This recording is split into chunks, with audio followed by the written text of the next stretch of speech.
collaboration and then the coordination. So since the launching of this institute, colleagues have been working very hard to establish global network of the academic research community who are doing sustainability-related research. That network expand globally with like 200 scholars. And one of the affiliates just got the Nobel Economic Prize this year. So, and they be so active, doing lots of academic collaborations in terms of working papers, in terms of conferences, in terms of web seminars, in terms of PhD training. So the progress has been very, very significant. And we certainly continue with this collaboration and then coordination around the world. And the third pillar we believe that is important is through education.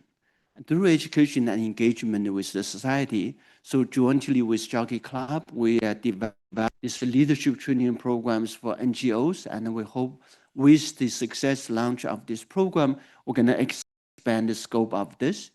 At Hong Kong U Business School, we also launched a Master of Sustainability in Accounting and Finance last year. It was become a very popular program, attract many young talents. And so in the future, we'll continue with these three dimensions: research, collaboration, engagement, society through education, development, and other activities. I think this forum is a great example of all these efforts. We're certainly looking forward to a very interesting day. Thank you very much. Thank you for the kind speech, Professor Tsai, and thank you to all of our previous speakers, to all of the remarks as well. Now, here comes a very special moment before we kickstart our day. So we'll begin with a series of photographs to memorize this very special occasion. So first, let's start with the first one, where we will invite our distinguished guests to come on stage. So can I please welcome Mrs. Ma Chaopui Fan? Please join us on stage. And also Mrs. Irene Leong. Everyone, let's put our hands together and welcome them on stage. Followed by Professor Huang. Please join us on stage as well.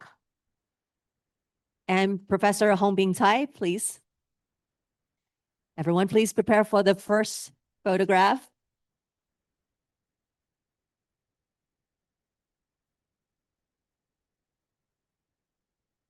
Great. Make sure we're showing off our best smiles for the first photograph. We're going to take a few today, and the third one will include everyone in the audience. So please do prepare yourselves as well. All right, so we're good. All right, next we would like to invite the Institute's endowed professors and the keynote speakers of the forum to join for the second group photos. So while everyone remain on the stage, can we please have a warm welcome for Professor Guo Junhe, the Hong Kong Jockey Club professor in economics, director of the Institute. Professor Uta Schönberg, the Hong Kong Jockey Club professor in economics, chair of economics, affiliate of the Institute. Please join us. Professor Jeffrey Ng, the Hong Kong Jockey Club professor in accounting, area director of accounting and law, associate director of the Institute. We also have Professor Solomon Xiang, the director of global policy laboratory at Stanford University, co-director of the Climate Impact Lab and former chief environmental economist in the executive office of the president of the White House.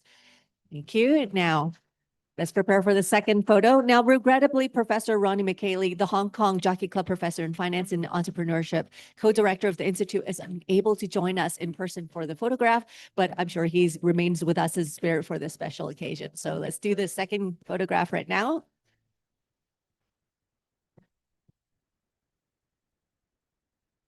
Okay, perfect. Thank you very much to all of our professors and speakers on stage. Everyone, please do take a seat and prepare for the third photograph that we have coming up. Thank you very much. Please. All right, as I mentioned, this is our grand photo. So we're going to, I'm going to have the photographers please join me on stage. We're going to ask everyone in the front row to make sure you have a prop in your hand as we will take the photograph from the stage down. Now, everyone in the audience, make sure we can see your faces. Yes. And I believe we'll be doing quite a few, and we have video as well.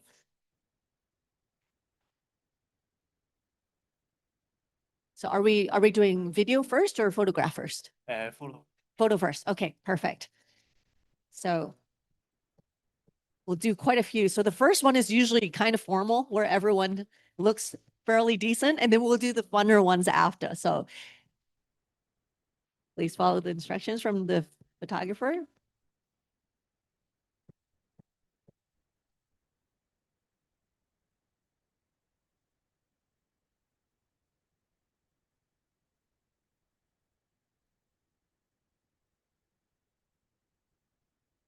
Right.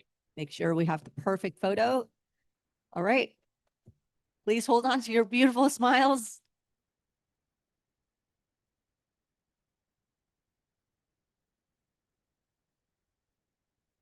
Thank you. Now, hold on.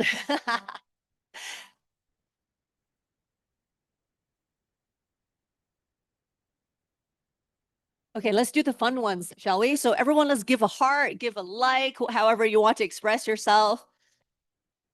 Yes, we're getting pretty creative with our hearts. I love it. Love it, love it. All right.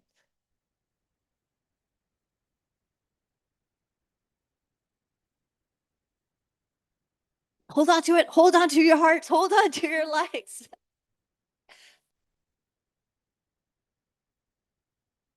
Wow, so many cameras this morning. Oh, wow.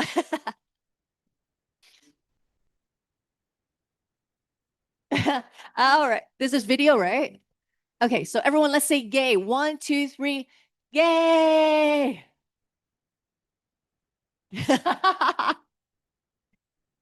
One. Yay. All right. Thank you so much to our photographers. Thank you very much, everybody.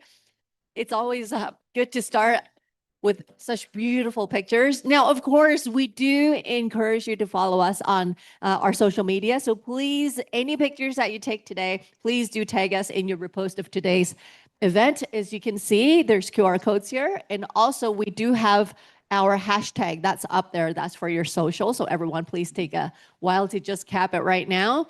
Now, additionally, we do have real-time photo sharing platform where you can view and where you can download the photos instantly. So do scan the QR code behind here to enter the please put our hands together while one Professor Huang, Professor Hongbin Tai, they have other engagements. So everyone, let's please give them a big round of applause once again as they have to leave for the morning. All right, so that is that. Everyone, are we ready for what is to come today? Kind of?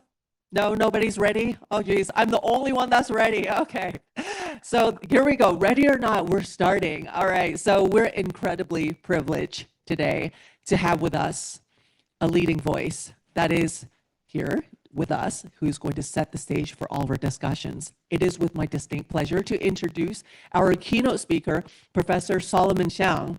Now, can I please have everyone put our hands together and welcome him on stage? He will present on his address, and I will hand the stage over to you.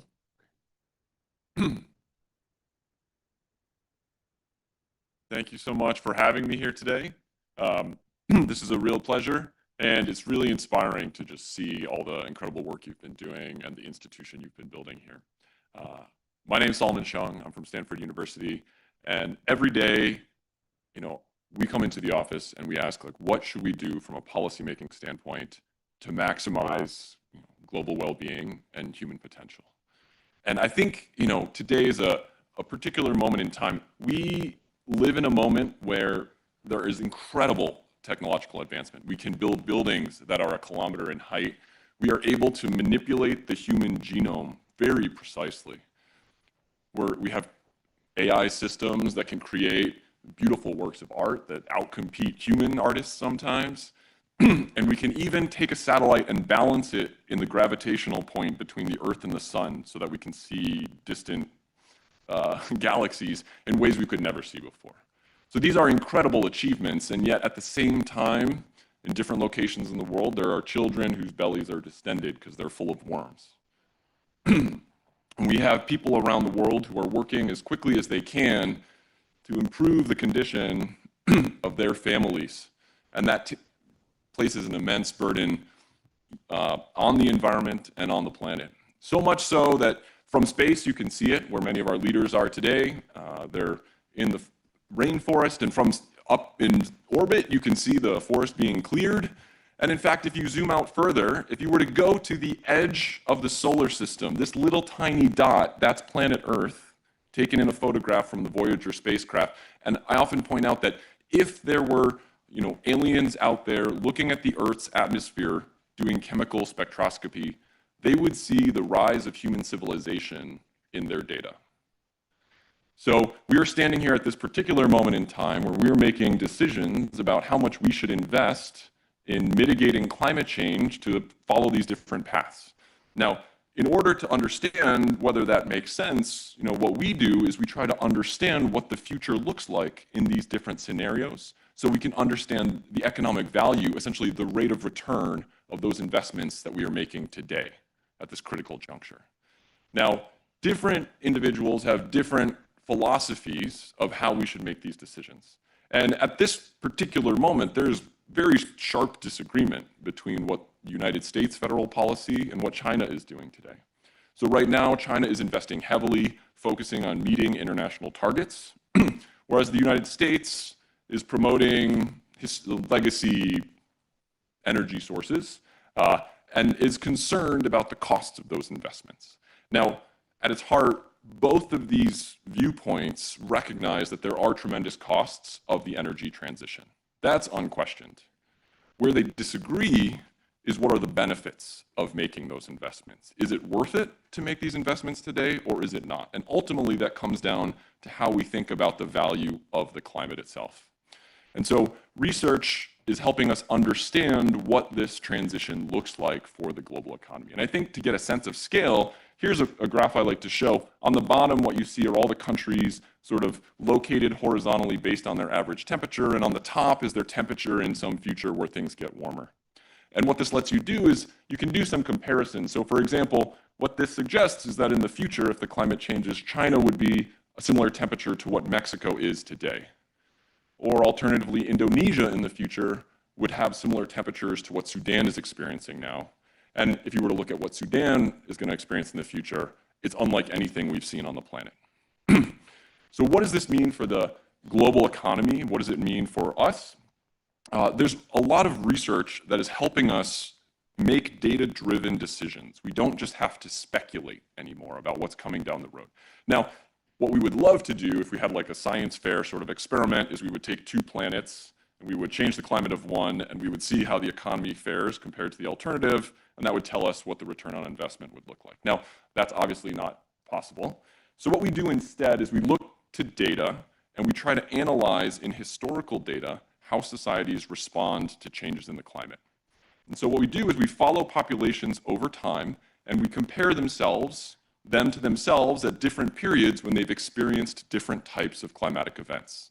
And that lets us quantify, lets us measure what the impact of these changes are on those societies. And so I'd like to share with you some of those examples of how we are trying to understand these things.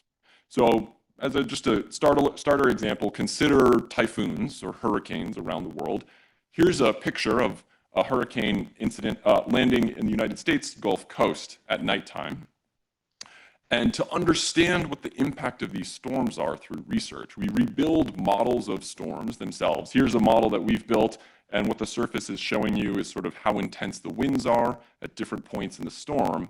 And then we can take this physical model and reconstruct the historical experience of different locations on the ground as they underwent historical events. So this is a chart where the colors are showing you the intensity of the experience of different populations as the storm passed overhead in the United States. We can then rebuild all the storms we see on planet Earth in a given year. There's roughly 100 worldwide. And then we can rebuild all the different years in the historical record. And when we do this, we now have data on thousands of storms that we can link to macroeconomic records to try to understand what is the long-term impact of these events on the societies that they're affecting. So there have been many theories about how things like a typhoon can affect long-term economic growth. Here's a graph. On horizontal is time, and on the y-axis is GDP. And these are different ideas about how a particular disaster might affect the economic trajectory of a country. There's this creative destruction hypothesis, which sort of indicates that maybe the disaster hits you and you actually do better due to the disaster. And maybe it's because, two of us, a tree falls down in our yard, we work together to move it, and in that conversation we realize we have, some business that we could do together, and so out of the storm comes something new. A second hypothesis is this build back better hypothesis, where, GDP drops below the trend and then later goes up above it.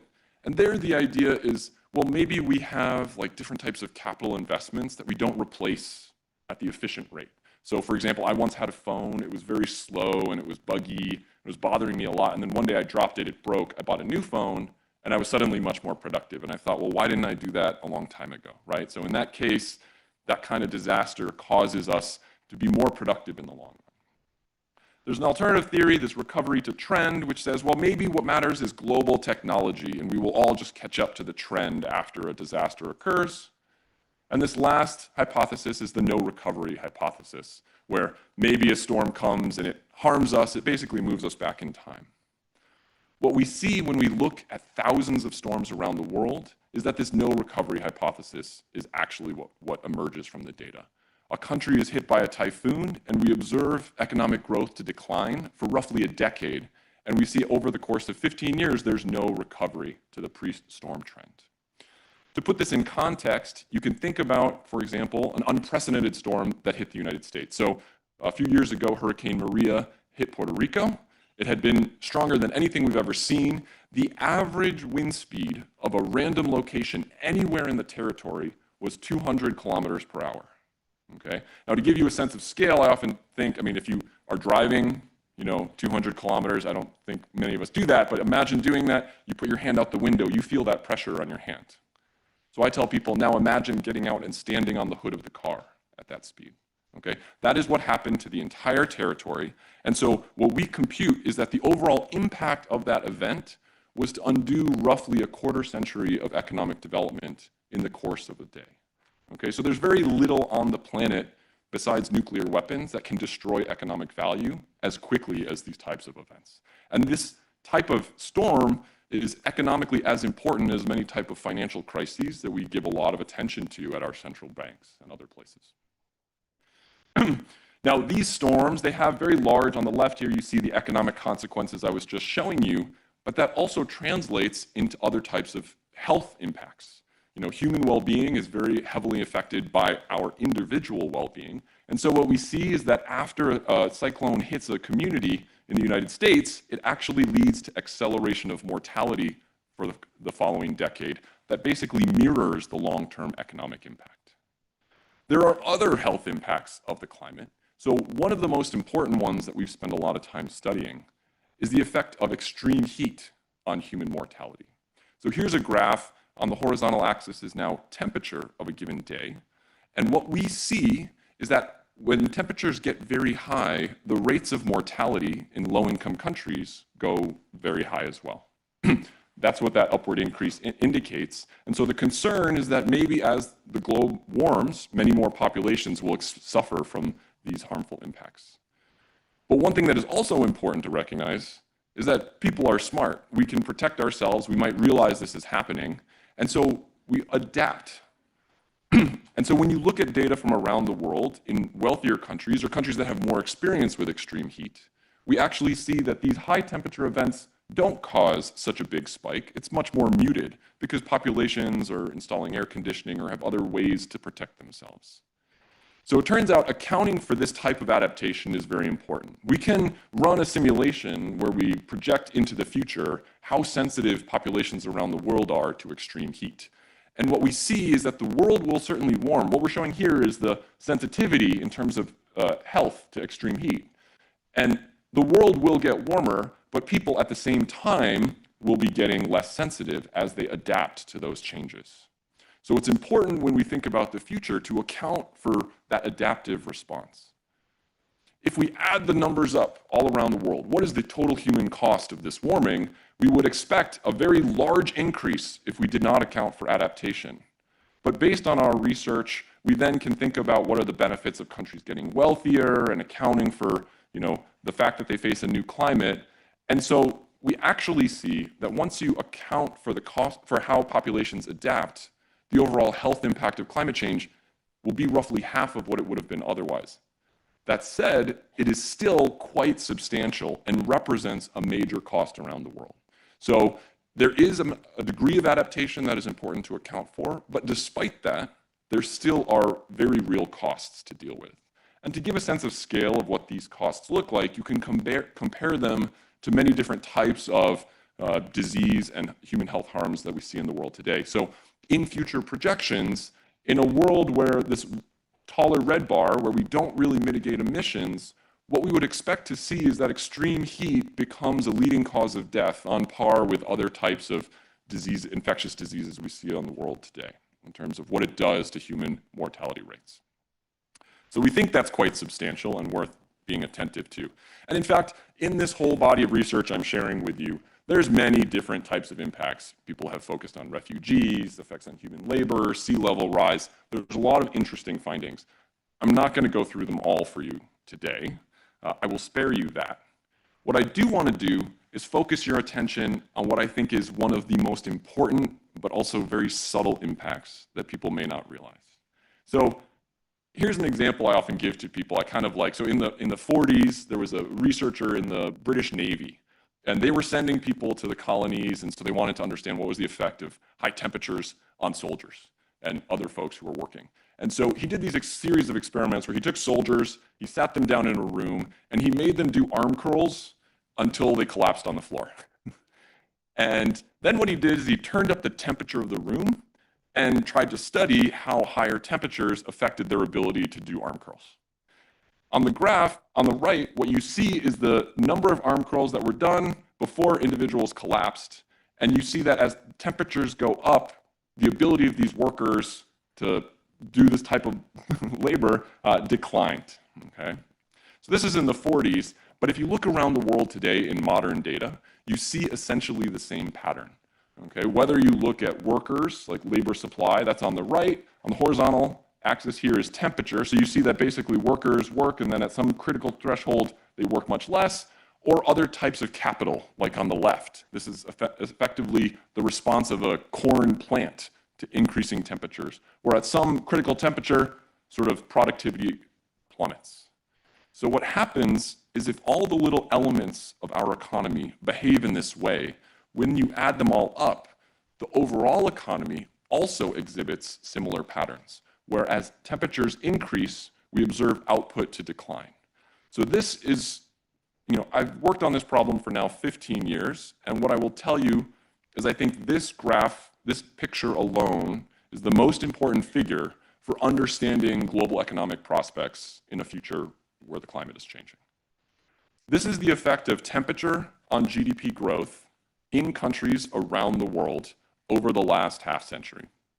What we see is that at low temperatures, as countries get a little warmer, they go up this curve. It actually makes them a little more productive. It's difficult to be productive at very cold temperatures. And there's a peak around 15 degrees Celsius. And then at higher temperatures, you begin to see economic growth decline. And it declines roughly linearly at a rate of around 1% per degree. Now, you might see this and think, okay, well, we are pretty innovative. We develop new technologies. We can adapt similar to how we were adapting to the health impacts.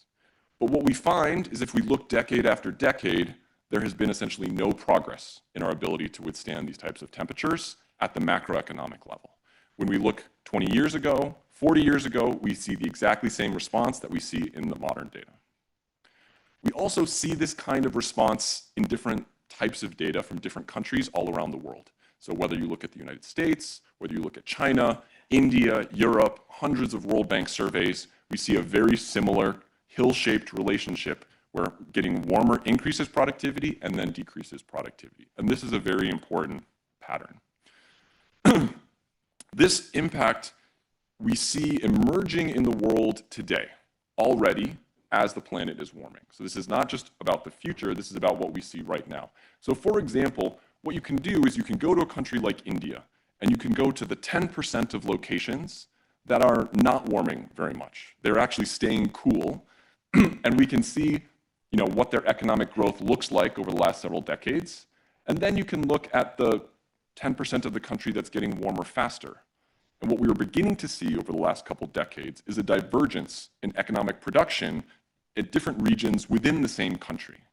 And you can see this in many other middle-income, pretty warm countries over the last couple decades, where rising temperatures appear to be creating a wedge between those regions that are experiencing faster warming and those regions that are experiencing slower warming. You can also ask the question, how much money have we already lost due to the warming that we have already experienced due to historical emissions? So here I'm showing you Europe and the United States, and what those blue curves are showing you is what the economic trajectory of these countries would have been had they not experienced the warming that we've actually seen, about 1 degree. In contrast, what you can do is look at what actually occurred in these countries as they did warm up, and the gap, the amount of money that we have already lost, is to the tune of roughly $5 trillion in each one of these large regions. Now, these are the sort of historical losses in terms of the money that could have been earned. What you can also do is ask who is responsible for having created those losses. And so we know that those losses are coming from emissions. We can compute who has generated those historical emissions. And we can try to ask the question, okay, who owes who what for having caused those impacts? And so having done that, what we see is that, US and China have generated the most emissions. That's not a surprise to anyone. And so the overall sort of burden of cost that would expect if you were to try to compensate countries for what they've lost is roughly on the order of $8 to $10 trillion for each of those two countries. And worldwide, it adds up to roughly $50 trillion in debt that is owed between different countries. Now, everything I've shown you so far is just about the past. That's warming that has already occurred to date. But you can then ask, well, what about the future? So what I'm showing you here, each dot is a country. The horizontal axis is, again, temperature. And we can think about projections into the future. What do our economic prospects look like? So in a sort of projection where we have no climate change, we generally expect growth to be slightly below 2% for most countries in the long run.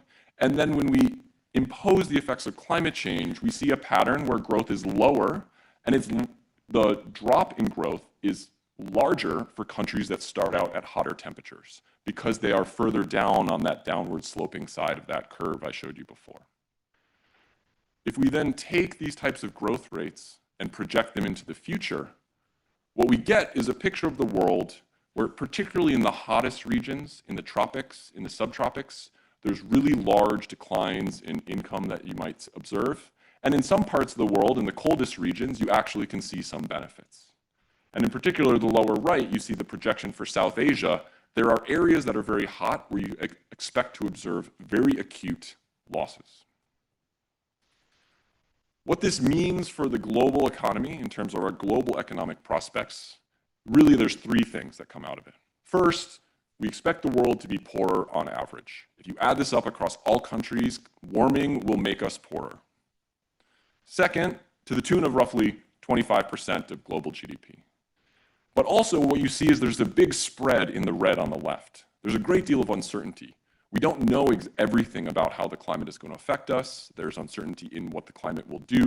And so we do make our future more uncertain by changing the climate. And uncertainty is itself costly. We generally don't like uncertainty. We pay for insurance to avoid it. And the third effect is it will make the world more unequal, because the parts of the world today that are hottest tend to also be the places in the world that are already the poorest. And so on the right, you see that the poorest 60% of the world is much more heavily impacted than the wealthier 40%. Okay, so then focusing on the impact of the low income, I want to point you to just one type of finding that is some of our most recent work that we think is interesting, but also quite concerning. So when we think about what it means for these very poor locations to experience long-term economic growth, we are discovering that there might be real material risk of economic collapse in some regions. And the concern is this: rising temperatures decrease growth rates, like I've shown you, and they also, in other work we've shown, they increase the risk of violent conflict and civil unrest. Now, those two things could potentially interact, because we also know that having political conflict or unrest makes it hard to be economically productive, and having declines in economic productivity actually make conflict more likely. So the concern is that those two things could, if we are both pushing them with climate change, interact and produce a bad equilibrium where you have essentially like a downward spiral, something that we think of as a poverty trap. So that's depicted on this graph here. On the vertical axis is GDP growth, and what you see in the blue circle is what we think of in, that would be a good outcome, where you have high economic growth and low risk of conflict, where conflict is on the horizontal axis here. The concern is that climate change could push some countries into a situation in which they face negative economic growth and high conflict outcomes. And this is something where we think those two could become mutually reinforcing and trap societies in this sort of declining state. When we look at the data from around the world, well, actually, this is just focusing on Africa, we do see that this is a real material risk for some set of countries, where there are some countries that have high growth and they will grow more slowly, like Botswana, but there are other countries, like Nigeria, that are kind of on the cusp, where the concern is that climate change could actually push them over the threshold where you could have several decades of economic decline, and it becomes difficult to escape those situations because of the conflict that is occurring. So we've done analyses now of Africa. People are starting to think of other parts of the world, but I think that the fact that this is a material risk is something that we are particularly concerned about for the world's poorest. Okay, so there I want to wrap up on a couple take-home messages. So, the first high-level thing to remember, across all this literature, we see rising temperatures and cyclones harm human health and slow GDP growth. In those two types of outcomes, we see that adaptation is very important for human health, but we see no evidence of adaptation when it comes to macroeconomic productivity. And in particular, the shape of that GDP response that I showed you is particularly important because it increases global inequality, because places in the world that are already hot are expected to suffer the most. Recent warming has also already emerged as something that is important in GDP data, and the overall net cost of those damages are roughly to the tune of $50 trillion worldwide. Overall, in projections of the future, we expect global GDP to decline by around 12% for 1 degree of warming by end of century. And in new work, we are quite concerned that there could be positive interactions between the risk of conflict and violence and GDP growth that could trap some of the world's poorest societies in a deteriorating state. Overall, if you add up the total cost of all of these impacts around the world, estimates generally indicate that there's a measure, the social cost of carbon, which is essentially what is the value to society of reducing emissions by 1 ton of carbon, is on the scale of $1,000 to $2,000 per ton. And that indicates that many of the investments that are being made by your government, at least, are probably generating a very strong rate of return. So with that, I want to leave you sort of with an image of how we think about this problem. These are 2 pictures of the world. The colors are the temperatures in a world where there's excessive climate change on the left, or we've mitigated climate change and reduced emissions on the right. And what I've done is I've changed the color of the night lights of the societies on them to reflect whether or not economic growth or economic decline has occurred as a result of climate change. And so when you look at these types of things, you can think, okay, some of this sounds kind of scary. Like I've talked about a lot of adverse impacts of climate. But in reality, I'm extremely optimistic.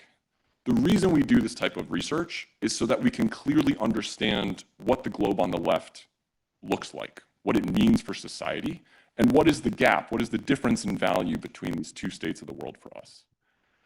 This lets us, in the past, leaders would go to fortune tellers. They would go to look at the stars, okay? They wanted very badly to understand what was ahead, but this is the first time in human history where we actually have the science, where we have the data, where we have the ability to understand, to see ahead what is coming, and then make rational, reasonable choices about the type of future we want to pursue. Thank you very much. Thank you very much, Professor Xiao, for very profound sharing and Thank you for setting such a powerful tone for what is to come up next. And please be seated. Thank you. Now, ladies and gentlemen, the mission of an endowed professorship is to turn visionary ideas into tangible impact. Now, we will now transition to the next session, which is presentations from the Hong Kong Jockey Club professors, where we will hear directly from some of the brilliant minds that are driving the impact forward. And for this, our first presenter is Professor Guo Junhe, the Hong Kong Jockey Club professor in economics and director of the HKU Jockey Club Enterprise Sustainability Global Research Institute. So everyone, let's put our hands together and welcome him on stage. Over to you. Thank you, Solomon, for the very nice start, very impressive work. And as you can see that we are really trying to bring the best scholars on the stage and trying to give the audience an understanding of what is going on. So we have today a couple of presentations from 4 endowed chair professors. And then the idea is that we want to share with the audience, both offline and online, what we're doing. And hopefully we would be able to foster more collaborations with firms, with regulators, and with nonprofits, and broadly the society in general. Today, my topic of sharing is leverage platforms to promote sustainability. I'm going to discuss 2 of my recently accomplished large-scale field experiments, trying to highlight a key message that platforms, when combined with individuals, can be very powerful. So if you look at the first page, okay, the platforms now are at the center of modern life, right? They connect billions of users, including consumers, business, and also regulators, into a vast digital network. These platforms are not just marketplaces, right? They have become very fundamental infrastructures that can affect how we interact, how companies operate, and even how governments regulate. And the reach and the scale actually offers unique opportunity to shape behaviors at unprecedented speed and scale. Meanwhile, throughout history, public pressure has catalyzed major society changes, whether it's consumer rights movements, environmental campaigns, civil rights protests. The flow is very clear. Citizen engagements are the foundations of social progresses, and their voice can drive powerful, long-lasting transformations in our institutions. The key message today can be summarized using this very simple figure. I want to deliver that we can actually combine those 2 powerful sources. We can basically leverage platforms to empower individuals so that we can conduct large-scale randomized control interventions across very large users, consumers, firms, regulators, and rapidly testing new ideas and spread sustainable behaviors and collect feedbacks in real time. So this synergy is very key and vital because it allows us to test low-cost and high-efficiency interventions, allowing us also to scale up social innovations and drive measurable progress towards sustainable goals. Now, let me share 2 studies that we've done recently. The first study I shared briefly in last year, but more importantly, I want to talk about second study. Right? The first study is the first time that we try to leverage platforms to engage individuals, empower individuals, in which we want to understand how citizen participation in environmental governance can affect pollution reductions in China. So what we did, basically, the government already set up those networks and monitoring data provided in real time to the public. You can actually see in real time which firms are violating emission standards, which firms are actually violating the laws, right? So we just recruited volunteers, asking them basically to watch those firms who are violating emission standards in real time. Once they do that, we try to send complaints to relevant regulators through various channels, right? Just to, first, this is what is encouraged by the central government. The government actually set up platforms that allows individuals to send those complaints. And meanwhile, you can also do this through other channels, including platforms like in social media, in which you take this information publicly and tell local regulators, look, there was this firm under your jurisdiction that is violating emission standards. So we monitored more than 25,000 larger polluters in China in real time, which contribute more than 75% of China's total industrial emissions. And over our 8 months experiment, we filed more than 3,000 complaints to local regulators when they're violating the emission standards, violating the law. What we find? We actually find those very simple interventions are extremely effective, right? If you're doing that publicly on social media, we are able to bring down the emission violations by more than 60%. So if the firm has been reported by us because it's violated emission laws, they are going to reduce the future emission violation rates by 60%. In comparison, if you're doing it in a private way, say you're sending direct messages to local environment bureaus or through those other channels, they are still effective, but effective is much smaller. Meanwhile, if you look at absolute emission concentrations and total amount emissions, those treatments are also highly effective, right? Basically, the platforms allow citizens to voice their concerns, and in the end, they manage to reduce the overall pollution levels of a lot of larger polluters. That's the first example I'm going to share. The second example I'm going to share is really related to today's topic on ESG. Right, we want to understand what would happen if individual investors now can voice their concerns about corporate ESG performance, and how would that change the firm behavior. What we do, again, is to leverage a platform in which on those platforms, individual investors could ask questions directly to the corporate, those listed firms' management teams. For those who have stock accounts in China, you probably know those Hudong and Hudong, right? Basically, those are platforms which individuals are able to raise questions directly, and according to the rules of stock exchanges, the corporates have to respond to those questions. And then we basically target all those firms who do not have very good ESG performance. And we try to raise issues on the platform, asking them, okay, according to various rating agencies, we do notice that your company is not doing well enough on different dimensions. Are you going to do something about it? What would be your strategy? And sometimes we emphasize a bit more on the E dimension, right? The environmental performance, carbon reductions. Some other times we emphasize governance issues. We emphasize social concerns. Then there are more than 5,000, about 5,000 Chinese listed companies.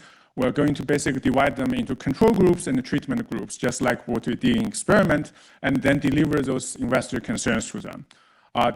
To put it up front, basically before we started systematic asking about Chinese firm on those questions, there's very little inquiries or questions about the ESG performance, right? Then I'm going to show you why this can be powerful, because we can utilize or leverage the huge network effects to engage more and more people to focus on this issue. First, we do this experiment.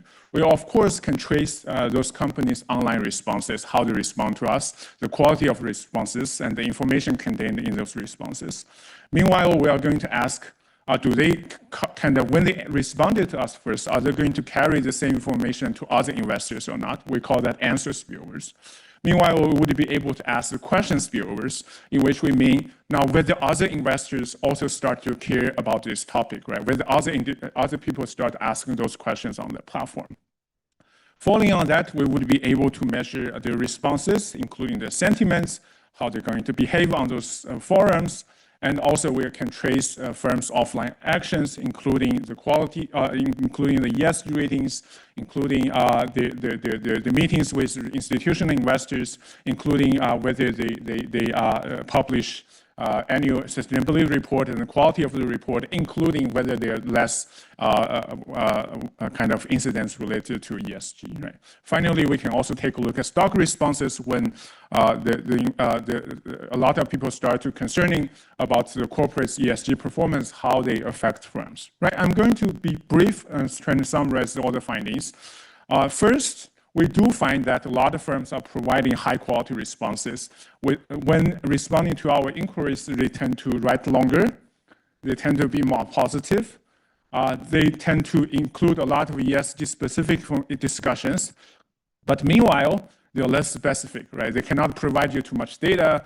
They are more likely to use boilerplate answers, and then they also more likely to refer to regulation concerns, right? That's the basic. And then we look at the question spillovers and answer spillovers. Basically, we find that first, when we start to ask the questions for the first time, and other people also started to ask questions about your governance, about your environmental performance, and so on. That's question spillover. At the same time, we also see very strong answer spillovers that those companies, after they provided us this information, they are also more likely to deliver this information to other investors when they have questions.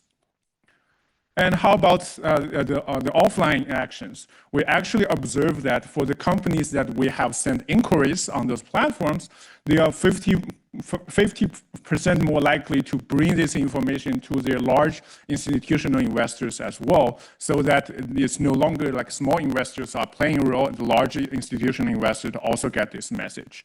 Finally, our experiment is able to mobilize 80 to 100 additional companies to disclose their sustainability reports in the last year, right? And then, of course, there are other results. For example, ESG ratings gradually increase because those firms start to realize actually more and more people care about those issues, so they improve. And at the same time, the final result will be stock responses.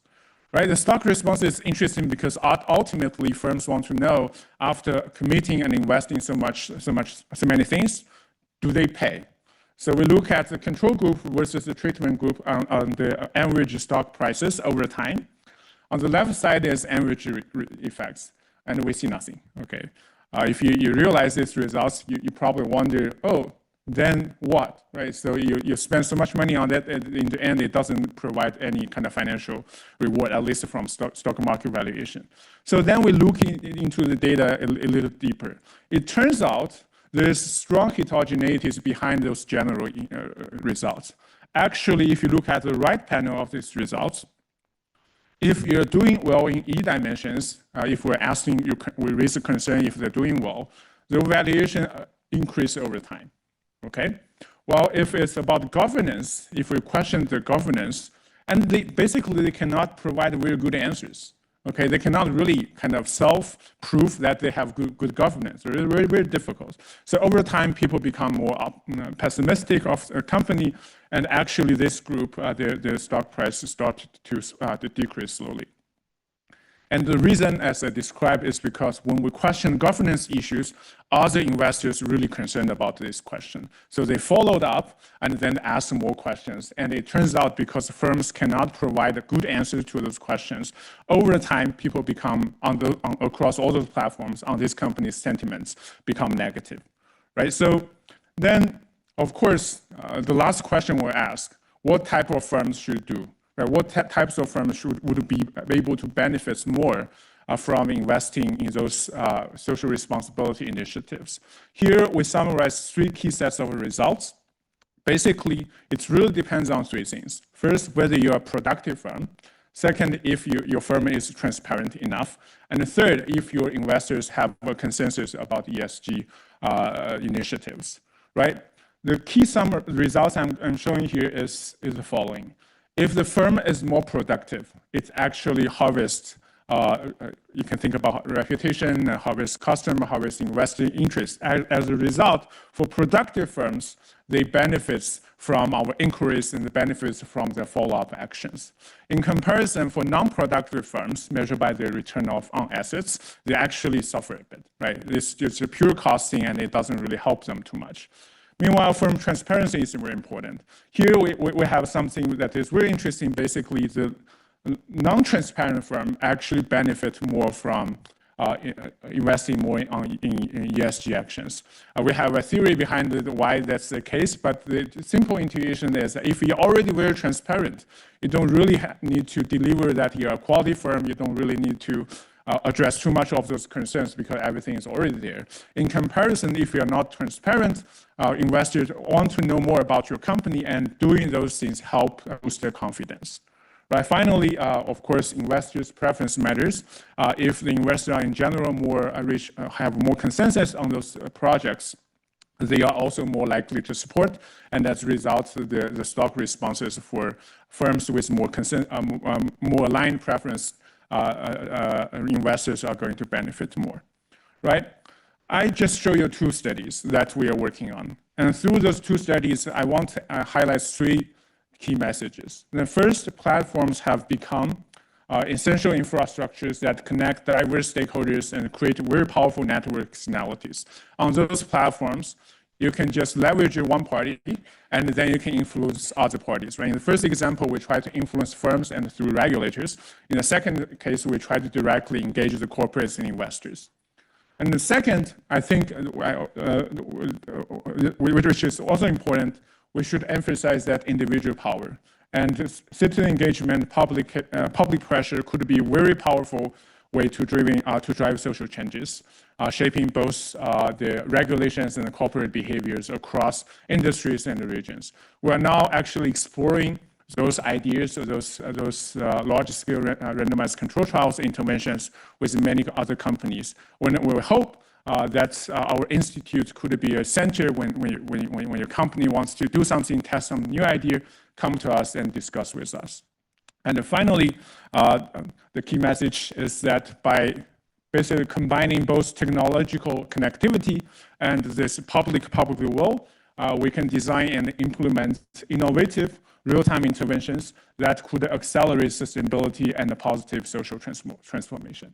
Okay, I will stop here, and thank you very much for listening. Thank you very much. Thank you, Professor He. Please be seated, and thank you again for that sharing. Next, we're just as pleased to feature Professor Ronnie McKaylee. He's the Hong Kong Jockey Club Professor in Finance and Entrepreneurship, co-founder of the HKU Jockey Club Enterprise Sustainability Global Research Institute. Now, as he is unable to join us in person today here in Hong Kong, he will now present a pre-recorded video session for us. So everyone, please do direct your attention to the screen.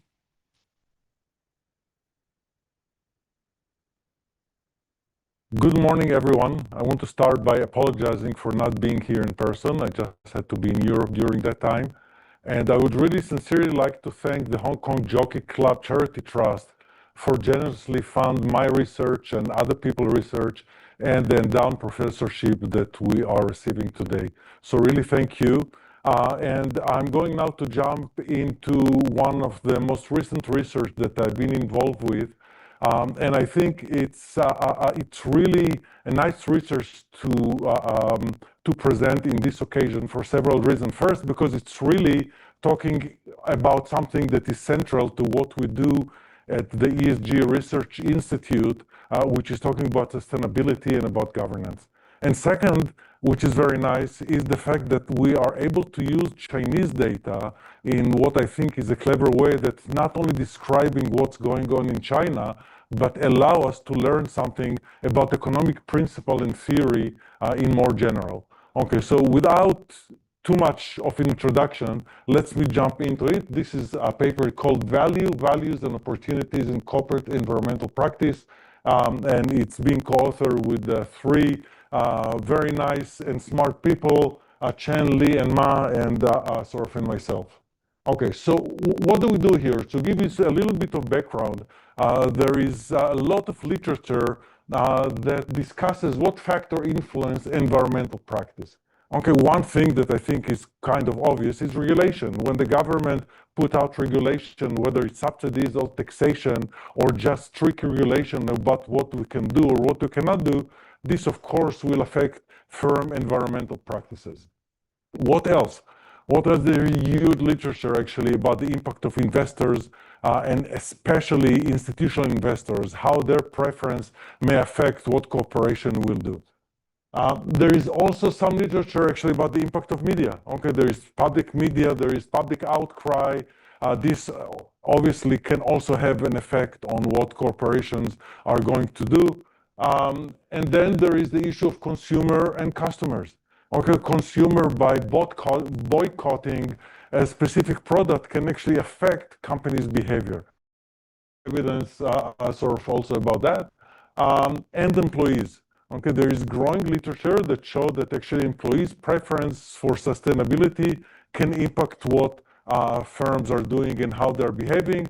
And they're doing it not necessarily because they want to be nominated for sainthood, but in fact they're doing it because employees it was found that actually employees will have lower turnover and actually require lower wages if they work for greener firms, so to speak. But you know, sort of, if you look at this and, you know, all of these reasons sound very convincing, but there is one aspect actually that is missing from the literature. Okay, and sort of this aspect is actually sell-side analysts. Sell-side analysts are one of the most important watchdogs of corporations, and you know, all of us are listening to them, to their earning forecast, to their recommendation, and they're the one that jumping on earning calls, and they have a big impact.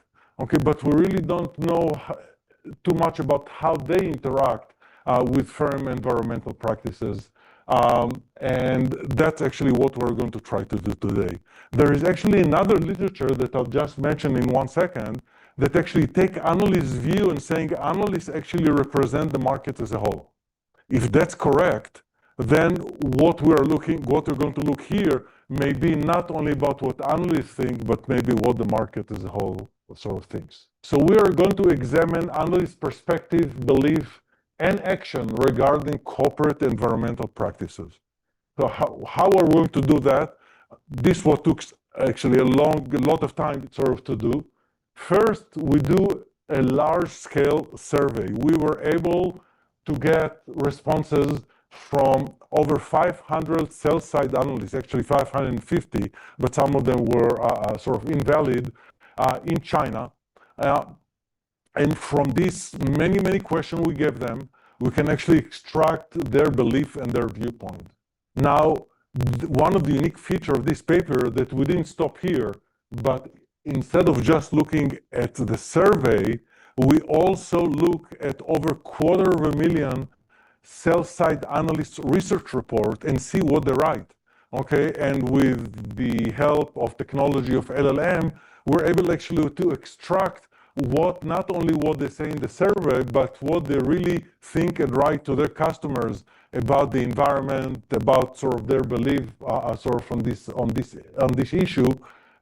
And more than that, we're also able to relate what they write also to the earning forecast and recommendations, so we really can see the materiality of the environmental knowledge that they've gained. And then we have some other standard database that we're going to look at earnings and stuff like this just as control. Okay, so what are the main research questions that we're able to answer here? The first one we're going to ask is how frequently do analysts engage in environmental issues? Is this something that is important or is it not important? It happens only occasionally. Do we see that a given analyst is doing it consistently through time, or it's something that is going to do sort of one-off time? The second thing is the issue of value versus value. What do you mean by value versus values? Value is just really the present value of cash flow, or the value of the company, versus values, which many are talking about now, which mean that actually we incorporate into our preferences not only the financial aspect, but also other aspects, for example, the environment. So do analysts care about value, or do they care about values? If they care about values, that's a whole different ballgame. So let's see sort of what they're saying and what we can extract from their report. Do analysts champion sustainability for profit or for principle? And we're going to sort of explore that. And that another aspect that actually is not talked about a lot in the literature, but we find it to be very interesting and dominant, is the issue of how do analysts view the environmental issues, the climate change issues? Do they see it only as risk? And clearly at the macro level, climate change is risk. There is no doubt about that.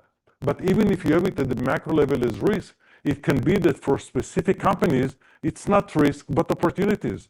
Just look at how many startups. There are thousands of startups around the world that sort of are about the environment and climate change. It's all because, at least in practice, sort of some of the practitioners and the VCs and the PE are looking at that, and manager of company, and see opportunity and not only risk. So we're going also to try to examine how do analysts look at it, risk or opportunity.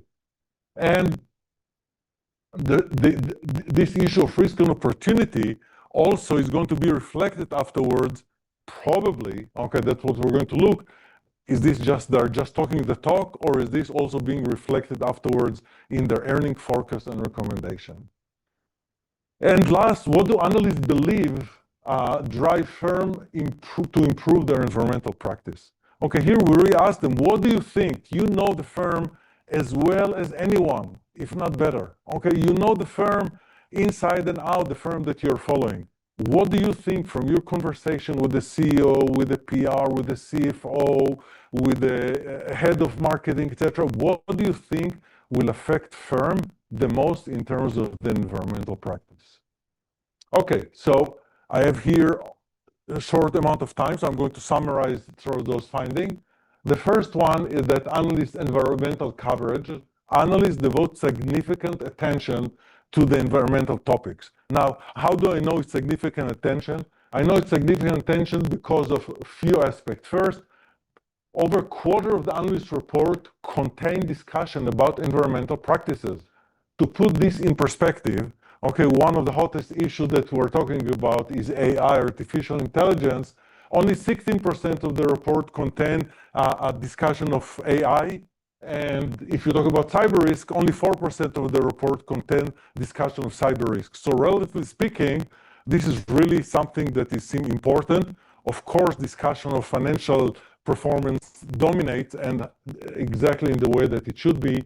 And you see this sort of in this chart, sort of the environment, 25%, 16%, and 4%. So this is something that is sort of important. Also in the survey, we see that 80% of respondents report that they pay moderate to high attention sort of to the environmental practice. Okay, this is the first one. So it's important to pay attention. Okay, what's the second one? The second is value versus values. So again, we have two levers here, right? One is the survey, another one is the analyst report. And we can say unambiguously, given the result, that analysts primarily adopt value-oriented rather than values-oriented approach to environmental issues. So you see here in the survey, we asked them, do you do it because of principle, because you believe in it, or when do you comment about sort of environmental practice? And you see that almost 50% of them say we do it only when affect firm value. Okay, only. The question was about, we said there, only when affect firm value. Okay, only a minority of saying that we are going to comment on the environment even when it does not affect cash flow or even when it affects cash flow negatively. So it's really mainly about value. They are, and this is not bad, by the way. This is not a judgment call about their morals. It's just saying they care about cash flow and value. Same thing also the report. Okay, if we look at the report, and the report will really extract the sentence and we see the content and the context of the sentence. And the context of the sentence, which by the way, we checked over 20,000 sentences manually, okay, just to make sure that the LL. And we see that almost 70%, okay, almost 70% of the cases where climate change and environment are being mentioned, it is in the context of value and not of values. Okay, so it's a ratio of 1 to 5. Okay, so in both of the methods that are completely independent, we got sort of similar, very strong result. Okay, not only this, we see that analysts who write more about the externalities in the year are likely to continue to do it in the future. Okay, so it's not like analysts are doing it one-off. This is sort of within industry, but what we see that analysts that in year T-1, let's say in this year, are writing about sort of environmental practice or about climate change are likely to stay and be dominant also 5 years down the road in terms of, you see 66% of them, even 5 years down the road, still talk about it. So this is a persistent behavior even within industry. This is all industry adjusted. Third finding, risk versus opportunities. Analysts view environmental practice not only as risk, okay, but in fact they view it more and discuss more as opportunities, especially in green technology transitions. Okay, so we see that they care a lot, and you see it in the survey, 44% are saying we view it both as risk and opportunity. Okay, they're not stupid. They understand there are also risks that associate with it. But they're saying that actually 26% saying they are view it more as opportunity than of risk. And the results are kind of similar also in the report. Okay, when they extract from the report how they view it, you see that sort of, even a bigger portion view it just as an opportunity. One thing that is interesting that I want to mention, even though it's not on the slide, one of the things that we were suspecting, maybe this behavior is because they want to cater only to SOE, to government-owned companies. That's not the case. Okay, we took all the SOEs out and we find exactly the same results. So that's not because of some bias of trying to be nice to government officials. For academic, it may be surprising because there are hardly any academic papers speaking about opportunities, but for practitioner, should not be that surprising. Here is Mark Carney, the former governor of the Bank of England, now actually Prime Minister of Canada, that's talking about this sort of potential change, the greatest commercial opportunity of our time. And Larry Fink, the CEO of BlackRock, saying historic investment opportunity, talking about the climate change. Okay, so for practitioners, what I just showed you, those charts, will not make them fall off their chairs. Key source of environmental opportunities, okay, and what we see how it's right for when divided to brown industries and to green industries. You see that for brown industry, the green technology transition is the dominant one. And actually interesting, and you'll see it later also, if you look at the investors, okay, this institutional investor preference and employees preference, it's pretty low down the list of the totem pole of what is really important. Green industries, we have the regulation subsidies, not surprising. Green technology transition as well. Consumer preference is sort of very important, and demand for adaptation of products. Okay, fourth finding, how all this environmental attention and attitude and way of thinking, how will this affect earnings and recommendation? So we do see that analysts incorporate assessment of environmental risk and opportunity both into the earning forecast and the recommendations. Okay, when analysts discuss more environmental risk, we see that they tend to issue lower earning forecast. Okay, so when I'm pessimistic about the impact of the environment of the company, I'm issuing lower earning forecast for the 3 month, for the 6 month, for the year ahead, and less favorable recommendations. Okay, when I discuss more of the environmental opportunities, the opposite happen, and actually my earning forecast and recommendation are more optimistic. Okay, only discussion of environmental risk and opportunities are significantly associated with firm subsequent and actual financial performance. Okay, this is a different statement than that one. Okay, because this one is saying, we have here Sophie that is a great analyst and she's optimistic, so she will issue a greater earning forecast. Here it's saying that in the aggregate, if all of us, 50 analysts that follow a specific company, if in the aggregate we are more optimistic, in fact, we see that the earnings of this company sort of is going to go up. So there is correlation with actual financial performance as a signal. And here you see it sort of in a regression. Basically, if you look at the sort of coefficient, you see that the percent of environmental opportunity sentences today are positively related to the financial performance in 3 years out. Interestingly, the biggest correlation is with the 3rd year. Why this is interesting? Because if you think about environmental opportunities, a lot of time this is associated with larger capex, capital expenditure, okay, which materialize more in the sort of in the future. Lastly, the analyst's view of influential factors. Okay, this is, I think, another very interesting aspect of how they view what impact the firms. Okay, now regulation policies, again, for me, this is pretty intuitive. Okay, there is nothing stronger than regulation. Someone is telling you you cannot drive any more fuel vehicle. You cannot drive fuel vehicle. You have to drive electric vehicle, period. Okay, so of course, this will have a big impact. Okay, but you see here that actually pressure for public and media pressure is coming up very high. Okay, this is not something that was recognized that much in the sort of in the literature. Okay, what was actually in the literature, and you see here that it's not really significant, investor and institutional investor and creditors demand does not, at least according to analyst perception, that's not what moving the dial. Firm intrinsic preference or the manager also not much, and employee preference is very, very little.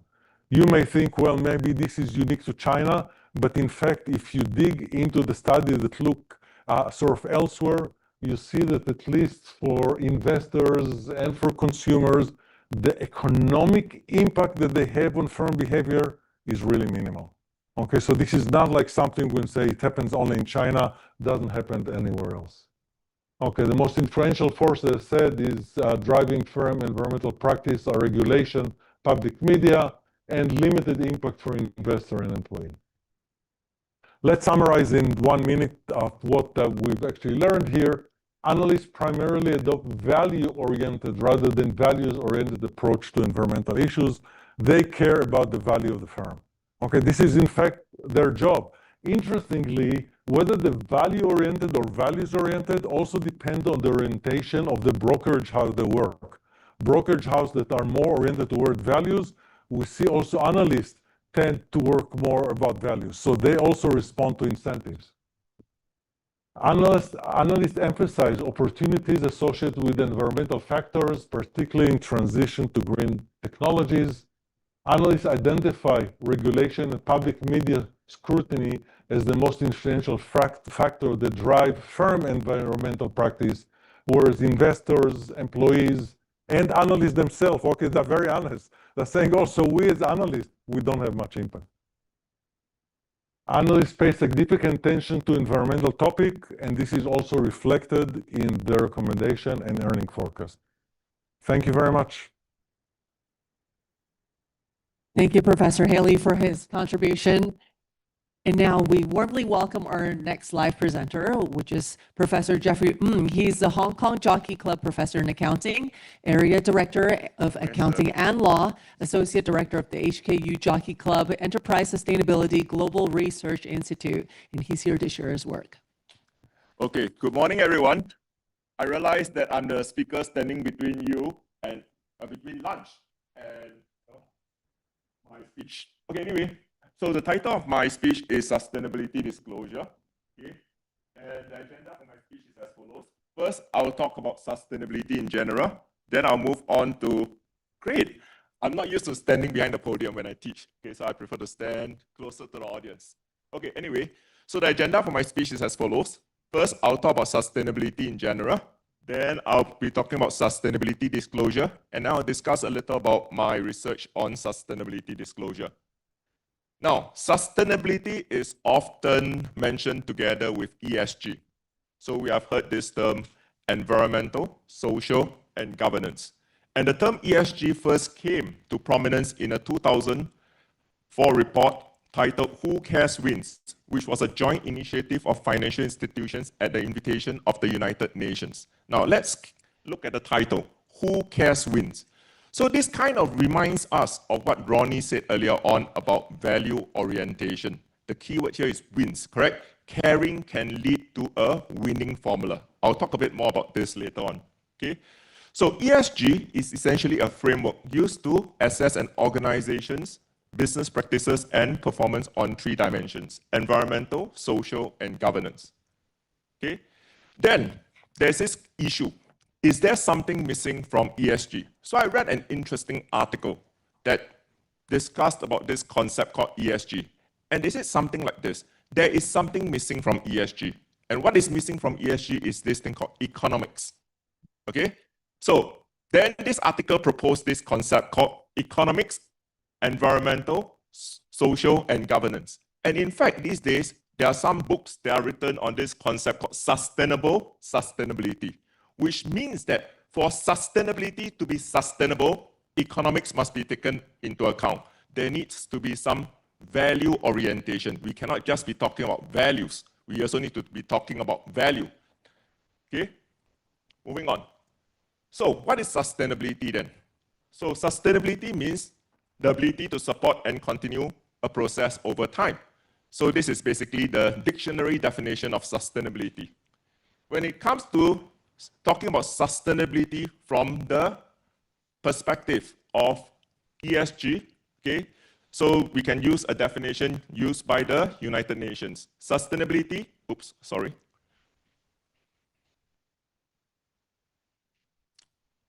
So sustainability is meeting the needs of the present without compromising the ability of future generations to meet their own needs. So you can think of this definition as being at the country level.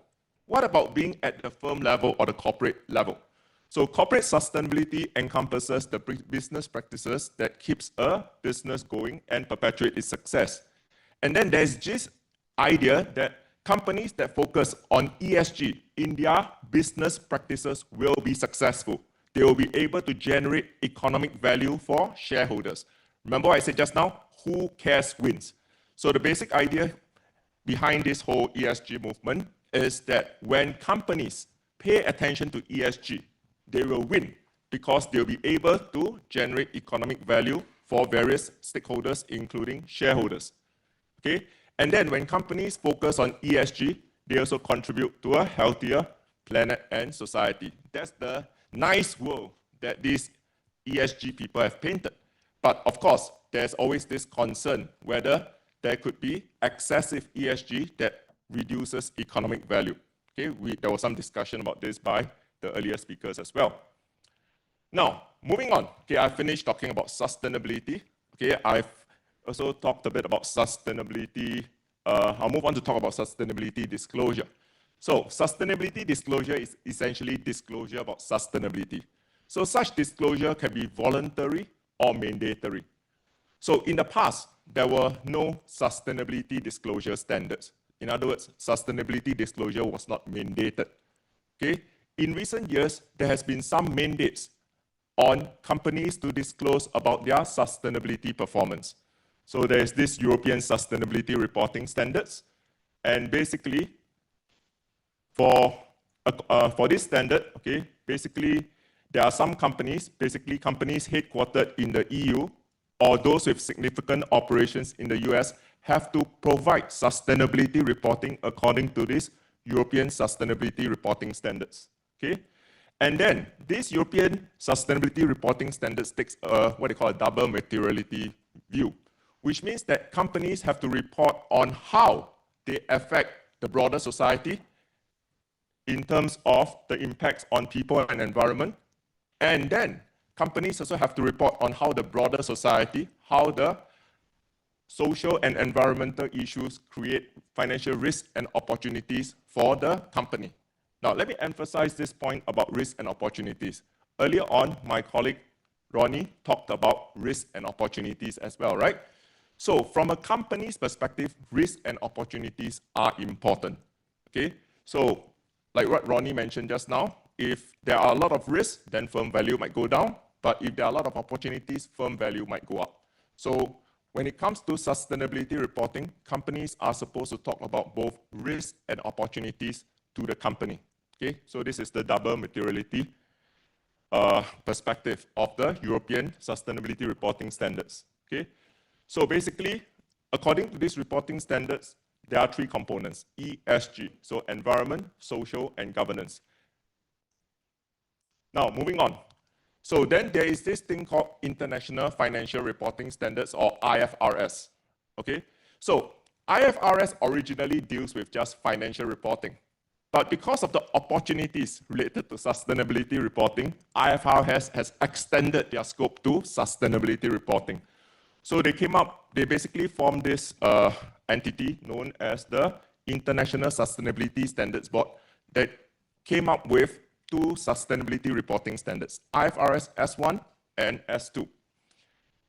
So basically, right, this IFRS sustainability reporting standards is a combination of existing standards and frameworks. So the top shows existing standards and frameworks that were used to develop the IFRS sustainability reporting standards.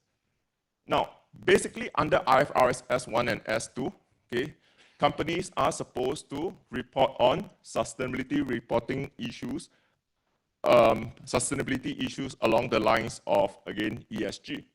Now, however, right, what happened so far is that there are reporting standards, general reporting standards that's under IFRS S1, and there are reporting standards that are specific to climate-related disclosures. Okay, so this will be under IFRS S2.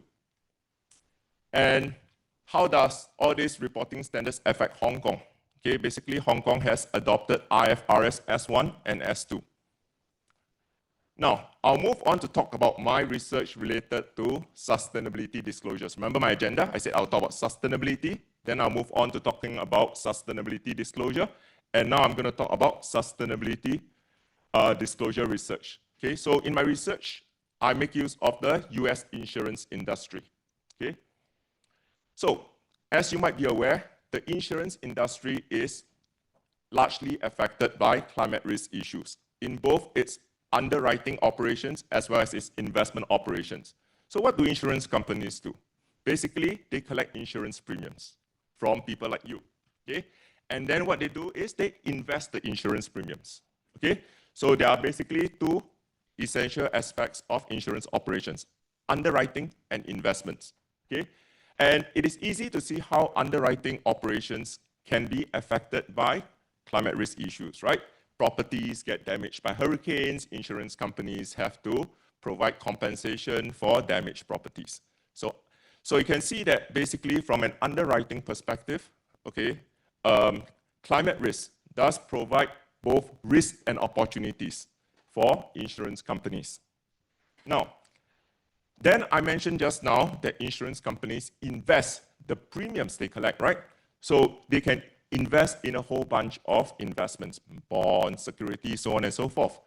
And so their investments can also be affected by climate risk considerations in the sense that they could choose to invest in brown companies or green companies. Okay?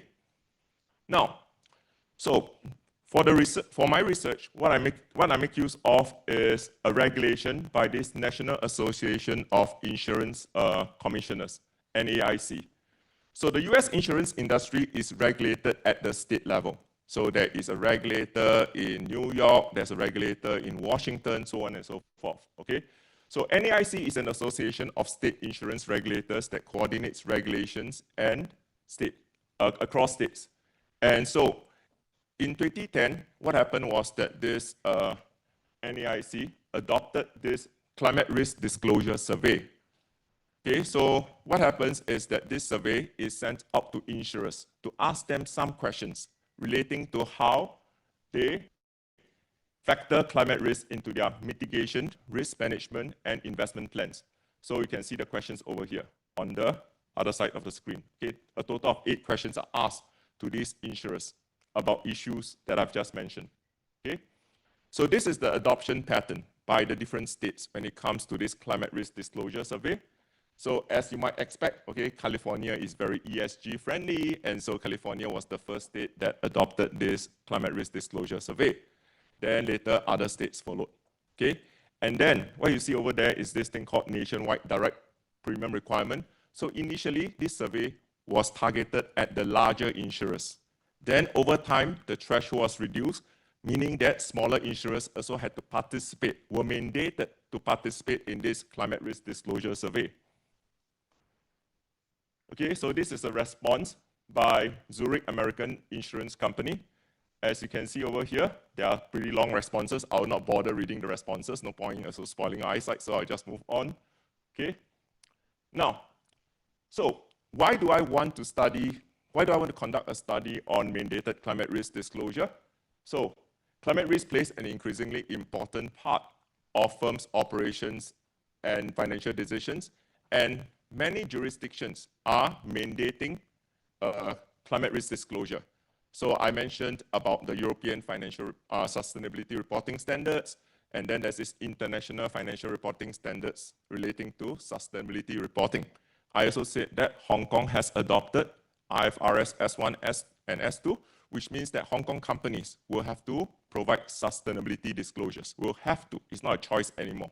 Okay, and they would also, given that Hong Kong has adopted IFRS S2, they also have to provide pretty detailed climate risk related disclosures.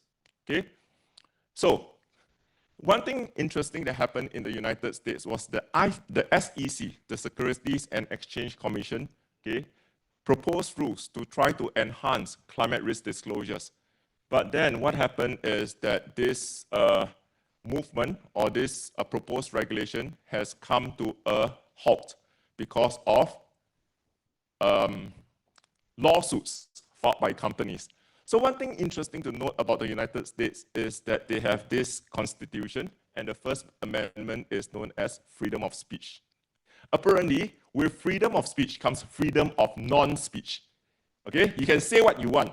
You also cannot force me to say what I don't want to say. Okay, so basically this freedom of non-speech. So a lot of these lawsuits are based on this idea that companies should not be forced to disclose things that they do not want to disclose. And so as a result of that, the SEC had in 2024, okay, decided to wait for the courts to decide on this issue of freedom of non-speech before proceeding with mandating climate risk disclosures. And then we know what happened recently, right? Or maybe last year, right? Trump came into power. So we, at least in the near future, there isn't likely to be a mandate on climate risk disclosure. Okay? So now, moving on. Okay, so climate risk disclosure is important. Let us just agree on this point, right? That's why my research is important, right? Okay, so then basically, right, okay, the insurance industry is a front runner when it comes to mandated climate risk disclosure, right? I said they mandated this climate risk disclosure survey. So basically, this is a statement by this Washington's insurance commissioner when the SEC was thinking about climate risk disclosure mandates. Okay, so this was a letter. This was part of a letter written to the SEC chairperson at that point in time. So basically, this letter states something like this: for 12 years, my fellow state insurance regulators and I have been requiring the largest insurers operating in the United States to report annually on the financial implications of climate change to their businesses, risks and opportunities. The insurers had to disclose such things. Okay, as the SEC considers putting rules in place regarding public company disclosure of risks related to climate change, I encourage you to review the experience that US insurance regulators have already garnered with the insurance industry, given our decade-long disclosure requirements along the lines that the SEC is now contemplating. Okay, so it seems like it's a good setting to study issues related to climate change. So now I'm going to move on to 3 papers I've worked on that uses this setting. I'll be brief, okay, because there's lunch. Okay, so what are the main findings? First, okay, we study how this climate risk disclosure survey affects the investments of the insurance companies. Okay, so what we find is that with the launch of this climate risk disclosure survey, the insurers that are affected by this survey reduce their investments in fossil fuel firms. Okay, they seem to reduce their investment in brown firms.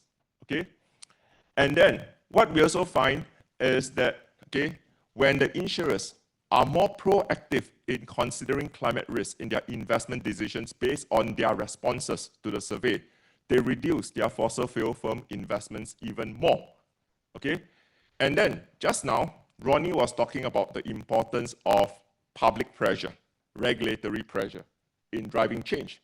So what we find is that the climate risk disclosure survey's positive effect on divestment is more pronounced when insurance stakeholders pay more attention to climate risk issues, and when peer insurers are more environmentally friendly, are more environmentally responsible in their practices.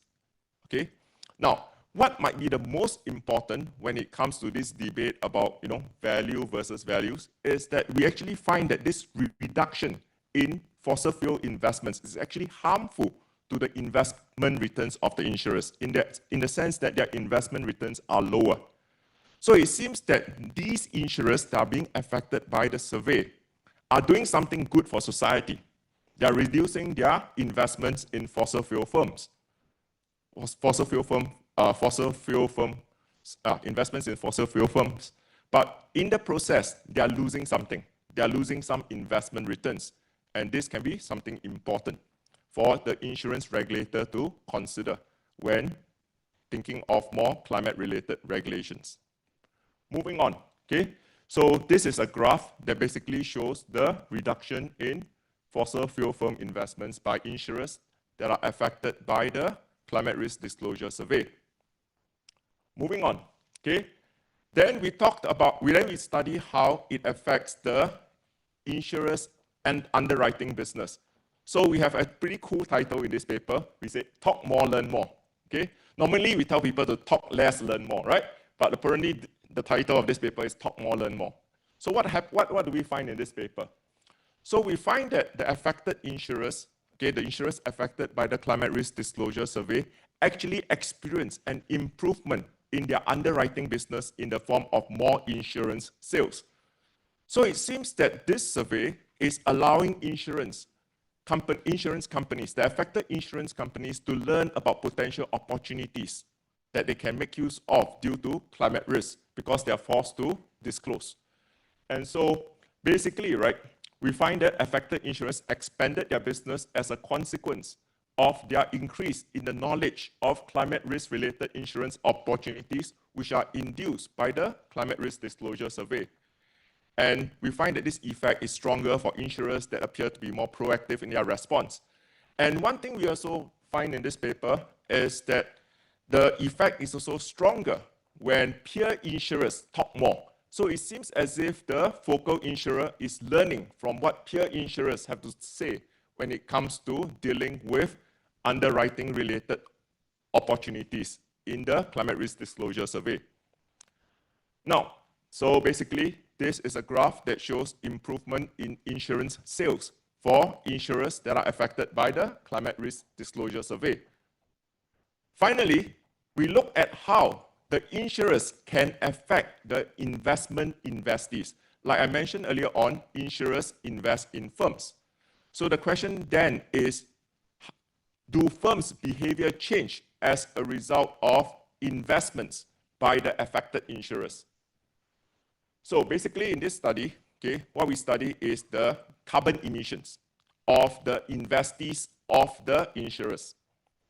Okay, so what we find in this paper is that the carbon emissions of investees reduce after the climate risk disclosure survey.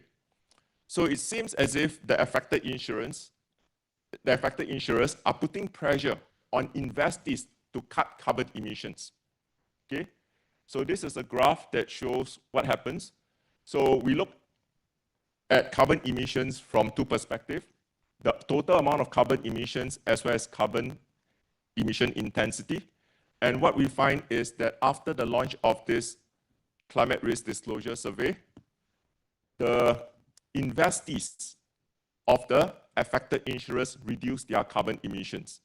Okay, so just to summarize, I have 3 papers using this setting that looks at the impact of climate risk disclosures, mandated climate risk disclosures. We find that it helps insurers improve their underwriting business. It makes the insurers more environmentally friendly in their investments at a certain cost. And we also find that it makes the investees of the insurance companies more climate friendly in terms of reducing carbon emissions. Okay, thank you very much for listening to my speech. Thank you, Professor Ng. And that concludes this morning's presentations, and please be seated. Thank you once again. Now, everyone, please note that our final presenter in this series with Professor Uta Schoenberg, the Hong Kong Jockey Club Professor in Economics, Chair of Economics, affiliate of the Institute, will be the first session this afternoon. So everyone, please do come back on time after coming back from lunch. Now, with that, we have our lunch break right now where refreshments will be served right outside the theater. So everyone, please do feel free to grab a bite and to network. And just a kind reminder that the afternoon session will begin at 1:55 p.m. And it will feature a series of highly anticipated discussions where you do not want to miss. So everyone, please do come back on time. And some of the topics include that of a keynote research presentation by our Hong Kong Jockey Club professor, Professor Uta Schunberg, as I just mentioned, and also some more insightful sessions on AI and sustainability, and a critical look at the future of ESG. Now, we strongly encourage everyone to stay, to network, and to engage in the conversations. And this is a perfect opportunity for everyone to connect to our distinguished speakers and our fellow attendees. And of course, please don't forget that there are social media channels. So please do capture and please do tag us of the repost of today's social media post. And you can see the hashtag that's at the top, HKU Sustain Forum. And additionally, we do have real-time photo sharing platform where you can view and you can download some of the photos instantly. Please do scan the QR code that is in front of you and enter the platform to enjoy the photos. Now, everyone, as I mentioned, 1:55, everyone please do regroup here then, and everyone enjoy the lunch.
咪聲有冇啊？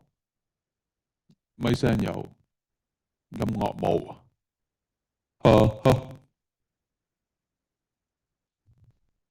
你條標正常。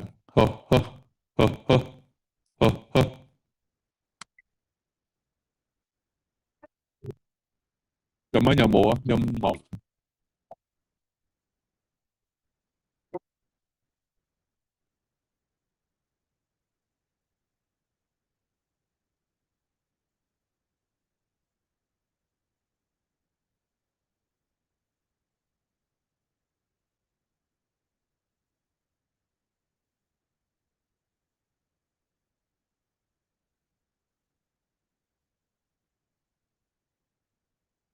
因為經咗我支咪喎。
Distinguished guests, colleagues, and friends, ladies and gentlemen, it is a pleasure to join you virtually for the 2025 Sustainability Forum. I truly wish I could be there in person to benefit from the insight of such an important guest.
How do we empower every person and every organization?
How do we empower every person and every organization on the planet to achieve more?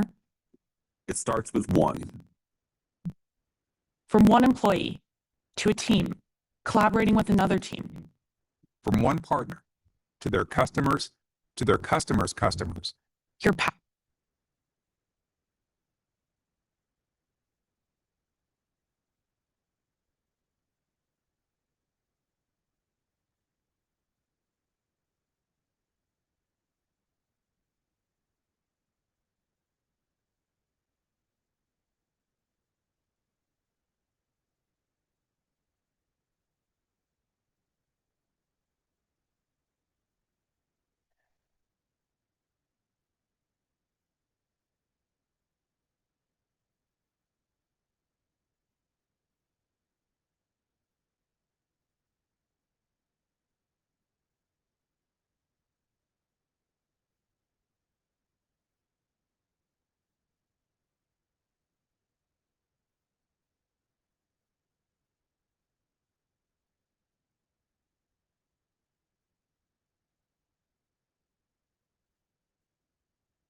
home.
Good afternoon, ladies and gentlemen. Just a kind reminder that we will begin momentarily. So everyone, please do take your seats and we'll check on your devices and make sure they are on silent or at least on vibrate. And as I mentioned, we will begin momentarily. So for those of you who's just coming in, please do take a seat. And also, if you do wish to take pictures, please refrain from using flash. Thank you.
Welcome back, everyone. I hope everyone had a good lunch and got to network a little bit, made some new friends. Okay, that's good.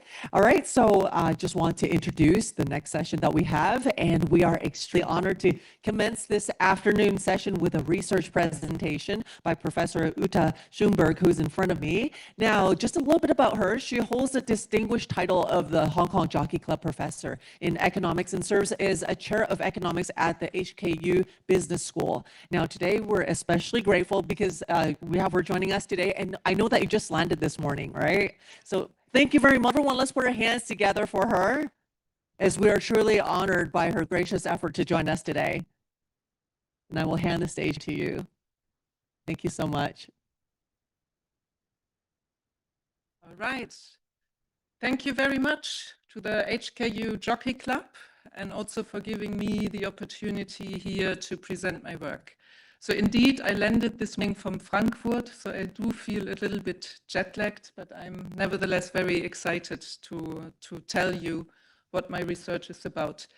In fact, I am the odd one out among the four endowed professors. So by that I mean my research is in fact quite different from that of the other three, which I think is the reason why I am presenting after lunch and not together with the other three. All right, so I'm a labor economist, and as a labor economist, I try to understand how the labor market functions.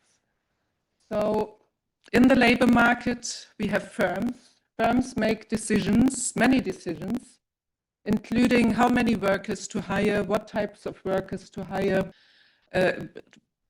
how much to invest in capital, whether to adopt green or brown technology, etc. Then we also have workers, and workers also make lots of decisions on their education, how much labor to supply, in which occupation to work, etc. Then in the background in the labor market, we have labor market institutions and education systems, and these institutions tend to differ widely across countries. So the country where I am from, Germany, and that's also the country where I have done most of my research so far, for example, has a well-functioning apprenticeship system that still educates about 60% of school leavers. And then we have public policies that influence the labor market by impacting firms' decisions and workers' decisions. So public policies would include a minimum wage or taxation of profits or payroll taxes. And if these public policies are very large, they might even impact the institutions. And then we have shocks that in part can be controlled by public policy, but also happen to some extent out of our control. So let me highlight some developments. So we have globalization and trade, technological advancements, immigration, and I should also mention climate change here. Yeah, so these shocks, including climate change, directly impact firms and workers' decisions. And of course, there's also an interaction between public policies and these shocks. So any policies designed to combat climate change will have also consequences on the labor market. So what I then try to do in my research, I want to understand how firms and workers respond to public policies and shocks. Yeah, so shocks like immigration, technological advancements, including AI, they create, without doubt, lots of opportunities, but they might also create challenges. So there might be some workers who benefit, but there could also be workers who are left behind and who lose. So really what I try to do is to identify who are the workers who benefit and who are the workers who lose. And why is this important? Well, it really helps us to design policy and to target exactly those who lose. And that really also helps us to ensure that growth is equitable and also sustainable. Yeah, so what I want to talk a little bit more about is immigration and how immigration has shaped the labor market. And I do this in the context of Germany. Yeah, just to give you a little bit of background, in Germany, migration started in the late 1950s, and it was to ease labor market shortages. And it started with the guest worker program.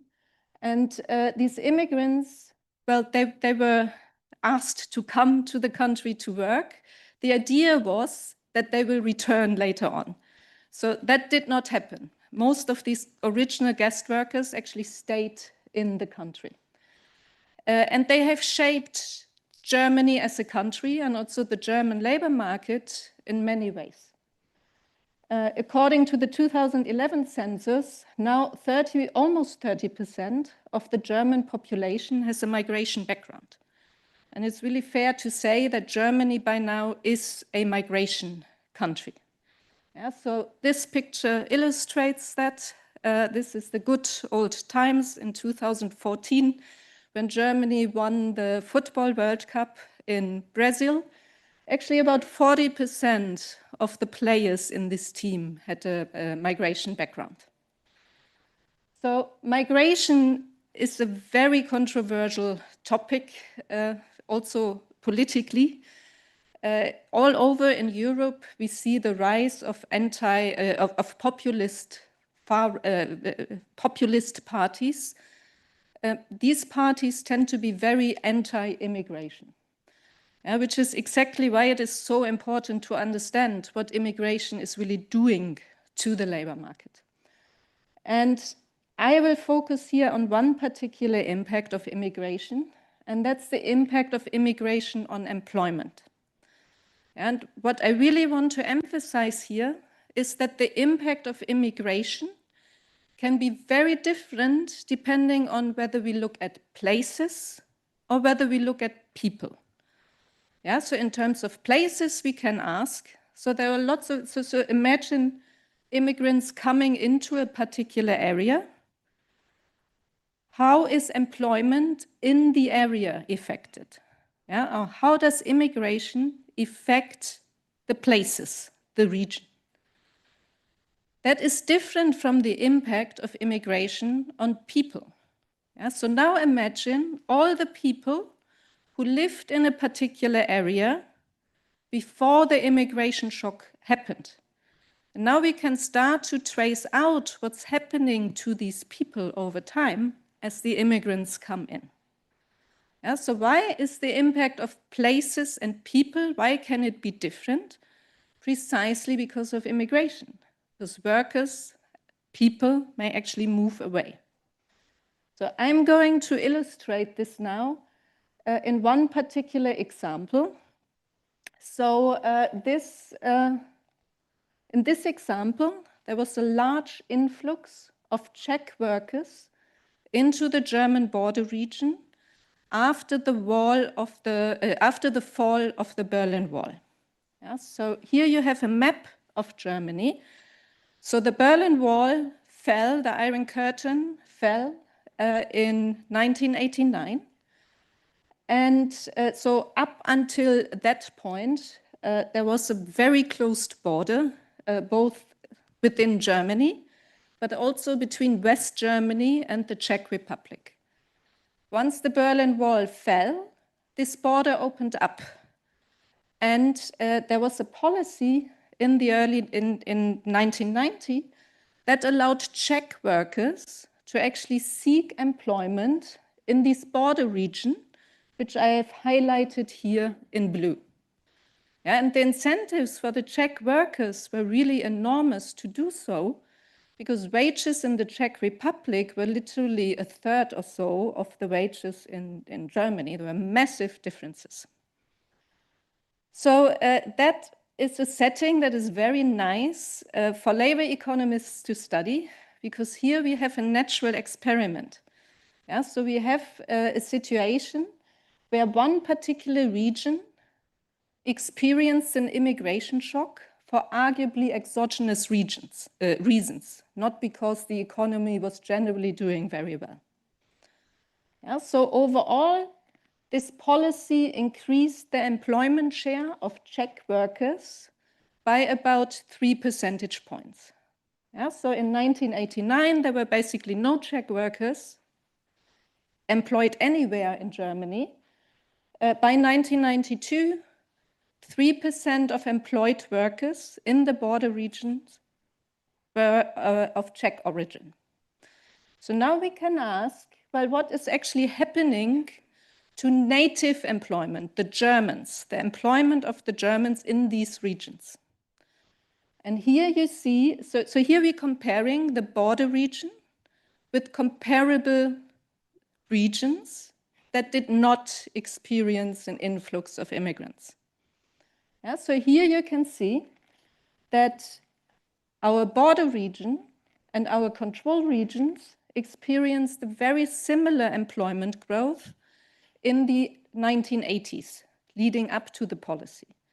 But then the border is opened, the Czech workers come in, and native employment in the border region actually starts to strongly decline. Yeah, so this is what I call the impact of immigration on places. Yeah, here, native employment. Yeah, but does this actually mean that immigrants take away the jobs of the natives? So this is phrased in a very provocative way. More scientifically, what I mean, does this mean, so now consider that all those who were employed in the border region in 1989, before the Czech workers entered. Yeah, and now we are asking, what is happening to their employment prospects? Do they actually now lose their jobs because the Czech workers come in? Yeah, that's what I call the impact of immigration on people. So if we look at that, there's basically no effect. Yeah, so these native Germans, so the Germans, they did not lose their jobs if they were employed as the Czech workers come in. So here you really have a case where the impact of immigration on places is very different from the impact of immigration on people. So what explains this difference? So why does regional employment adjust so strongly? So it adjusts because people no longer move into this region. Yeah? So the firms no longer hire German workers to the same extent. So I also want to highlight here that this distinction between people and places is not only important when we talk about immigration shocks, but more generally when we talk about local shocks. So think about the local shocks that Solomon talked about in his keynote. So just a natural disaster, a hurricane. Yeah, so this hurricane might have devastating impacts on the region, on the place. But if we are optimistic, perhaps the effects are not quite as bad for the people if the people have the opportunity to actually move away. Yeah, and immigration is, of course, also one way to adapt to climate change. So in terms of outlook, so far most of my research has focused on Germany, my home country, also other European countries. Now, after my move to HKU from University College London, I'm really also very interested and very excited to explore and study labor markets in Asia. This includes the Chinese labor market, but also Japan and South Korea. And in terms of immigration, both South Korea and Japan are actually quite fascinating. Yeah, so they kept their labor markets quite close. So there were if we look at 10, 15 years ago, there were very few people with immigration background living in these countries. More recently, they have opened up. Why have they opened up? Because of labor shortages and because both Japan and South Korea are rapidly aging. And now China, of course, is a country that traditionally has lost people. Yeah, so there is net emigration. And in fact, the Chinese are now by far the largest immigrant group, especially in Japan. So I actually see many parallels to Germany's early experiences, thinking back to the 1960s. So because also the South Korea and Japan started with something like a guest worker program. And what I intend to do, or one thing I intend to explore, is really how these immigrants in South Korea and Japan, how are they integrating and how are they influencing and reshaping the Japanese and the South Korean economy and labor markets. All right, thank you very much. Thank you, Professor Schoenberg. And that was a wonderful presentation, given you just got off the plane this morning. Thank you. That's true economic dedication. Thank you. Now, ladies and gentlemen, following Professor Schoenberg's insightful research presentation, now we have the distinct pleasure of welcoming a perspective from the forefront of global development. Now, this will be addressed by Mr. James George, who's the Deputy Resident Representative of the United Nations Development Program that is in China. Although he is not able to join us today, he has graciously prepared a video for this forum. So everyone, please direct your attention to the screen with me.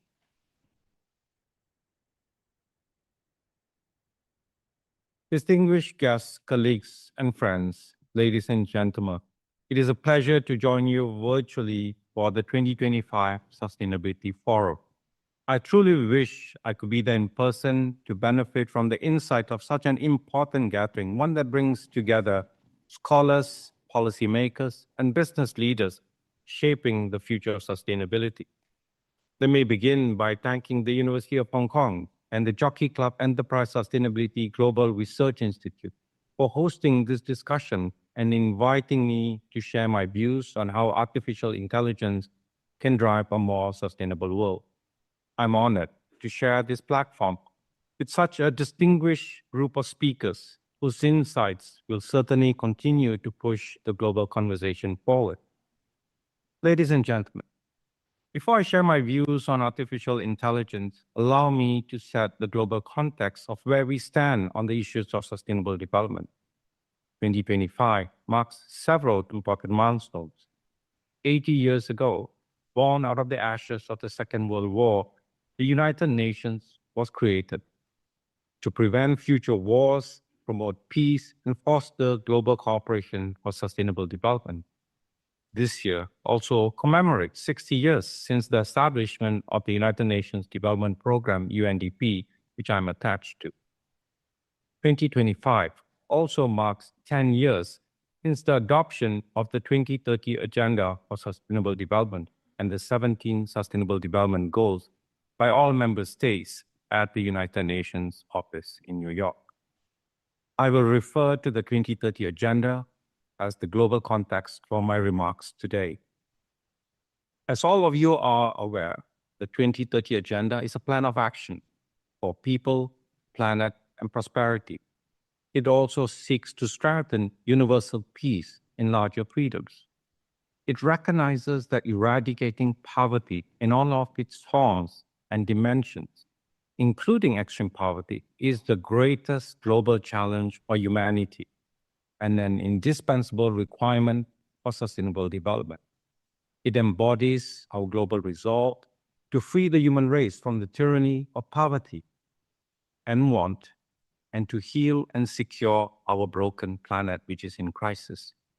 It outlined bold and transformative steps which are urgently needed to shift the world onto a sustainable and resilient path. It also pledged that no one will be left behind. The reality is that with all the technical knowledge we possess in the powers of technology and innovation, grounded by global, regional, and national commitments, policies, and strategies, we are still far away from the vision that the global community envisioned a decade ago. Ladies and gentlemen, in July this year, the Sustainable Development Goals Report 2025 was released. Allow me to share some findings and views on moving forward. It marked the 10th annual stocktaking of global progress towards the 2030 Agenda for Sustainable Development. With the 2030 deadline only 5 years away, the report delivers a very stark assessment. The Sustainable Development Goals have no doubt improved the lives of millions of people, but the current pace of change is insufficient to fully achieve all the goals by 2030. On the positive side, the report revealed real and substantial development gains that have been achieved during the past decade. Since 2015, the world has made notable strides in expanding access to education and improving maternal and child health.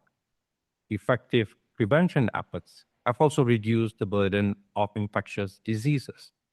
Access to electricity has grown and achieved 92% in 2023. This is remarkable achievement, up from 84% in 2010. With the numbers of people without electricity dropping to 666.4 million people. Renewable energy is now the fastest rising source of power worldwide. Internet connectivity has also increased by 70%, opening up new horizons. Yet, most importantly for our discussion today, progress has been fragile and unequal. The reality is only 35% of the SDGs are on track or making moderate progress, and nearly half are moving too slowly, and alarmingly, 18% are in reverse. In 2025, an estimated 808 million people will continue be living in extreme poverty, up from a previous estimate of 677 million, representing 1 in 10 people. Carbon dioxide levels are at its highest in over 2 million years. And 2024, as all of us know, was the hottest year on record, surpassing the 1.5 degrees Celsius threshold. Meanwhile, debt servicing costs in low and middle income countries reached a record $1.4 trillion, squeezing resources needed for sustainable development. This is the reality that we have. Escalating conflicts, climate chaos, rising inequalities, and the soaring debt servicing costs are holding back further advancements. Ladies and gentlemen, the 2025 report, however, does cite one point that I would like to share today. We have the opportunity to close the digital divide and ensure that technology, including artificial intelligence, is harnessed inclusively and responsibly to advance sustainable development for everyone. To examine this more closely, allow me to unpack two correlated data points: internet access and telecommunication connectivity. Firstly, internet use continues to grow. This is positive, but universal connectivity remains elusive. In 2024, 5.5 billion people were online, representing 68% of the world population. However, only one-third of the global population, which is 2.6 billion people, still remain offline. Global internet use has grown from 40% in 2015 to 68% in 2024 and continues to move forward. However, when we look at least developed countries or landlocked developing countries, internet use stands at just 35 and 39% respectively. Now, when we start looking at the gender divide, globally, 70% of men were online compared to 65% of women. Second, let's look at connectivity. Although 5G coverage has expanded to 51% of the global population in 2024, just 5 years since the commercial launch in 2019, progress continues to be uneven. 84% of people in high-income countries have access to 5G, which is excellent. Coverage, however, is only 4% in low-income countries. Now, where 5G technology is unavailable, in low-income countries, 4G remains an opportunity. However, they only reach 52% of the population. This sets the backdrop of our topic today, which is presenting both challenges and opportunities.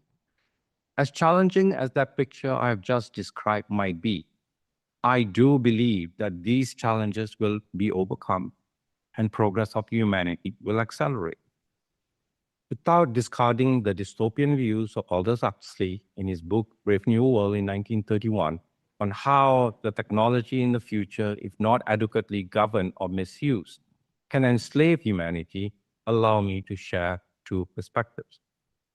I truly do believe that emerging technologies, especially artificial intelligence AI, offer us a powerful lever to accelerate human development, from improving education and healthcare to advancing green transitions and inclusive public services. It is without a doubt that AI has become an integral part of our daily lives, especially in developed economies. From personalized navigation that reduces commute time and recommendation systems that help people find information, to smart home devices that optimizes energy use, and digital assistants that support learning and communications, AI is pervasive. If leveraged in the right way, AI offers immense potential to accelerate human development, enabling us to do things better and faster. Now, imagine this: smarter energy grids powered by AI that anticipates peaks and integrates renewable energy, precision agriculture that helps farmers adapt to changing weather patterns, healthcare systems where machine learning supports early diagnosis in rural, remote communities without access to doctors, or urban planning that models low carbon transitions. This is the future we want to live in.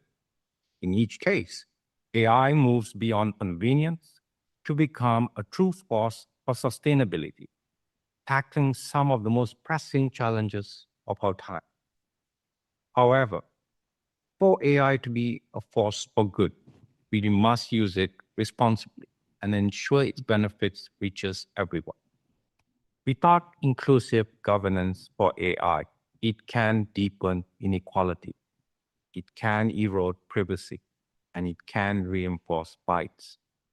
So how far and fast can we adopt AI for global adoption? The reality is the digital divide remains stark. 1/3 of humanity, as I just mentioned, is still offline. Only 2% of the world's data centers are located in Africa, and just 5% of AI innovators there have computing powers they need. Imagine this.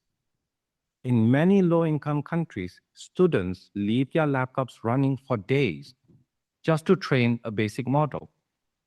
High-quality local data are scarce, expensive to collect, and often imported, which means AI systems can end up reflecting foreign realities rather than local needs. The reality is there is a clear AI divide between countries and, most importantly, also within countries. In Asia and the Pacific, advanced economies such as China, Republic of Korea, and Singapore are racing ahead in AI, while others, including a number of countries in our region, continue to struggle with the basic connectivity, power, and basic digital skills. Regardless of the wealth of economies, ladies and gentlemen, within countries, large urban firms are moving very fast, while small enterprises and rural communities continue to risk of being left behind. This uneven landscape creates three critical risks: unequal ability to capture AI gains, unequal capacity to cushion job displacement, and uneven timing of benefits across geography, gender, and class. Addressing this requires dual investment, building hard infrastructure like connectivity and data centers, while strengthening soft capacities urgently on skills, governance, and institutions. Inclusion must be intentional by design. Ladies and gentlemen, last year at the United Nations Summit of the Future, world leaders adopted the Pact for the Future, a once-in-generation commitment to rebuild trust in global cooperation. Central to this pact is the Global Digital Compact. Now, I'd like to share with you some perspectives on that. The Global Digital Compact sets principles to ensure that digital tools, such as including AI, are developed and deployed for the common good. It aims to connect everyone to the internet, safeguarding human rights online, and establishing international standards for AI governance, and fostering, most importantly, global cooperation in digital technologies, among others. At UNDP, with our network across 170 countries, we know managing AI's opportunities and risks demands international cooperation. Turning commitments into actions means aligning innovation with human development at its center. Focusing not only on what AI can do, but on who benefits, who decides, and who is left behind. UNDP, in collaboration with our sister UN agencies globally, are already bridging the AI equity gap. Since 2021, we have supported over 120 countries in digital transformation, with more than 1,300 projects in 2024 alone. In over 50 countries, UNDP country offices are supporting governments in developing digital readiness assessments to help them identify gaps and opportunities, while our AI hub for sustainable development is strengthening data systems, green computing, talent, and enabling ecosystems. Ladies and gentlemen, the local language accelerators that we have developed have shown us that ensuring the inclusion of 40 million speakers of low-resource languages, which are languages with limited digital resources, including the lack of large data sets for AI training and development, is critical. But there is more to be done. For our conversation today and moving forward, we must continue to ask these questions. Who sets the algorithm? Whose data is being used? Who gains and who is marginalized? What rules governs the use of public and private data? AI system mirrors the societies that build them. If the data access and management are unequal, the outcomes will be too. That is why inclusive data governance, where data are treated as public goods and all voices are represented, lies at the core of the UNDP approach. Across the globe, we have seen remarkable progress in aligning technology with sustainability. From e-commerce promoting inclusive to AI-driven environmental monitoring and green industrial transformation, we are seeing through our UNDP projects how digitalization and AI can support SDG progress. We have seen it work for good. For UNDP in China, across the country, we have worked with partners to establish 6 innovation labs over the last 3 years to foster innovation and localize the SDGs.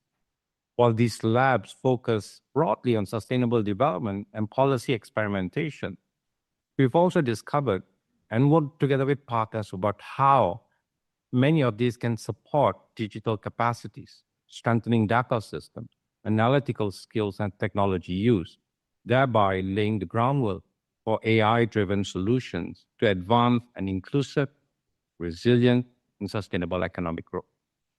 By connecting governments, academia, and the private sector, the UNDP labs are helping local communities explore how digital tools can enhance environmental monitoring, resource optimization, and SDG implementation, truly demonstrating how innovation platforms can drive AI adoption and broader digital transformation. Ladies and gentlemen, as we look ahead, the stakes could not be higher. The 2030 deadline is fast approaching. The world must deliver on the SDGs amid accelerating climate crisis, rising inequalities, and growing geopolitical complexities. AI can help us make that leap, but only if we are guided by strong principles and inclusive governance. The coming decade will define not only how we use technology, but the kind of future we want to build with it and leave for our future generation. The Pact for the Future reminds us that digital transformation is not just a technological project. It is a social contract, embedding sustainability, equity, and human dignity at its core. Let us ensure that AI becomes a bridge to a better world, not a barrier. Let us align innovation with intention and progress with purpose. Let us work together and harness the power of AI to address the most pressing development challenges of our time. Thank you, and I wish you a wonderful conference ahead. 谢谢. Thank you, Mr. James George. That was a very insightful opening that will set the tone for what is to happen later on today. And of course, this is the stage for the critical topic of AI and sustainability, which we're preparing for right now. Now, building directly upon these ideas, we're now actually transitioning into a very pivotal part of today's forum, the roundtable dialogue that is dedicated to AI for sustainability. Now, before we invite our distinguished panelists to board the stage, allow me to briefly underscore why this conversation is so urgent. Why is it so pressing? In that we're at a unique moment in history, facing immense sustainability challenges on one hand, while on the other hand, possessing the transformative power of AI on the other. Now, the crucial question is that we hear all the time is, how do we harness this powerful force and direct it towards solving the most pressing planetary and societal challenges? It's not just a technological opportunity, it's actually a collective responsibility. Now, AI for sustainability, it's all about strategically aligning our greatest technological lever with our most important human goal, which is securing a viable and equitable future. Now, it is the opportunity for us to deep dive into this vital intersection that is between these topics, and we have gathered a brilliant group of thought leaders at this roundtable. So for this session, it will be moderated by Ms. Bernice Yu, Head of Operations of the HKU Jockey Club Enterprise Sustainability Global Research Institute. So can I please have you board the stage first? Please join me. And make yourself comfortable on stage. Now, following the introduction, our panelists for the dialogue are Dr. Ivan Poon, core member at Climate Change AI, also known as CCAI. Ms. Rong Shang, Director, Public Affairs and Communications of Zhongguancun Academy and Zhongguancun Institute of Artificial Intelligence, also known as ZGCAI. Professor Dawei Wang, Assistant Professor, HKU Business School. And last but not least, we have Ms. Jingwen He, Project Lead, Tencent Research Institute. Everyone, please get comfortable, and I will hand it over to you. Thank you.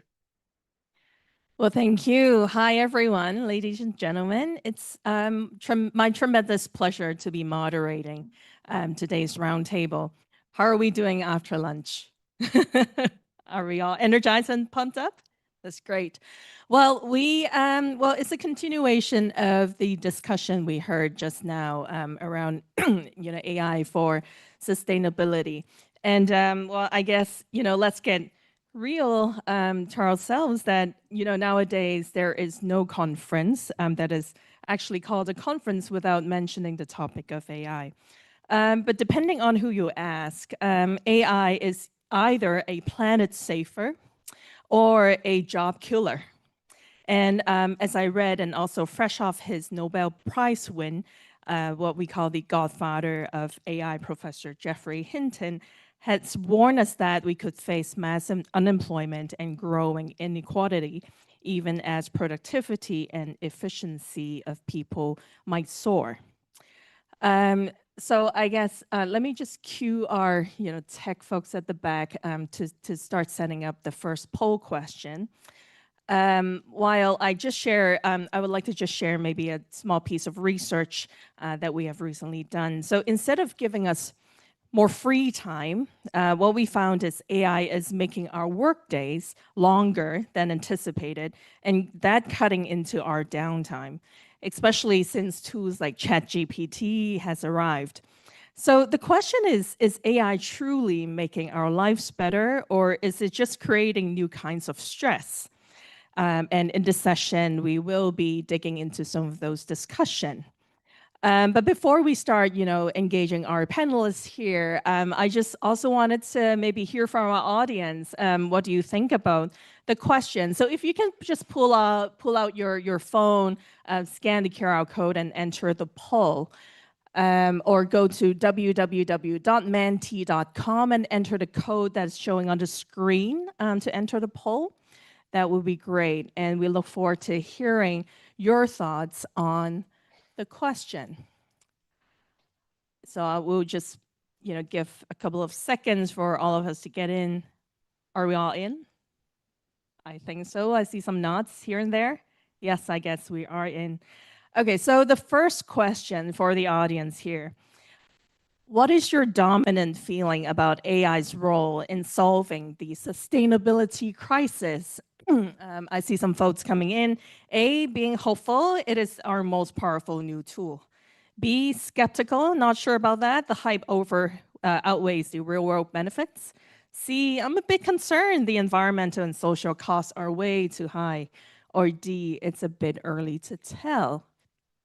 So we're seeing, the votes are coming in, and I guess for most of the group here, we find that it's quite hopeful. It's our most powerful new tool. I guess, we're using AI on a day-to-day basis, and maybe that's the reason why we're, having that thought, followed by, well, it's probably a little bit too early to tell, not quite sure what the impact is going to be like. And some of you have shown some concern about, the cost of AI being too high, especially to the environment and social cost. All right, well, I'm just gonna take a snapshot here. So it seems like there's a tie between, well, not really a tie now. So, okay, majority of you think it's hopeful, is our most powerful new tool. Right, okay. Well, thank you for the contribution.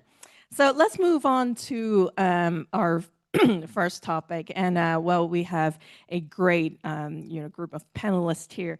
And I guess, just riding on the question just now, I would like to start it off with David. What is your answer to that poll question? And based on maybe referencing some of the latest researches that you have done. Hello. First of all, let me thank you for the great introduction, and thank HKU and the Hong Kong Jockey Club for organizing this very exciting event. So to answer your question, I want to first address the elephant in the room, right? So we are talking about AI for sustainability. The word is very important, right? If we remove the for, is AI and sustainability, then the elephant in the room is AI sustainable, right? And recently on the news, we have seen a lot of saying about AI bubble coming, right? And the bubble is gonna burst. So I think talking about AI for sustainability is very important, but in the short term, I think a lot of people, including me, the question is AI sustainable? Are we gonna ride over this bubble, or is this actually going to be applied into the real life, right? So in the short term, I think my answer to that is the AI bubble. There is certainly some excitement or over-optimism, but I'm telling my students, right? I teach AI to undergrads all the way to EMBAs. And one of the things I tell all my students is that the real application of AI is in the areas that we cannot see, right? The ones that we can see, like AI changing faces, right? AI animating us and helping us to dance in the videos. Those are not the real applications. The real applications are actually in the areas that we cannot see. And the other thing that I'm revealing too much from my classroom, right? You guys need to come to my classroom to hear all this. But the other thing that I tell my students is that nowadays the new AI, it's large language models, right? But large language model, right? The language to us, right, is all about spoken language, right? English, Chinese, French, blah, blah, blah. But actually, the language that AI can speak the best is programming language. So large language model, real application is in automating codes, automating a lot of the background business functions that we do not see with our eyes, the consumers do not see. So I think in terms of the short run, there is definitely over-optimism, but I believe that AI will be applied and there are still a lot of potential that's yet to be realized. So that's my two cents on the short-term sustainability of AI. So overcoming all these and assuming we can really start to automate all these business functions and utilizing large language models' incredible ability to write codes, speak the programming language, translate our spoken words into all the different programming languages for us and automating a lot of the business functions. I think there are a lot of things AI can do in terms of solving the sustainability issue, okay? So in the long run, I believe that using the ESG, right, the environmental, social, and governance area, I think in environment, okay, we can automate a lot of things, like for example, the energy crisis, right? AI is already being applied to smart homes, to grids, right? Optimizing the distribution and the storage of energy. Okay, I'm already working with some companies in this area to see how they are applying it and how much energy they can actually save on the grid. In terms of social area, you mentioned a little bit, right? AI will replace jobs, right? Will displace people. But in my recent research, we actually done a very interesting work, which is collaborating. I know your background is in HR management, right? We actually collaborated with a company, their HR team, and we automated the CV screening stage. Instead of replacing the HR managers actually very happy, right? They have AI because the CV screening stage is actually the most tedious, most boring, most tiring one. You have thousands of CV and only a few HR managers filter out thousands of CVs, right? That's the most painful job. But the actual fun job is in interviewing, right? Getting to know the people. So the CV screening stage, we help apply it, and we reach very, very high accuracy in terms of the CV screening stage. So the HR manager is very happy with us. And the other benefit to it is when we talk about social issues, right, is AI creating biases, right? AI having biases. But in this case, we actually use AI and control the AI and increase diversity in the hiring. So we can actually control the kind of demographic group we want to target more, right, to increase demographic diversity in it. So in the end, we reach high accuracy, and we also were able to increase diversity, and the HR managers are all very happy with us. So I think there are ways to use AI to solve social issues as well. And the third one is in governance. So governance, I think, yes, I do believe the poll is right. We are too early to tell. So governance, in terms of governance, the trend is, I think we first need to know the cost and the risk to AI. So before we can come up with the policy, the right policies to regulate AI, right?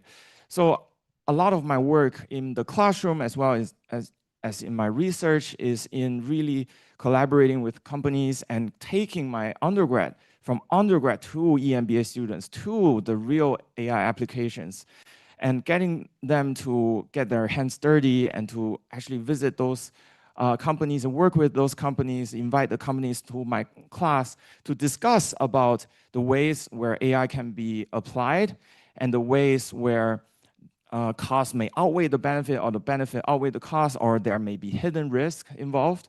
So I think it's a very exciting time. So overall, to sum up, I'm very hopeful for the future, but of course, my feeling should be cautiously optimistic. Yes. So thank you. Well, thank you, David. I think that's great insight in terms of, and I like that the fact that you're also bringing a lot of application examples into your sharing. If I may move on to Ivan, I know your work bridges, similar to what David has been doing, bridges, some of the researches in your AI lab into real world applications. So in your opinion, have you seen anything that, really particularly impresses you, transformative in a sense, and what kind of impact has that led to the society? Yeah, thank you very much. So a little bit introduction. So I'm an urban sustainability researcher, and I'm also serving as a core member of Climate Change AI, which is a global NGO that has around 13,000 members globally. And we try to connect the AI researchers, policymakers, industry stakeholders to accelerate climate actions. We have annual summer school, also webinars, and we have climate change workshops at the free AI flagship conferences, the NeurIPS, ICLR, and ICLM. So we would like to build the community and also do knowledge sharing as well.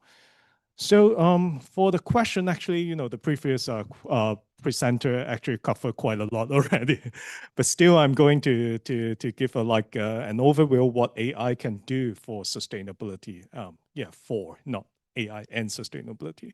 So first of all, AI can extract actionable information. So can do clustering, can reveal patterns with a massive unstructured data set, analyzing satellite imagery, detect deforestation.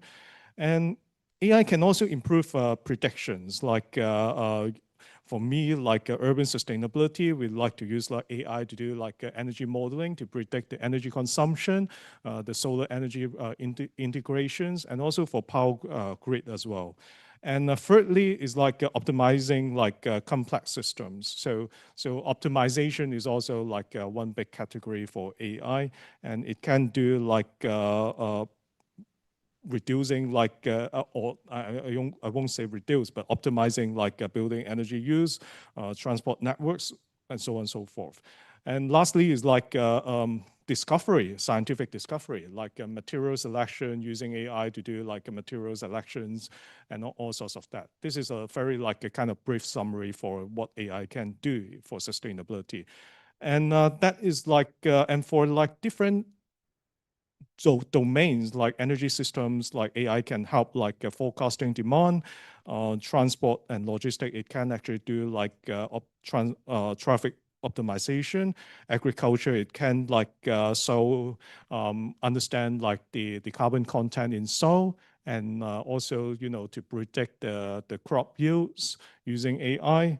And of course, I need to mention in climate science, the Professor Ng this morning also mentioned about the climate risk assessment as well. And finally is finance and policy as well, all the the data, the tracking, the disclosure. So finally, I would like to conclude similar to the previous speakers that AI is very powerful too, but it is also not a silver bullet. So a lot of times, for example, people would say whether we can just use AI to do the monitoring and verification process for carbon credits, or my view is still we need to combine AI and also all the experiment to do the verification process. So AI is a powerful tool, but it is not a silver bullet. Thank you, Ivan. Yeah, so cautiously optimistic, I think, has been a consistent theme throughout the discussion so far. Moving then on to Jingwen. So you're from the Tencent Research Institute. So Tencent mission and vision, it's very famous. Tech for good is part of your mission vision statement. And I would believe, your research institute as the backbone of the company, and based on your observation and experience in the team as well. Well, can you just tell us a little bit more what does the Tencent Research Institute does, and perhaps quote some really commercialized examples, since I think you guys have done a great job in commercialize some of the researches that you guys have done to directly to consumers. So would you be able to share a little bit of insights around that as well? Okay, thank you, Bernice, and good afternoon, ladies and gentlemen. I'm Jingwen from Tencent Research Institute, and I'm going to say I'm a Gen Z and a digital native, so I guess I'm among the group who felt hopeful for the AI use, but I still think it's too early to tell, I guess. And yeah, and very interested in human-centered AI, how human AI collaboration can empower people to grow and thrive. And please allow me to first introduce my institute. Actually, we are the Tencent think tank for social science research, and leveraging our diverse data, products, and real-world cases, we are exploring some key cases and issues that are shaping the digital economy and I guess the internet industry. And our research has three key aspects, three key areas, which are the frontier law and policy, the digital society, and I guess the industrial economics. And I come from the third one. I would say I really enjoy working with my team. It's usually very hard to find a job that brings together meaningfulness, impact, and stability, but this one does.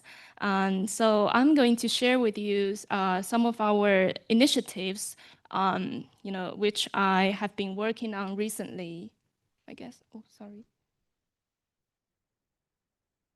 Yeah, it's called AI Corpus for Good. Since we know that high-quality data sets are essential for training a good AI model, however, when it comes to vulnerable groups, such as the disabled, the elderly people, left behind children, and women in low-resource areas, I think the data related to them is quite limited. So as a result, we can see the AI products built for them can't really get their needs. So this would cause a phenomenon in the AI age, which is the most invisible people in society are becoming even more invisible in the AI age. So that's why we are trying to launch this initiative in August 2024. All we are doing is like Mr. James George said, is digital inclusion. We wanted to bring those people to AI site as well as the public site. And, so we decided to, I guess, build an AI for good corpus by co-creation. And first, we need to find the real and common questions in elderly people's daily lives. And second, we co-created the answers with professionals with years of experience in elderly care. And all these things are done by social co-creation voluntarily. And we really appreciate that. Our co-creators come from social organizations. They are social workers, volunteers, doctors, psychological counselors, and maybe researchers in universities. And we finally attracted about 100 social organizations to join. They range from the peers, the elderly peers who acted as the friends, to the young students. And finally, we got and received about 8,000 Q&A pairs. Yeah, we collected the data in the form of Q&A, which is a really mainstream form of corpus nowadays. And you can see this contain about about 7,000 single-turn Q&As and about 1,000 multi-turn Q&As, depending on the complexity of the question. Yeah, and another good news is we didn't stop here, because we also invited the elderly themselves to write Q&As for themselves, because no one can represent them better, actually. And we recruited a social co-creation group of the elderly, and it was a 100% social co-creation of the elderly. And finally, we collected another 1,140 pairs of Q&As from them. And I'm really proud of that because we were trying to challenge the stereotype that the technology only belongs to the young. We are trying to prove that the agent to technology is no longer a disadvantage.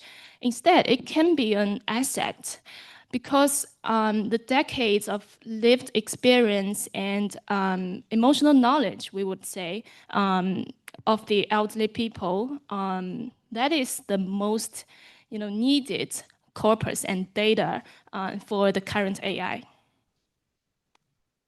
So, and from the very beginning, we decided to make the corpus open and free because we find that a lot of social nonprofit organizations are trying to, develop their own AI products to empower their services, but they lack the technical support and capacity.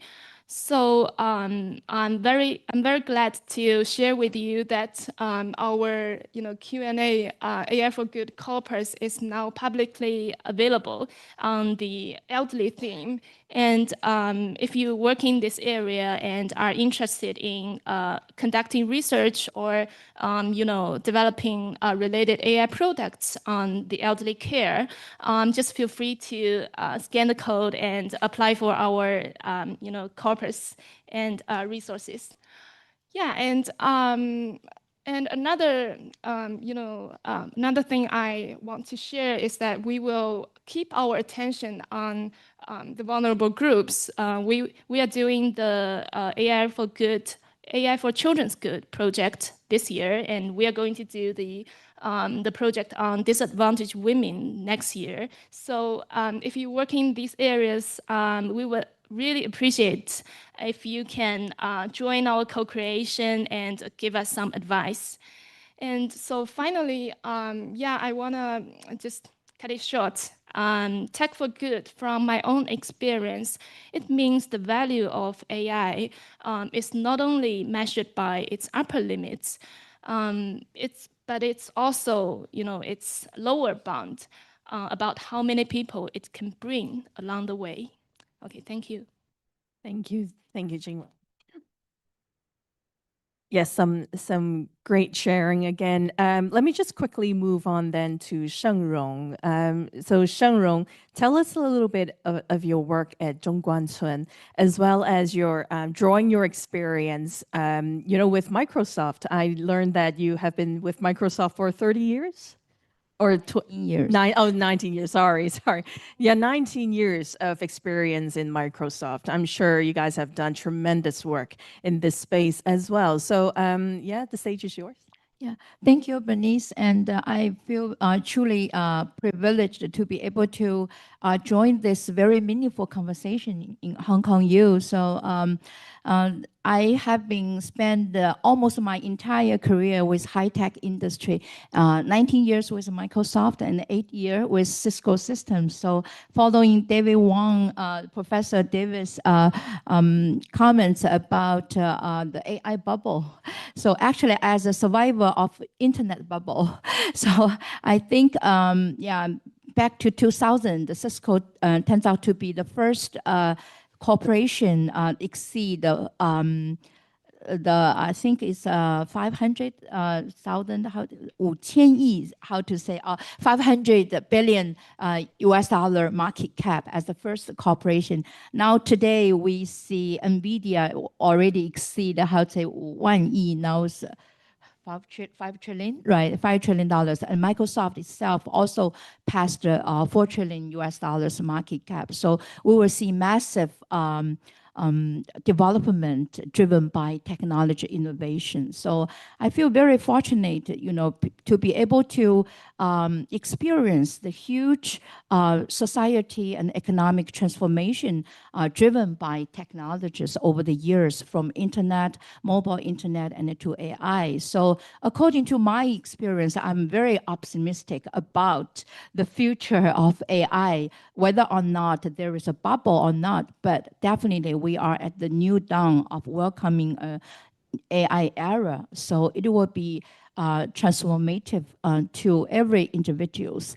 So I'm with the old generation. So in front of the audience with so many AI natives. So I think I get lots of inspiration and confidence about the future. So I was very new to this academy and the institute. We call National AI Institute and Academy. So the mission for the institute is called cultivate future leaders. So I think should be quite shared purpose and the mission with Hong Kong U and all the future leaders in the audience. So I will very quickly share. So I was for both AI and sustainability. I think I was certified by my experience with Microsoft and Cisco. So my new job, we are only with this new job for a couple of months. So I will use a lot of, my example and experience with Microsoft. So I will quickly share the mission video. How do we empower every person and every organization on the planet to achieve more? It starts with one. From one employee to a team, collaborating with another team. From one partner to their customers, to their customers' customers. Your passion, your ingenuity, Your hard work. Supporting inclusive opportunity. protecting fundamental rights, Committing to a sustainable future. earning trust, For our society. our economy, our world. That's the impact. That's the impact. That's the impact each of us can have. That's our collective opportunity. Empowering 8 billion people, We're entering a new era of AI, where we will be able to build as fast as our imagination. where creativity will have no constraints. And we can focus on the big picture. Together, we can ensure these benefits reach Every country, every industry, and every individual. When we empower every person and every organization on the planet to achieve more, We empower the world.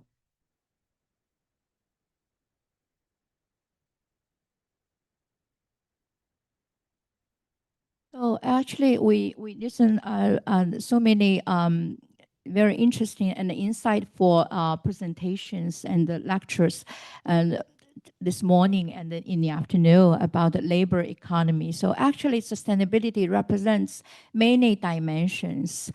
So I think I believe AI is not just for sustainability. AI maybe is part of the sustainable solutions in my personal view. So I think Jingwen just mentioned about human-focused AI.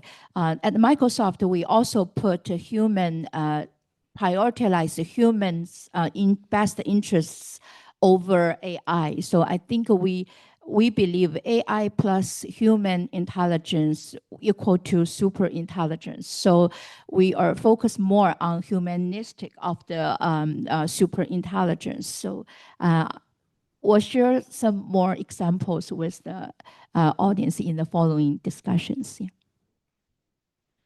Well, thank you very much, Shengrong, for the sharing, and thank you for providing your insights. I think, jointly as a group, we feel quite optimistic about, AI's capability and how it helps with sustainability.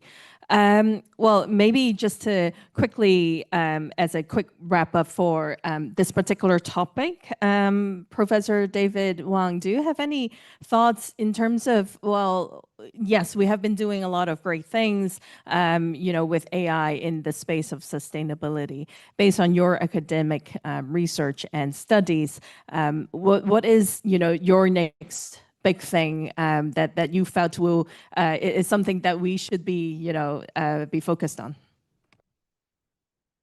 Okay, thank you.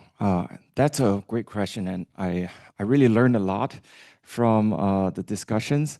And by the way, you mentioned that you are the older generation, but you don't look old. I couldn't tell. So something that we are working on right now. So just want to share. So this is something that I've recently put together. So it's my very own lab. It's called Human Artificial Intelligence Lab. The reason why I created this name is because we are focusing on research, simply comparing human and artificial intelligence. Because before artificial intelligence was here, we were all using our human brain, right? Human brain cell, raw human intelligence to solve problems. But now with AI, we can also solve problems. But as the previous speakers all mentioned, okay, we put human first. So we have the human before the artificial, right? That's one of the exciting things. The other exciting thing is I want to put our lab's introduction cover here because this is very special to us. This picture, I believe, speaks 1,000 words because I literally put almost 1,000 hours into this picture. This is drawn by myself. So this is not generated by AI. So I drew this, I hand drew this, and then after that, I scan it into the computer and then use Adobe Illustrator to trace it out and then to apply the gradients and the coloring. So this picture really symbolized the future for me. So let me explain a little bit about this picture. So this picture, the background is actually a window, okay? So to fit the cover for the lab introduction, we have to trim away the frames of the window, but it's actually a window. And this window symbolized the window of imagination, right? The future is really full of possibilities with AI. So I put the window of imagination as the background. And then in the middle of, obviously, we have a bust of an AI. So this era, we're focusing on the AI, right? But just focusing on the AI is not enough. We need human and AI collaboration. And in order to achieve human and AI collaboration, we must first know the baselines for human intelligence and AI intelligence, right? Artificial intelligence. And right now, we are actually unclear about the capabilities of AI in terms of, for example, creativity, in terms of logical reasoning, in terms of how we can summarize stuff, right? Obviously, we all now we already have, our intuition is telling us, okay, AI is really good at summarizing. But do you know if AI is better in terms of creativity or worse than human than creativity, right? This is not an open question, right? Because I just did a research on this. So to not give you guys spoiler, right? So I won't reveal too much of my own research. It's coming out. So obviously, we want to know more about how we collaborate with AI, right? So I put the human geniuses surrounding the AI because this is going to be an era where human and AI work together, okay? And then the flowers and the plants, okay? It's a little dark here, but on the cover, they are actually a web, right? A web, a network. and it symbolizes deep neural network because AI is based on deep neural network. So how do we collaborate together, link human and AI together? How do we design the deep neural network? So that's the plans. That's why, that's how I created this image. So I hope in the future, our lab just started. We have 10 really good students here. I hope in the future to do more research in this area and to collaborate with more companies and yeah, to answer more of these questions. Yeah, thank you. Wow, that's great. I mean, we look forward to hearing more about your work, and for corporates who are interested to collaborate, please feel free to look for it, David. Well, we look forward to your next artwork as well. Yeah, draw something, draw more. You have impressive artistry there. Well, yes. Well, we have talked a lot about AI's possibility, and future to us seems unlimited in some ways. But as what we asked in the beginning of this forum is, apart from being hopeful, there is also a sense of cautiousness that we will have to keep in mind. Well, just referencing some of my previous experience in human capital and human resources, I think a lot of HR professionals out there are very willing to explore the possibility of AI. Say, for instance, using them as an answering robot or an handling employee inquiries. But then the more they're adopting certain technologies, the more they're concerned about anything that's related to compliance. Are they answering authentic and true information in response to those employee inquiry? So real quick, in our next session, we would like to explore just a little bit more around the pitfall or potential concern around AI, and how do we as a team navigate around that. And so for the tech team back there, if I can just pull out the other poll question for the audience to react to, that would be great. Yes, again, go back to the same poll and express your views on what is your greatest concern about using AI for sustainability. A, the hidden cost. AI's own massive energy and resource consumption could be big. Unreliable outcomes result based on bias or poor quality data. C, a distraction tool, greenwashing and masking deeper problems that we may not have noticed. Or D, concentrated power. Are we in control over solutions held by just a few large entities? So if all of you are in, please cast your votes and tell us what you think about the question. Are we seeing some answers coming in already? Oh, we cannot see the question yet? Oh, is it a wrong QR code? Is it is it the previous one? Because a couple of you guys have seen to, or you can just join at menti.com and use a code shown at the very top of the screen, 87063789. I'm just gonna give you guys a few more seconds to get in. We're all very tech savvy, so I'm sure you'll be fine. All right, so yep, answers are coming in. Concentrated power, control over solutions held by a few large entities. And second to that is unreliable outcome. Not sure about the data of the quality. Are we using the right data to make decisions? Well, it seems like we do have a majority group of the audience who felt more concerned about the concentrated power. All right, well, thank you. Thank you for providing us your feedback. And for the next couple of minutes, we would like to maybe perhaps deep dive, some of these concerned areas with our panelists here. If I may start with you, Ivan.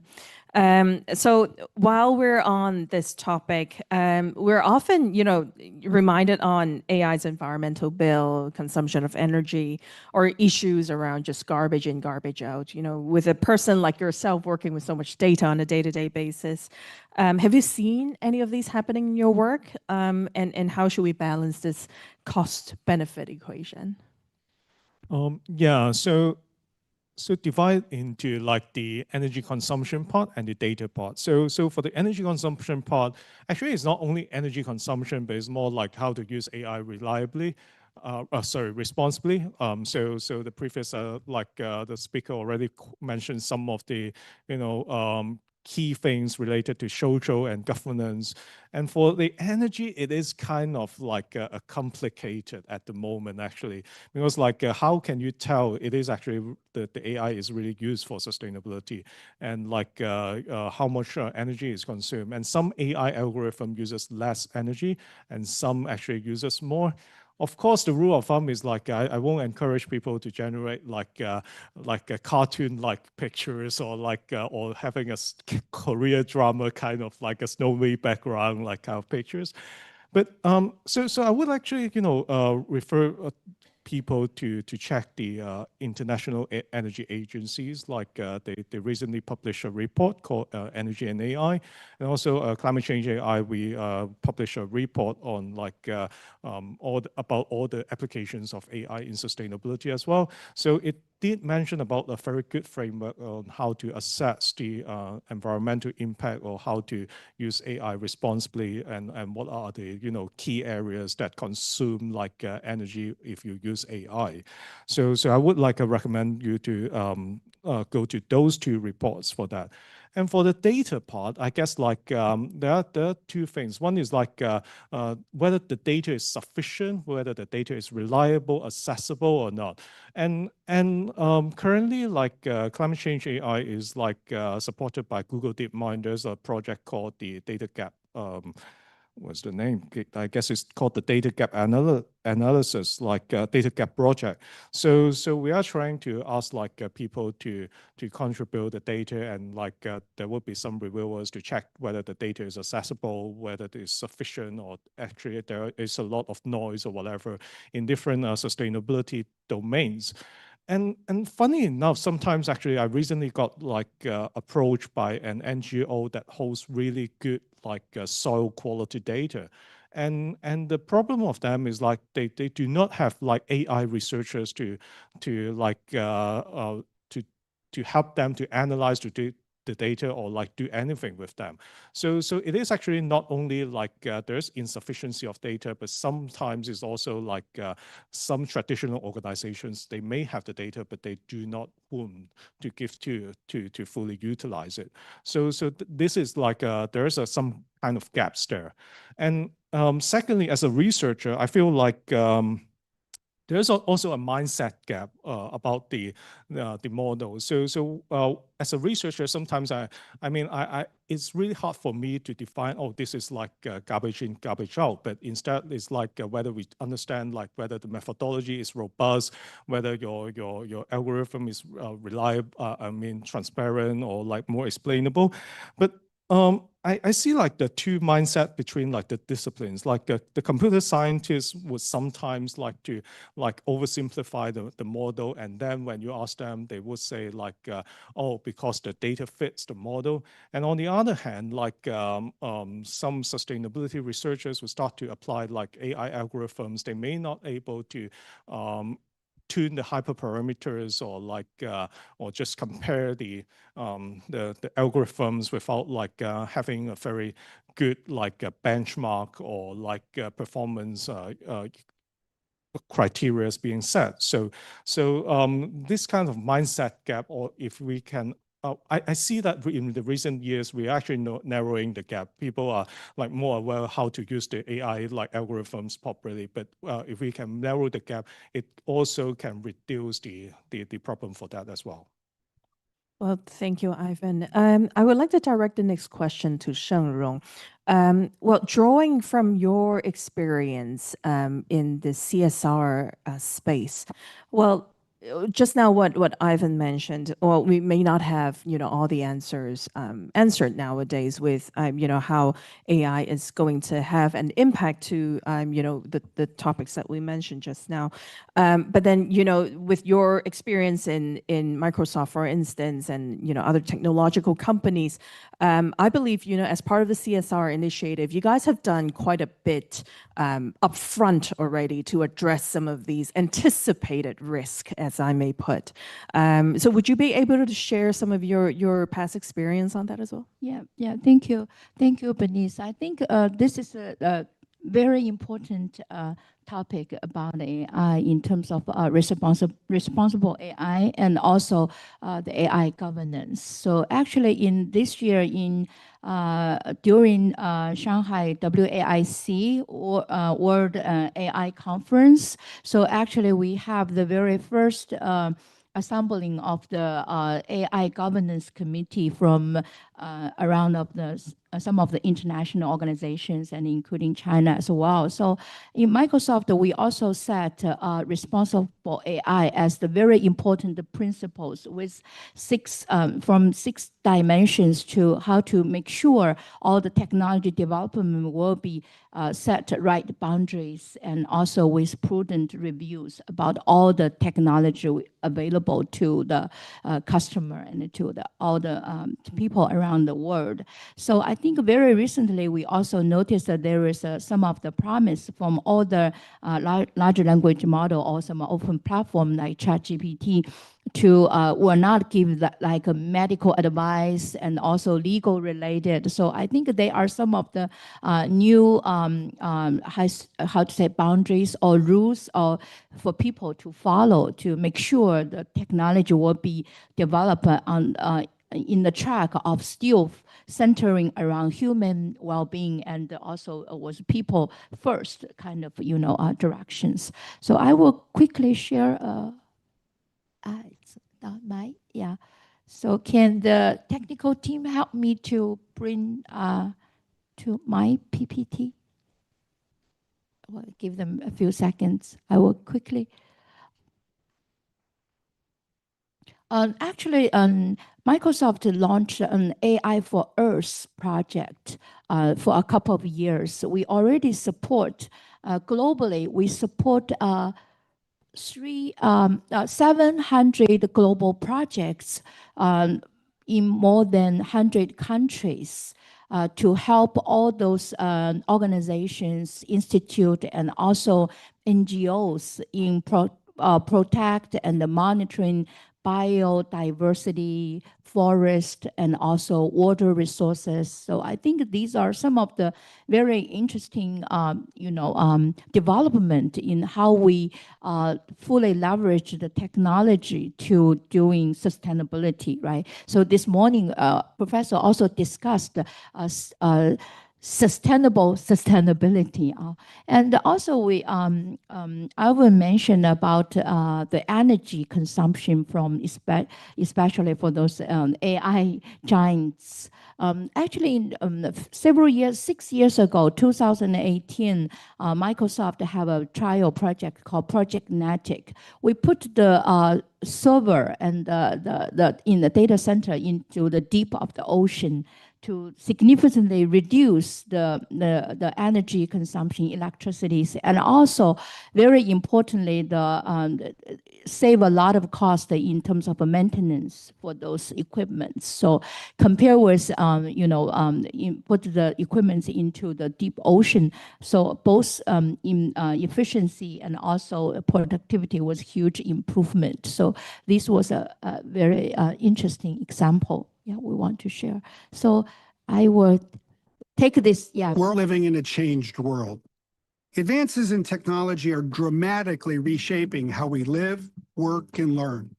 And while there is great potential for technology to help address society's biggest issues, the pace of this change is also raising new challenges and amplifying existing inequities in our communities. Now more than ever, Microsoft recognizes its enormous responsibility and opportunity to ensure that the technology we create benefits everyone on the planet, as well as the planet itself. Now is the time for urgent action. Those of us that can do more should do more. But the challenges we face are complex, and no one company, industry, or country can solve them alone. Together, we can reimagine a better future. To avoid the technical challenges, so I just get the video. Yeah, so first, thank you. Thank you. Thank you, Sharon. Well, in the interest of time, we would like to perhaps open our or switch focus a little bit, from discussing pitfalls into really looking forward to the future and what's possible in the future. So, well, let's put on our visionary hat and our brainstorming hat now. If we, all of us, all of the panelists, think about, what is possible in the future and what is the next big gig on AI for sustainability that you personally feel it's wow, that is, definitely is going to be the next big thing, or your organization is already working on, what would that be? If I can start with Jingwen, perhaps.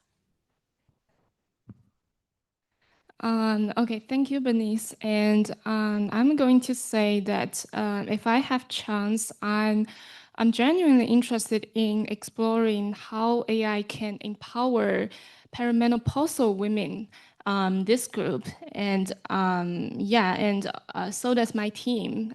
We are all really passionate about it. We can find that actually it's not a novel idea to talk about women's menstrual health because it has been a really heated topic, in China and maybe earlier in abroad. And even especially in today's stand-up comedy, we can find some new narratives are emerging, which are trying to break the stereotype and stigma related to period and trying to beginning to celebrate the first period. But we are not just chasing the latest trend. We are trying to connect with the people who are truly in need. I'd like to say, similar to the menstrual period, talking about perimenopause also brings a sense of stigma for midlife women. And more importantly, there are a lot of misunderstandings related to them. For example, most people think it is only the period, a relatively short period after women have the last menstrual period. But actually, it's a relatively long transition phase that covers both the time before and after the last period. So according to data, on average, women in China enter this stage around the age of 46, which is the age of my mother. And yeah, but according to new research, they can also have some early perimenopausal symptoms before this age when they just enter 40 years old. So a lot of women during this period, they are diagnosed, they are misdiagnosed, and they can be questioned by their relatives and their families for being overreacting. Yeah, and I started to notice this topic because of a very famous Chinese TV host who is called Li Jing. She experienced the perimenopausal hot flashes during a live stream broadcast, and it was it was quite terrible, and she felt helpless, even though with her fame and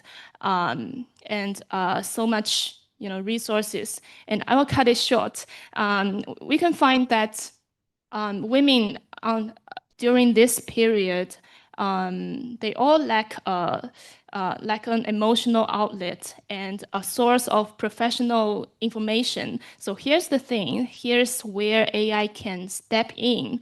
And I think me and our team will do the AI for Good corpus for women during this period, and we will collect high quality data sets to train AI how to be respectful and balanced when dealing with these problems.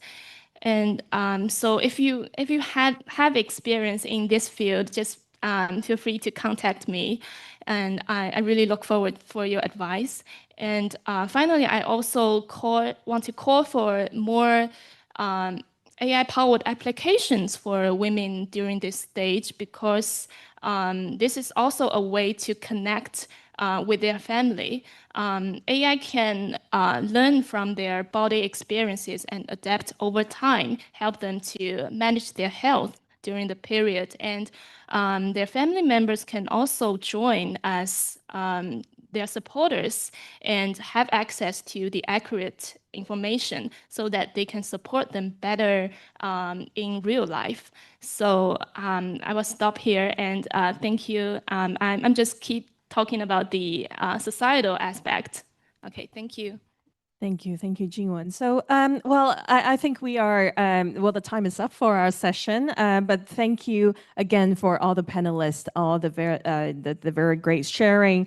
If any one of you are particularly interested in any of the topic or work that, our panelists are working on, please feel free to speak with them after the session. But yes, well, thank you again for being here with us, and we hope you all enjoy the rest of the session. Thank you. Thank you. And thank you, Bernice, for being our moderator. And thank you to all our panelists. Can I please invite everyone to take a step forward and take a photo before we leave the stage, just to make sure that we have a good photo going on here.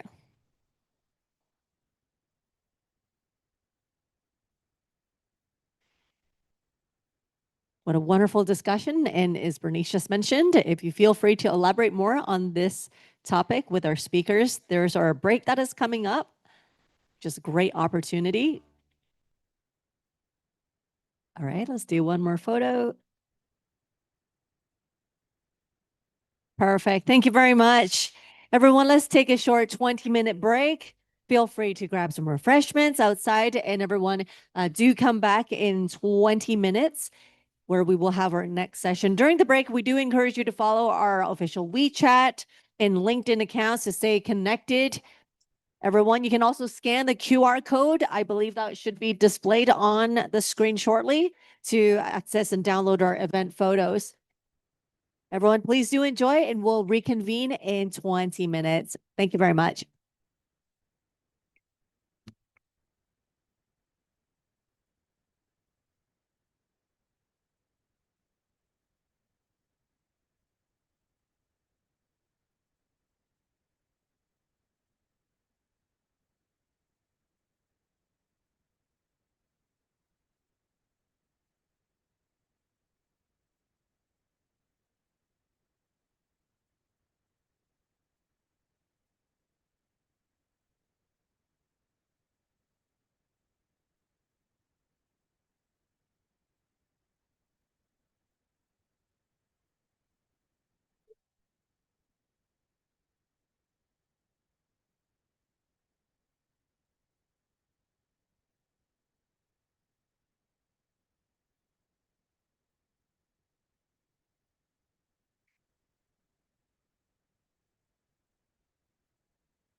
Ok, không bạn, đã sao bạn?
Ladies and gentlemen, for everyone who is outside, just a kind reminder that we will begin shortly. So can I please take this opportunity to invite everyone to come back into the hall to join us for the latter sessions. Thank you very much.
It doesn't matter. Yeah, sure. Might as well.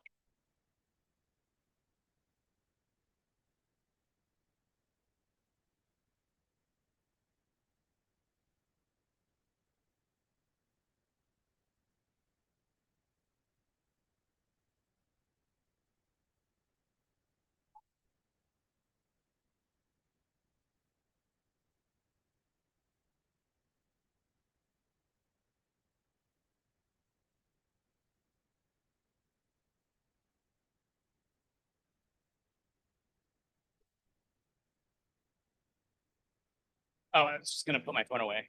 Yeah. Yeah. put my thanks.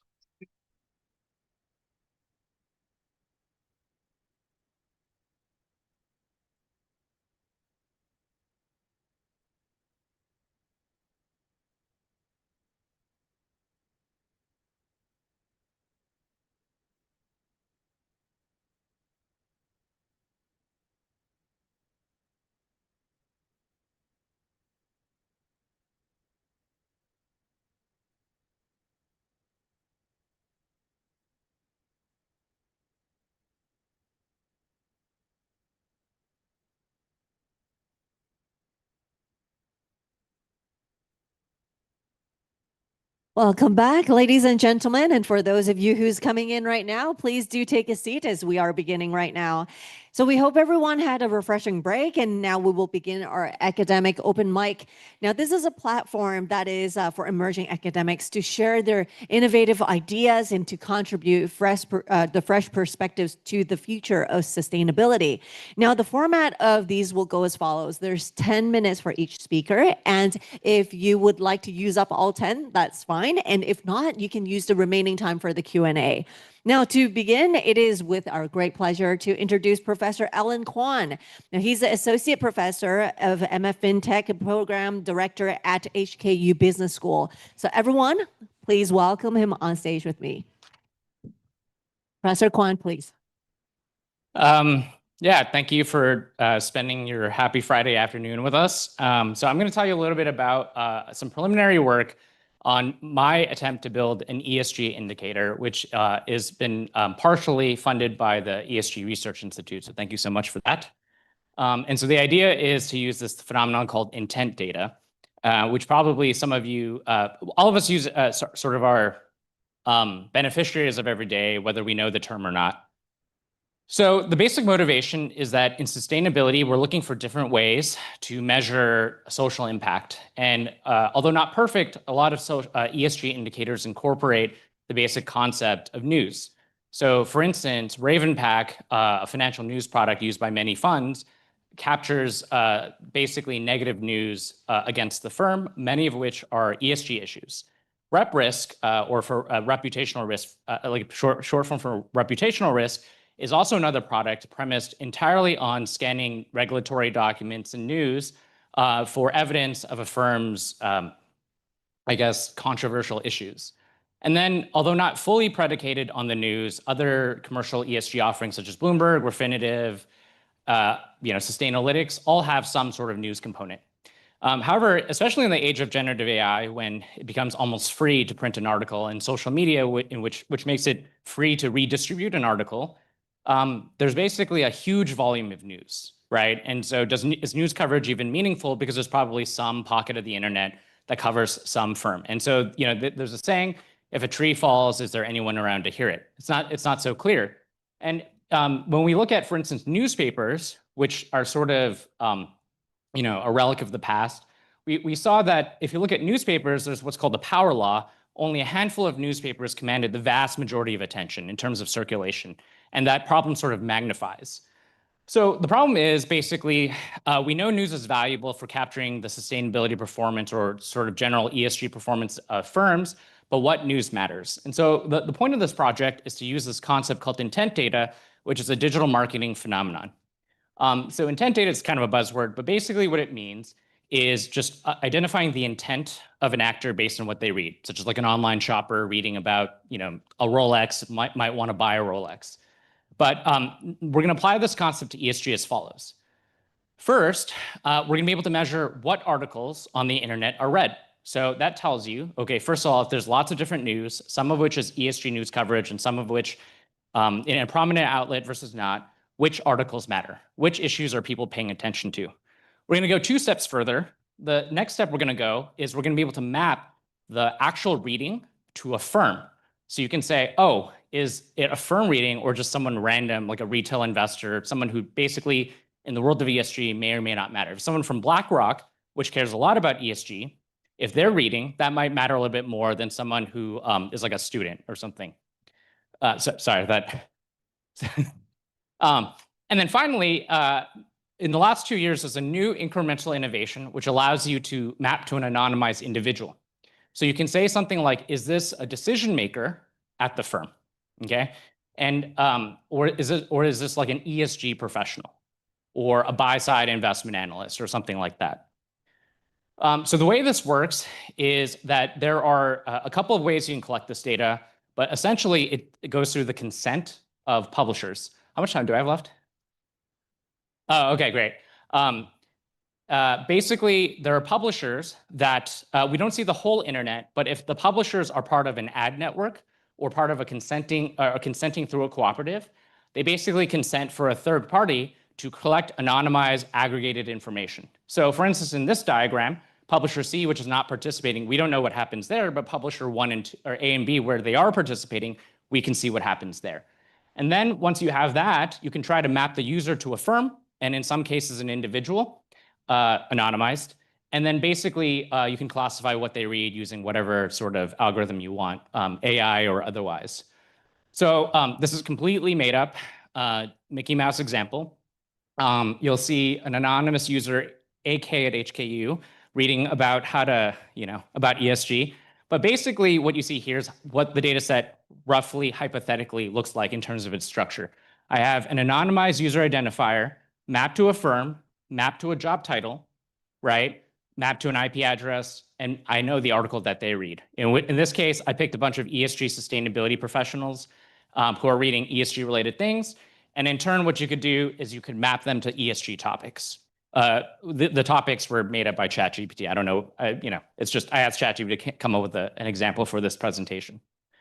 But what I have in mind is assuming that I have a large corpus of firm mapped, individual mapped content, I can create a topic taxonomy. So for instance, these are some topics that I might want to create. I might want to create for ESG an environment topic, a labor topic, right? Social issue, a compliance topic, a data protection topic. I can come up with any topic that I want using a large language model. Okay. And then what I can do is then I can say which firm is reading about it, and in turn, basically is a decision maker at the firm reading about it. And I'll tell you how I would apply this in a couple minutes. But this is from an earlier version of the data where here I don't actually observe the individual yet. Remember, this is an innovation in the last 2 years. But this is from some previous work that I've done, where what we tried to do is validate this data. What we looked at was Larry Fink issuing a sustainability letter, basically saying climate risk is like investment risk. It was like a very famous letter. And what we're doing is we're looking at the reading activity of firms, publicly listed firms, where BlackRock has a big holding versus a small holding. And what you can see in the red lines is that there's a divergence in the few days around the time of the letter for ESG issues, and to a lesser extent, labor issues for the red line relative to the blue line. And the argument is, if Larry Fink, if BlackRock is a really big investor, then it makes sense for you to pay attention to what BlackRock says. And you can see a noticeable divergence between firms that arguably should pay more attention to BlackRock, the ones where BlackRock has larger holding.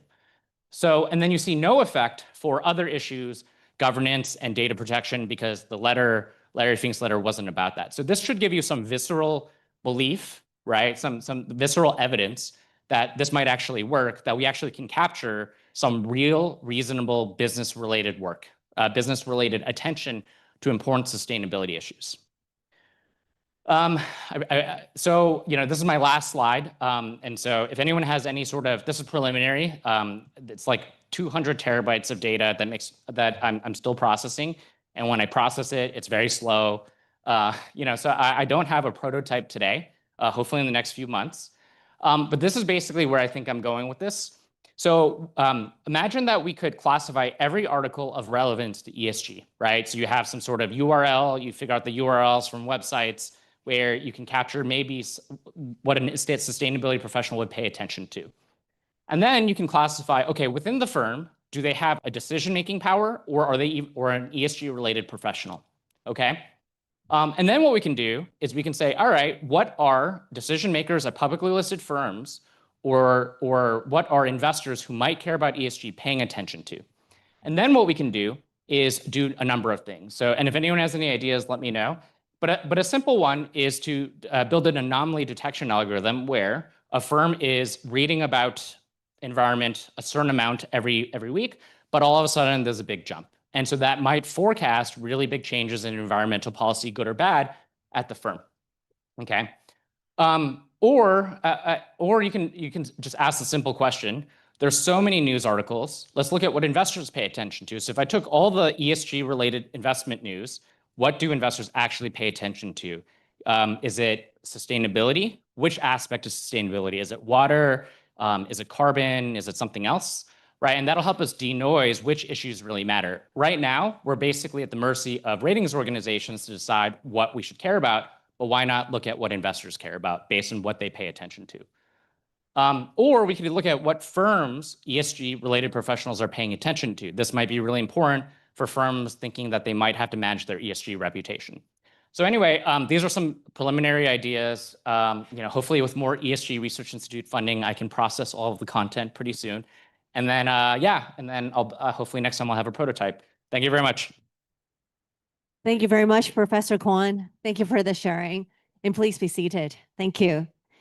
And next up, we are just as delighted to invite Professor Dawei Huang. He is an assistant professor of HKU Business School. So everyone, please give him a warm welcome as he boards the stage. All right, the stage is all yours.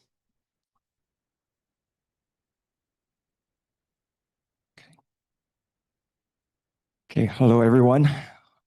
So, hello again. I'm back on the stage. So today, let me share with you, just continuing off from what I shared in the previous panel, what we are doing in our Human Artificial Intelligence Lab. So one of the things that I think is very exciting right now is looking into the future, right? Into the future of education, looking into the future of how to ensure that us humans do not get replaced, right? So me as a professor in HKU Business School, I think one of my most important job is to figure out how to train, right? How to train students to become better users of AI, how to help them develop this kind of skill for them to be sustainable in the future, right? So today I'm going to share a little bit about my research and teaching and a mini sort of small innovation that I did that combined basically my research and teaching together. And ultimately, I'm going to show you a platform that I developed. It's called Beat the Bot platform.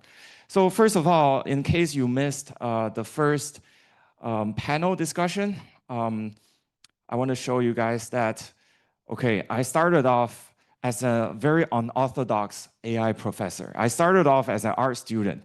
And this is not generated by AI. Again, every time I show my artwork, I have to say it's not AI generated. So I painted this when I was 16 years old, when I was a high school student. But because my parents went to the business school, they said, oh, you have to go to the business school. As Asian, right? Having Asian parents, either you become a lawyer, doctor, or you become a banker, right? So I went to the business school. So I was an art student all along. This is the art painting that I did when I was a high school student. But following my parents' footsteps, I went to the business school. And long story short, I ended up here in HKU Business School, right? But after I came to HKU Business School, AI basically exploded. And Sam Altman, the person behind this explosion of AI, said something that really caught my attention as a closet artist, right? Closet artist. He said LLMs will be able to do anything a person can do. So basically he's saying that, oh, AI can paint, AI can be creative, AI can replace creative people, okay? So me as a closet artist, I was a hidden artist, right? I didn't try to reveal my artistic self when I first came to HKU. I thought that, hey, if AI can do everything a human can do, can AI replace creativity, right? So I came to HKU. One of the first research that I did was comparing human and AI in terms of creativity. And we collected a bunch of data. We collected about 10,000, close to 20,000 human data across the world, even including Africa, even including India, including remote places like Guizhou province in mainland China. We collected people's creativity, and we also we interacted with AI 400,000 times, okay? Different AI models, about 20 AI models from about 10 companies, different companies. And we did a large-scale comparison at HKU. And we found out that, hey, it's actually very different from what I thought. We thought large language models are actually just as close as humans on average in terms of creativity. So essentially what this is saying is that if you use large language models and write an essay, right? And you let me grade it, assuming I don't give you a fail because I saw that you use large language model, you will simply get a B, okay, a B, an average score, okay? But if a class without using large language models and everyone just relied on their human intelligence, okay, the average score of the class will still be B, but there will be a lot of A+ students. Of course, there will be a lot of fail grade students because students, sometimes they're busy, but some students, they really are motivated and put in a lot of work. So we can see that the variations of people is much more than the variations of large language models. Large language models typically will give you a B+ work, but humans will give you A+, right? You have the exceptionally creative people. Or on the other hand, you have the very unmotivated students, right? So this is actually a very profound knowledge or profound finding. And based on this finding, a lot of my teaching, a lot of my research, a lot of my frameworks that are used in guiding companies in adopting AI is actually built around this. So in my class, in my undergrad, all the way from undergrad class to my EMBA class, I have turned this into an actual platform where students come in, they can do this creativity exercise. After they do this creativity exercise, they use AI to do it.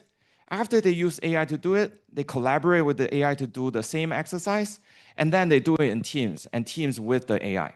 So this platform is called Beat the Bot, and why I want to showcase it here is because I think this represents really the future of education, because in the classroom, the students get to experience, right? Get to be creative, learn about innovation.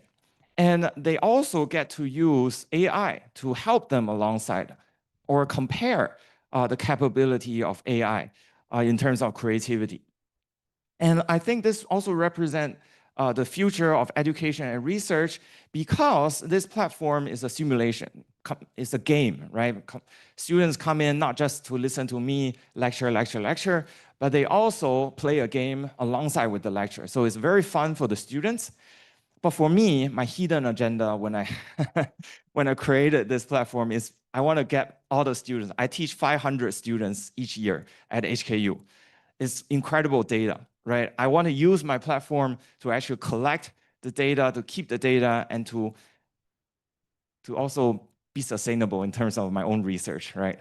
So this platform is already originally, it was just for my own classroom, but nowadays it's being used by other professors, also in HKU. Also now it's being used in top universities, top business schools in the US, including Kellogg and including Maryland. So with that, I think I ended just on time. So I'm sorry. So here is more about myself. If you want to follow my lab, if you want to follow me, you're welcome to follow my Red Note Xiaohongshu account. If you're interested in using this platform for your own classroom, using for your own research, you can also approach me. So thank you very much. Thank you very much, Professor Huang. Please be seated. And thank you for that sharing. Now comes our next speaker. Now, this is something that I need everyone to put our hands together for once again. Please welcome Professor Maxime Couvert, Assistant Professor, HKU Business School. All yours. Right. Thank you. Thank you very much. And thank you very much for all joining us today. So I would like to talk about a project which I'm currently working on the artificially intelligent, the AI proxy advisor. So in other words, what I'm saying here is, can artificial intelligence help shareholders make better voting decisions when they have to vote at their portfolio firms? Can they use artificial intelligence to actually make better voting decisions? What kind of got me into this was actually a vote about Elon Musk very recently. You might have followed that vote where shareholders had to approve a compensation package of about $1 trillion US. And that sounds crazy. So crazy that proxy advisors, which are firms that provide voting recommendations to help shareholders make better voting decisions, almost all of them recommended voting against that compensation package. They were arguing that this is going to cost a lot of money to the firm. But on the other hand, just think about it. How do you motivate the richest man on earth? Well, shareholders actually supported the compensation package with over 75% of shareholders approving the package. And and following the vote, Tesla's stock price dropped by 8%. All right. So was that a good voting decision? Well, it's hard to say because these voting decisions are actually very complex.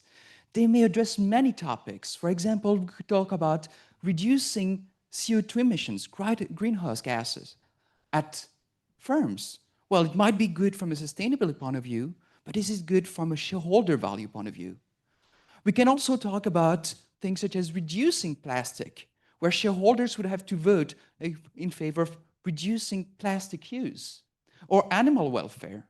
Well, these decisions, they may have positive value implications, because if a firm does better with regards to animal welfare, maybe it will attract new clients. At the same time, it might also be costlier for the firm to actually, I don't know, maybe stop using like animal testing in a pharmaceutical firm. So what would be the optimal vote in these cases? If we look at all of these decisions, it is actually very costly and very complex to decide what to vote, because shareholders face every year, especially if you consider large institutional shareholders, such as the BlackRock, the Vanguard that we've already mentioned. These large institutional investors, they often have thousands of firms in their portfolios. And for each firm, they might have to vote 30 times. That means tens of thousands of decisions that they have to make. And the value implications of each of these decisions are not clear. We just looked at those. Is it clear whether or not prohibiting animal testing has a positive impact on firm value? I couldn't say. And might be good from one firm and bad for another. These might not have linear implications. Finally, if we look at the work of proxy advisors, so these firms that help shareholders make better voting recommendations, it's actually not clear that they are helping shareholders very much. In fact, when we look at the voting decisions, we see that very often we have shareholders that vote in favor of good decisions, but we also see cases where they vote against good voting decisions. We also find cases where shareholders vote in favor of value-destroying decisions, such as cases where you have proposals that have other purpose than just shareholder value. This could be proposals about, defending the interest of a labor union, for example, defending the interest of an NGO. Well, from a sustainability point of view, this might be very good, but from a financial point of view, it might be much worse. Yet shareholders still support these issues. So the question that I have is, can AI help us make decisions that will be value improving, or at least help us understand when we want to make decisions that won't be value improving, but will be more sustainable. To do that, we collect information about thousands of votes from shareholder firms, about firm characteristics, whether it is financial characteristics, but also their ESG performance. Then we estimate a machine learning algorithm on all these votes from 2007 until 2020. And we try to identify what are the characteristics that make a proposal value enhancing. Using this model, we then predict on our sample between 2020 and 2024, we predict the market reaction for two possible outcomes. One outcome when the proposal passes and one where it fails. And so we can see what would be the predicted market reaction when a proposal passes and when the exact same proposal fails. And then we can decide what would be the optimal decision based on these predicted market reactions. So if we observe, for example, that the model predicted market reaction to a proposal success is higher than the predicted reaction for the same proposal in case of failure, then we can say that the optimal decision would be to vote in favor of that proposal. In contrast, if we find that the predicted reaction in case of success is smaller than the predicted reaction in case of failure, then we can say that our model recommends voting against the proposal. And then we want to test whether that makes sense in the data. To do this, we look at the market reaction in two situations. In one situation where we observed that shareholders actually voted like our AI model would have recommended. And then in the case where shareholder did not vote like our AI model recommended. And what we find is that we can actually generate quite large, about 1 to 1.5% difference in market reaction between the case where shareholders voted like our AI recommendations and the cases where shareholders voted in the other direction. And this also holds if we look at the close margin next to the majority threshold. The idea here is that if you are, suppose that you are at 49% or at 51%, well, it's kind of random ending up on one side or the other in terms of voting results. But the impact is that if you are at 51%, the proposal passes, while if you are at 49, it fails. So we look around these close margins, and we look here at the margin of 2.5%, 5%, etc., and we'll still find that even around this small margin, we are able to find that our model outperforms cases where shareholders do not vote like we predict. We then look at what would be the long-term impact. And so to do that, we just create two portfolios here. One where we have that shareholders voted like our AI model would have recommended, and one where shareholders actually voted in the other direction. And what we find is that even over several months, the firms that our model predicted before even the vote to actually outperform does outperform. In addition to this, we run quite a few other tests. For example, we test whether our AI model does better than the proxy advisors. These are the firms I was saying were the ones that are actually paid to make these voting recommendations. And we don't find any impact. We also look at whether mixing the recommendations of the proxy advisors with the AI model, working AI plus proxy advisors, is able to beat our AI model. And it does not. In other words, these proxy advisors, they don't really bring any value. We then look at why shareholders vote suboptimally. And what we find is that they vote suboptimally because they are much more likely to be management friendly than shareholder friendly. So they very often follow the management recommendation, which might end up in actually decreasing value. We do not find that they are, for example, voting suboptimally because they are trying to pursue some ESG agenda. We don't find that. We do a lot of other robustness tests, but overall, our results are quite consistent with AI being able to help shareholders making decisions that will be better for firm value. Thank you. Thank you very much for that sharing, and please be seated. Now it comes to our other panel discussion for today, which we're going to be setting up right here as I speak. Now, there's a lot of cutting edge ideas to process. Indeed. Now, recently, the conversation around ESG has grown richer and actually more complex. Now, we're hearing a symphony of different voices. There are thoughtful critiques about this implementation and the growing ideas, the growing areas of consensus on its core principles, and also the urgent calls for course corrections to ensure it delivers what it promises. Now, this moment of reflection is not only a sign of weakness, but also a sign of maturity. Now, it's a necessary step for us to strengthen the framework in the long term. Now, to help us navigate this very pivotal moment, we have specially convened a remarkable group of thought leaders, scholars, experts, and industry practitioners that are here to engage in a candid and also a very necessary discussion on precisely the 3 C's that they often refer to, which is critiques, the consensus, and the course corrections, as I just mentioned. Now, our aim is to move beyond the buzzwords and to dissect the challenges and to also identify the clear pathways that are going forward now. And we are very confident that this dialogue will provide clarity, challenge to our assumptions, and to offer actionable insights for all of us here today. Now, the roundtable here will be moderated by Ms. Huang Yu, Chief Reporter of Yicai, also known as Di Caijing in Hong Kong. Please join us on stage. And our panelists for the dialogue are Dr.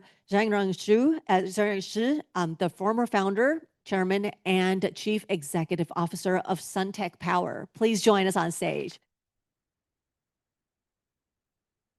Dr. Elonetz Egi, Director, GRI ASEAN Network Global Reporting Initiative. Please join us. Mr. John Yuri, an independent author, researcher, and consultant on climate change and sustainability. And of course, we have Professor Guo Junhe, the Hong Kong Jockey Club Professor in Economics, Director, HKU Jockey Club Enterprise Sustainability Global Research Institute. Everyone, please make yourself comfortable on stage. Please take a seat. Welcome to the final dialogue of today. I'm Huang Yu. So throughout today's forum, we have delved into the aspirations and architectures of ESG. Now we arrive at maybe the most difficult pointed session of today. So we're going to discuss the challenges and course correction. Now a quick disclaimer from my side. So I'm a journalist, not an ESG professional.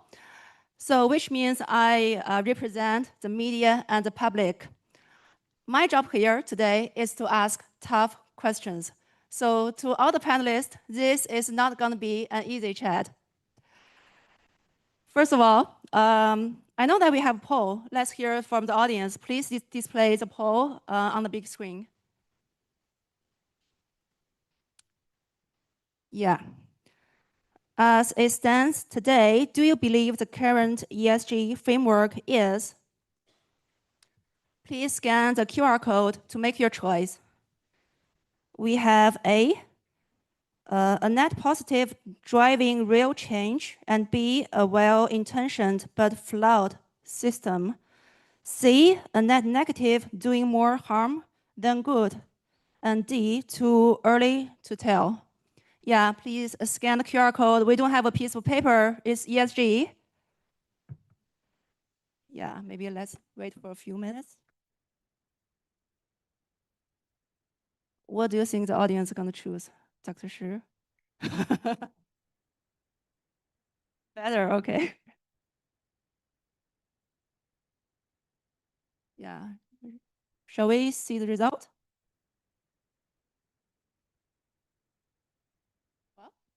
Any technical problem? I believe there's some problem with the system. Okay.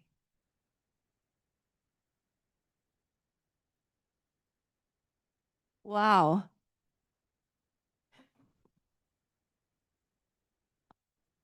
a well-intentioned but a flawed system. You're all ESG practitioners. Surprise me. Maybe you can discuss this result later. But I think the results are quite clear. So most people think it's well-intended but flawed. Yeah, the flawed part is yours. Yeah, maybe I start with Dr. Ali. So we know that you are at the forefront of shaping ESG standard.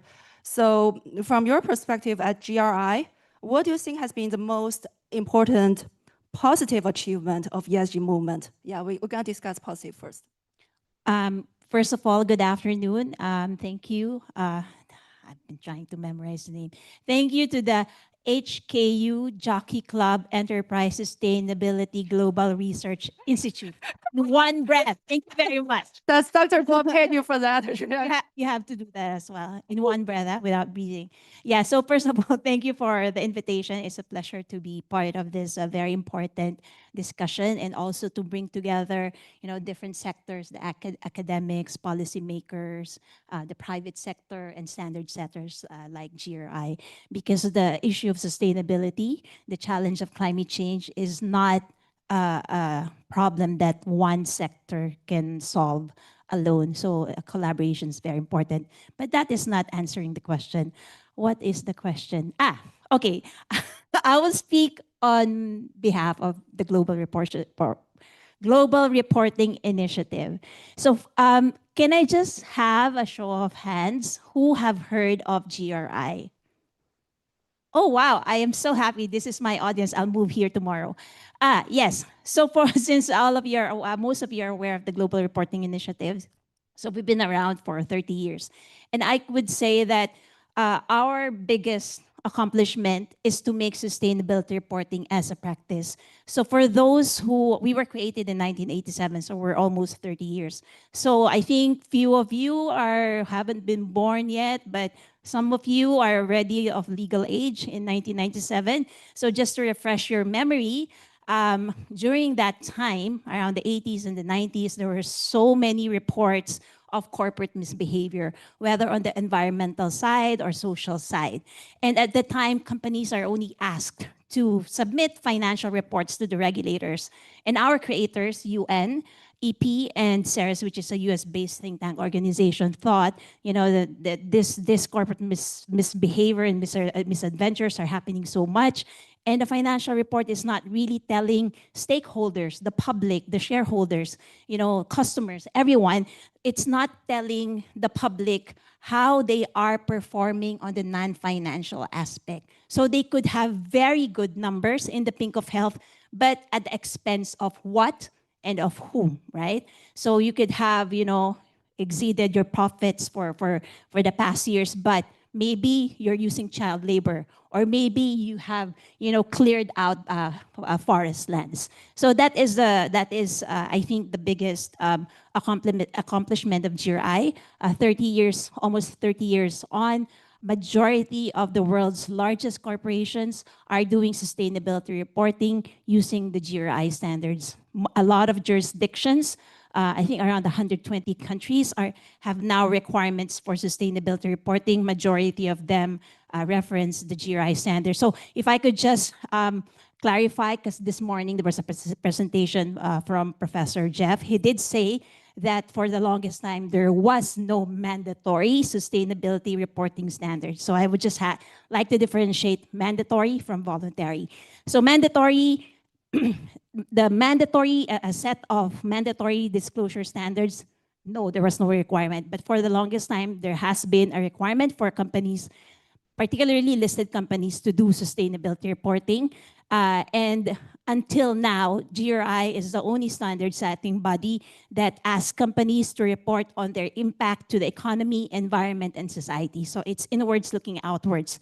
So the presentation this morning on IFRS is financial materiality, meaning what is having an understanding what your sustainability issues are, how does that impact on the financial bottom line, whereas CSRD is double materiality. So it's financial materiality and impact reporting. Impact reporting side of CSRD is co-constructed by GRI. I can see the cue. So I will stop now. Great. Yeah, it's super important to have proper ESG standard. Now we hear about Dr. Ali. Now I want to move to Dr. Shi. Let's talk about the field that powered the revolution. Your personal journey from the lab in Australia to a solar giant in China is legendary. So before ESG was even a common term, I mean, your work was living it. So looking back, how much of your journey was accelerated by the concept of ESG investing and gave investors a new language to back solar? Yeah, okay. First of all, I would like to introduce myself. And my entire career has been in solar and renewable energy, both academically and industrially. So I was trained in Australia, University of New South Wales. And so later I became an entrepreneur and built at the time one of the largest global PV panel manufacturers. And through this journey, I really think my understanding of ESG is very good intention, and actually practically is also very helpful from my personal perspective or industry perspective. And first of all, I think ESG, the reason I believe is good intentionally, because it's driving, I think it drives for excellence. So for example, it's like, some companies are doing so well, makes a lot of money, but also at the same time may do a lot of damages. So I think this ESG kind of give you the guidance or, or mechanism you have to, somehow balance, So I think that's my personal understanding. And for industry, I mean, we virtually came from zero to now, I mean, the cheapest electricity technology in the world. And it's very capital intensive industry. So across the whole supply chain, I mean, you can imagine how much capital do we need to build this industry. So I think without ESG guidance or concept and all propaganda, so I guess it will be probably very difficult, for investors to putting their dollars, into this, industry. And yeah, that would be, my personal view on how ESG impacts on solar industry. So we are very thankful, to ESG, and yeah, and yeah, that's my contribution. Thank you. Now we'd like to hear from the academia, Professor He and Professor Yurei. So to the public, maybe they don't quite understand what ESG is, but what they do understand that we have too many ESG scholars and they love to debate. So behind all the opinions, there must be a fundamental idea that most of you actually agree upon. So cutting through the academic discussion, what would you say is one core contribution of ESG? Yeah, maybe we start with Professor He. Just say one. Okay. I think the key contribution actually comes from disclosure. So now we have more information about firms. We know what they're doing. And then with more data, it's not just for researchers, that's a gold mine. It's also for analysts and investors. They can analyze those data. Some of them are, for example, newspapers that elaborated in the previous discussions, some other non-structural data that can be used to predict stock prices in real time. I would say information itself is a cornerstone for this whole movement. So people want more information about the firms. But the next stage, how you use them, I think that's where all those controversies came from. I will leave that discussion for the next kind of sharings. Yeah, Professor Yurei, what do you think? Yeah, I'm flying blind a bit because I had an ear infection, so I'm half deaf in that ear. So I have no idea what the question is. So I'm going to answer it anyway. Also, let me say, I've just come back to Hong Kong. 30 years ago, I was an associate professor here in the business school. So now I'm back with you, and you've moved on a bit. So thank you very much.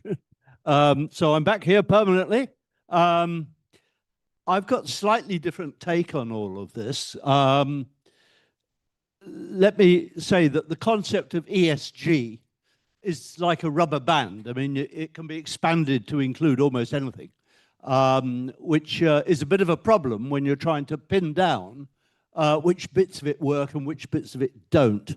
I used AI yesterday just to check out how many frameworks existed. Well, it came up with 7, and that's just scratching the surface. And they're all slightly different. So it's very difficult to say, is it working or not, because it depends which one you're looking at. The one that I was looking at in this book, and this gives me a shameless opportunity to publicize it, is achieving the United Nations Sustainable Development Goals, late or too late. The publisher didn't like the late or too late a bit, but they wanted to add the achieving part.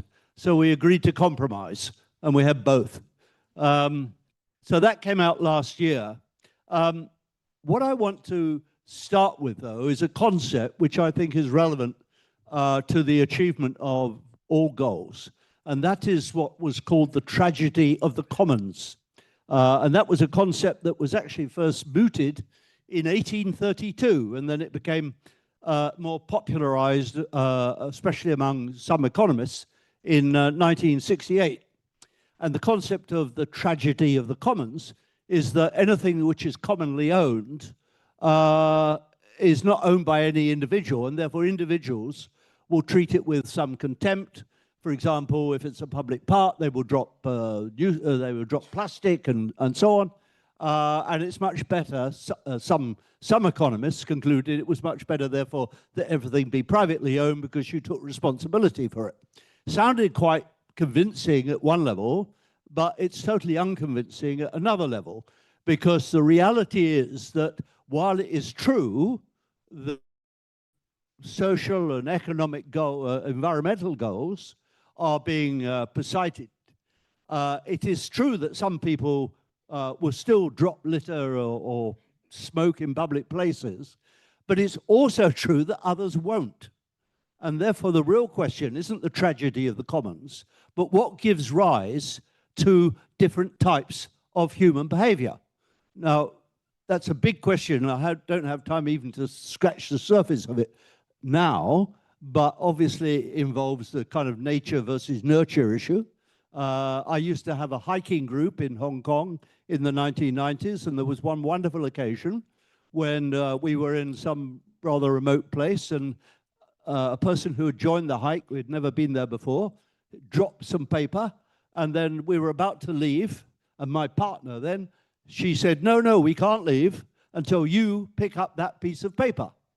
And this person looked at her in astonishment and then realized she was actually serious. And the whole group stayed there until that person picked up the paper. Now that, I hope, might have seeped into his consciousness and changed his future behavior. But that dilemma lies behind a lot of the achievement or non-achievement of ESG. Now, I'll just say a few words, not a lot, about the book, because I actually wrote the book after presenting a PowerPoint presentation to the University of the Philippines, one of their master's courses, about how companies could achieve some, if not all, of the 17 Sustainable Development Goals. And I turned that into the book. And in doing so, I taught myself a lot more about the goals and how they may or may not be achieved.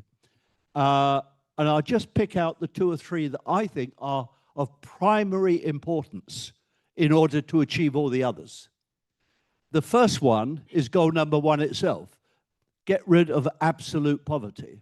And I think that's very doable. Not on an ideological basis, but simply on a practical basis. I'm a great supporter of basic income, universal basic income. It's very, very doable, and its advantage is that it would actually get rid of most poverty, absolute poverty, overnight if it happened. So I think that's number one. Number two is, I think it's SDG 5, which is equality for women. Because if half the human race does not share the same privileges and the same respect that the other half has, then what chance is there of achieving or making substantial progress on the SDGs? Those are the two outstanding ones. The last one, 17, is global partnerships. And I translate that into finding ways to avoid war.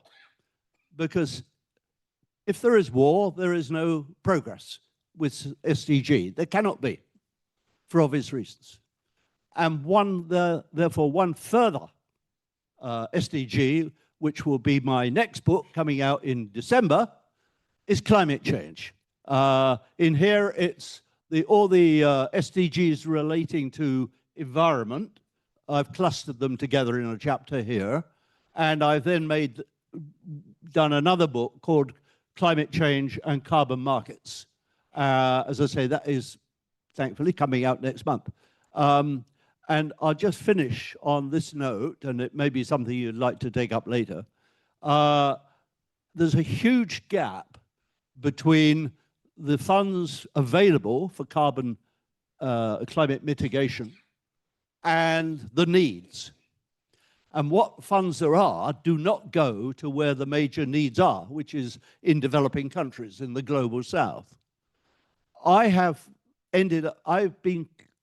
reached the conclusion, I'm convinced, that at least one important step needs to be taken, which is the creation of an international green bank, which has exclusive focus on the global south and on climate issues. After I came to that conclusion, I discovered in 2021 a vice president of the World Bank, who just no longer with the World Bank. I don't know if he's no longer with the World Bank because of this, but he actually proposed an international green bank as well.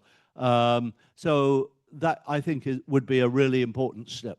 Yeah, I completely agree with you. So there are a lot of work we need to do, and glad to know that you have another new book coming. So now the second part, we need to discuss the critique. So first, I want to ask Professor He. So from a media perspective, it's fascinating to watch while the business world race to adopt ESG, while the academia plays the role of critical bystander. For instance, I quote, you said, there are too many ESG disclosure standards for Chinese A-share companies, resulting in inconsistent disclosure levels. So do you think academia produce so many critics? What's your really view on ESG? I don't want myself to sound like an anti-ESG person, okay? Because our institute actually wants to promote enterprise sustainability, and we try very hard to make contributions to this field. But given that our other speakers seems to be very on the other side, emphasizing all the good things, the upsides of doing those things, I would be becoming the bad guy. Okay, I will say a bit more about the challenges and also why we are witnessing what is happening now in different parts of the world. So I think the critiques of ESG you should separate two parts. One is part of those critics are reasonable, right? We have huge rating inconsistencies. Right? There are probably more than 100 rating agencies who are doing business in this field, and not to mention maybe there are another 100 media is also giving awards and on ESG performances year to year. This rating consistency is well documented in the literature. Basically, if you look at even for the major ESG rating providers, their overall correlations with each other is somewhere between 0.3 and 0.4. On certain dimensions like governance, it's probably 0.1, 0.2. In other words, that has two implications. First, it's very hard for people to understand, are you really doing good or not? Because there are so many dimensions and so many rating agencies giving so many different results. On the other hand, it also creates a lot of room for greenwashing.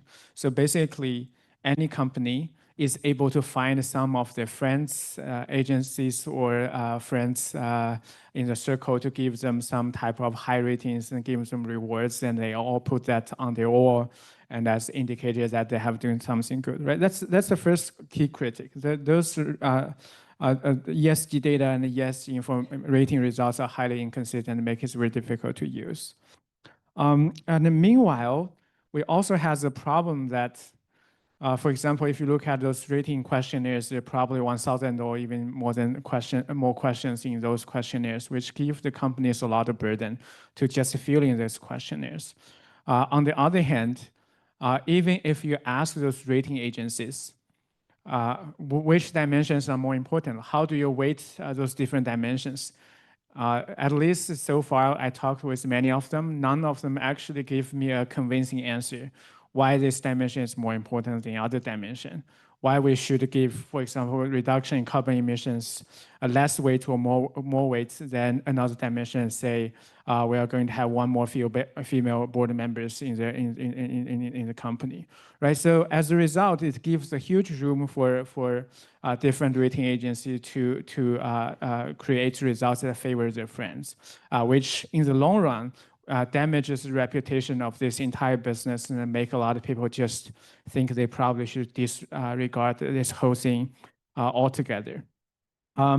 Right, I think those are things that seems to be the central topic of the debate. Not to mention, there are also ideological discussions, right? So if you look at the US, the society becomes more and more divided. And particularly on the S dimensions, it's super controversial.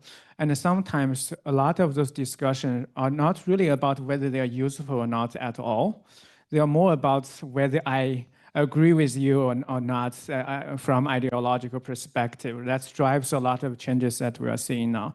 So overall, I think there are certain things that seems to be part of the question and part of the critics are reasonable, and we should provide solutions. We think about how to develop this industry. And the other part is more ideological, and we should definitely think whether those things make sense. And if they don't, we should stick to our objectives, our long-term goals. That's my summary. Yeah, so maybe it's better if we just have one universal standard of ESG standard. So everybody just adopt this one standard is better. No, I'm also not advocating that everyone should adopt one standard. Okay, disclosure, that's fine. I think from a disclosure perspective, you do need, just like a financial disclosure, right? You do need a standard how to calculate carbon emissions and what scope should be included and how to avoid the controversy. On that part, I think this is a good trend that over time the standards are converging. But in terms of the rating, I think at least we need to understand how to use them, right? Why those companies are giving weights for different things, what's the rationale, and to what extent they can be actually applied for investors, for the public, for the governments, and what information it can be actually reviewed about the company from those overall kind of summaries. But now, lack of transparency in this business and also involving ideological debates make it very hard to use. As a result, I think a lot of things that we're seeing today, and including some of our professors, are really working hard to see whether we can provide a solution to those challenging problems, whether we would offer some simple, easy to understand, yet scientifically grounded evidence about what corporates are actually doing. Yeah, Dr. Ali, would you like to respond to Dr. He, or would you like to provide more critiques on ESG? I will respond to that and then answer the question as well. So that was interesting, the universal standards. I will address that. Okay. But let me tell you a story first. I like telling stories. So last night I watched this documentary or a news feature about, has anyone heard of Pantone? Yes, Pantone is the universal color standards, right? And in that in that documentary, what the stakeholders are complaining is that they have the monopoly, right? But on the flip side, the advantage is if I am a designer and my company asks me to design a packaging for my product in the color of Tiffany blue, everyone looks at the same set of swatch, right? And whether your printer is in the US or in Europe, they will produce the same Tiffany blue. Now, under that concept, your question is maybe we can have one GRI, one ESG universal standards. And that is the discussion nowadays. But I think we are barking at the wrong tree. I say we cannot have one set of universal standards that everyone in the world can use. Why? Because each country, every region are at different stages of development. For example, if you're from Europe, you're already talking about net zero decarbonization. I am from the Philippines. We just got hit by a Typhoon 4 category earlier this week, right? I think one of the presenters earlier said, I think it's Professor Huang, right? He was talking about the typhoon.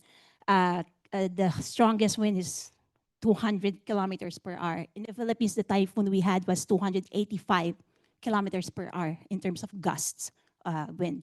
Anyway, that's not the answer. What I'm trying to drive at is that, okay, in the developed world, you can already talk about decarbonization, you can already talk about net zero. But from a developing world perspective, where majority of a lot of countries whose base load is still fossil fuel, right? Yes, of course, we can talk about transition, but you cannot rush them right away because there are costs to transition, right? And then they have to be supported, right? So everyone is at different levels of development, and that is the danger if you just ask everyone to report the same thing. Now, global standard, you say, well, then Ali, you are a global standard. What's GRI for? What is the IFRS sustainability standards for? It is a guide. It is universal. The idea when we develop the GRI standards is that it could be applicable in any sector, in any circumstance, in any country. But you also apply it based on the concept of materiality. You only report on things that are relevant to you. Case in point, the largest company in the Philippines, spoke to me, and she was complaining, we were approached by this investor. They were pushing us to come up with a net zero plan. How can we have a net zero plan when our baseload is coal? It's not up to us. It's not the private sector who can tell the government, let's close all the power plants today and just put, solar panels. So, and they said in the Philippines, we have a much bigger issue. So they said, I'd rather invest in building resiliency to ensure that my businesses are resilient and so that my community, the community where I operate, will also benefit from the resilience of my business. So I think I haven't answered the question. So the question is the critique, right? So I mentioned earlier that GRI is the most widely used sustainability reporting standards. And I think the failure on that part is while sustainability reporting has increased, it has increased exponentially since we were created, social inequality continues to increase. Carbon emissions continue to exist. So the point is, sustainability reporting will not solve the world's problem. And corporations alone will not be able to solve the world's problem. I mean, I'm in the panel of academics here. We know that there are a lot of studies done by academics currently that companies who have done sustainability reporting has seen firm level importance, but it has not brought societal improvement for the most part of the world. Why? Because we exist in an ecosystem. It's largely driven by policies as well. So how can a company, within its own ecosystem, it can drive change? But if countries continue to use GDP as a gauge for growth, then we have a problem. What is the measure of GDP? I mean, economists, please correct me, I might be wrong here. It's all about production, right? And what drives production? Use of resources, right? And when you produce more, you encourage society to consume more. So there is still that, disparity and irony of like we're pushing for sustainability and yet we're still chasing for unfettered economic growth. Okay, I'll stop there. If I continue to talk, I'll finish the time. Yeah, Dr. Shi, you seem quite agree with what Dr. Ali said. Okay. my think around this critic of ESG,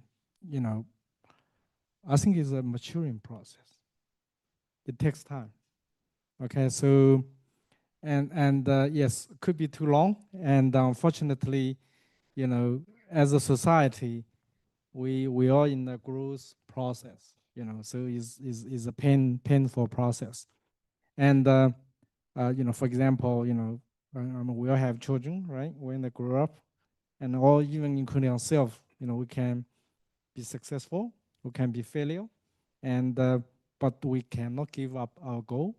If we give our goal, then 躺平了, we lie down. All right. So I think this is a maturing process, and look at I think a professor. There was a professor, I forgot. He presented this average, right? Yeah, and B2B, right? So this is average. So I mean, we are human beings. We don't have a single brain. We have diversity of brains. They all think differently. Sydney Airport, Sydney, like everybody travel to Sydney, you probably know how crowded the Sydney Airport is. They have been talking about over 30 years about building a bigger, better airport. But because of this democracy, this diversity of thinking, government is hard to make a decision. So I think that's a good analogy to hear. And some people think this way, and Professor Ali just mentioned there's different criteria, KPIs, all right? So I think all this is really make the situation very complicated. This is, my first point. Second point, I think is about some critics come to about the implementation. So we have all this disclosure in our financial report, but people all know, is this real? How to check on this data, right? And so on. So I would like to use the analogy is like ISO 9001. So that's very standard international management system. And then I will ask questions, because in my firms, I'm always telling my managers, do not give me two skins, two faces, only one. All right. So many companies, or even some consulting companies, they can provide ISO 9001 procedures. It's all written, it's ready. Then whether how can you implement this, right? And is that effective, or it's just like, okay, I just show this to some sort of audit company, I'm done that. But actually, in reality, you never implement. So what I encourage our management, don't do that. Just write down whatever you do in practice, whatever is effective. When you aggregate all these documents, that's your procedures. All right. So I think this ESG is kind of, from my point of view, I kind of like can see these 2 points. I mean, if we can somehow address these two, that probably would become effective. But overall, I would say it does make a lot of progress. 15 years ago, when I talk about climate change, nobody cared. What is climate change? But today, you don't need to talk about climate change. Okay, everybody knows. Yeah. So, yeah. So that's because Trump has different KPI. It's my so I think we are making progress. Is a maturing process. In the end, we will get there. Yeah. So, Dr. Shi, you said it's just growing pains, and Professor Yurei, so you have been taking notes. You must have a lot to say. Please. Yeah, I've been scribbling down here. Very interesting. But I want to come back really to question whether the issue is about standards or information, or whether it's about something more fundamental. Because there are standards galore, there is information far more than anybody can absorb. It's all out there. And with AI, with LLM, you can gather it in seconds. I don't think that's where the issues are. I think the issues are at either end of that. At one end, at the beginning end, is the conceptual framework. You can build, mathematically or in any other way you like, models of society and the economy. You can do a GDP model. You can do a model based upon labor. You can do a model based upon nature. You can do a model based upon energy. And people have done all those things. They're quite consistent. The reason why GDP is the dominant model is because we live in a society which is dominated by capital. And GDP measures capital. Like it or not, that's the way it is. People working on nature or on energy are making a critique of that model, where the market may fail, and therefore other solutions have to be found. Now, one conceptual model which dominates the United Nations and the FCCC is what I call the catalytic model. So $1 of public money would catalyze $2, $3, $10 of private money. The whole edifice of the UN approach is based on that model, and it has not worked, and it is not working, and it cannot work.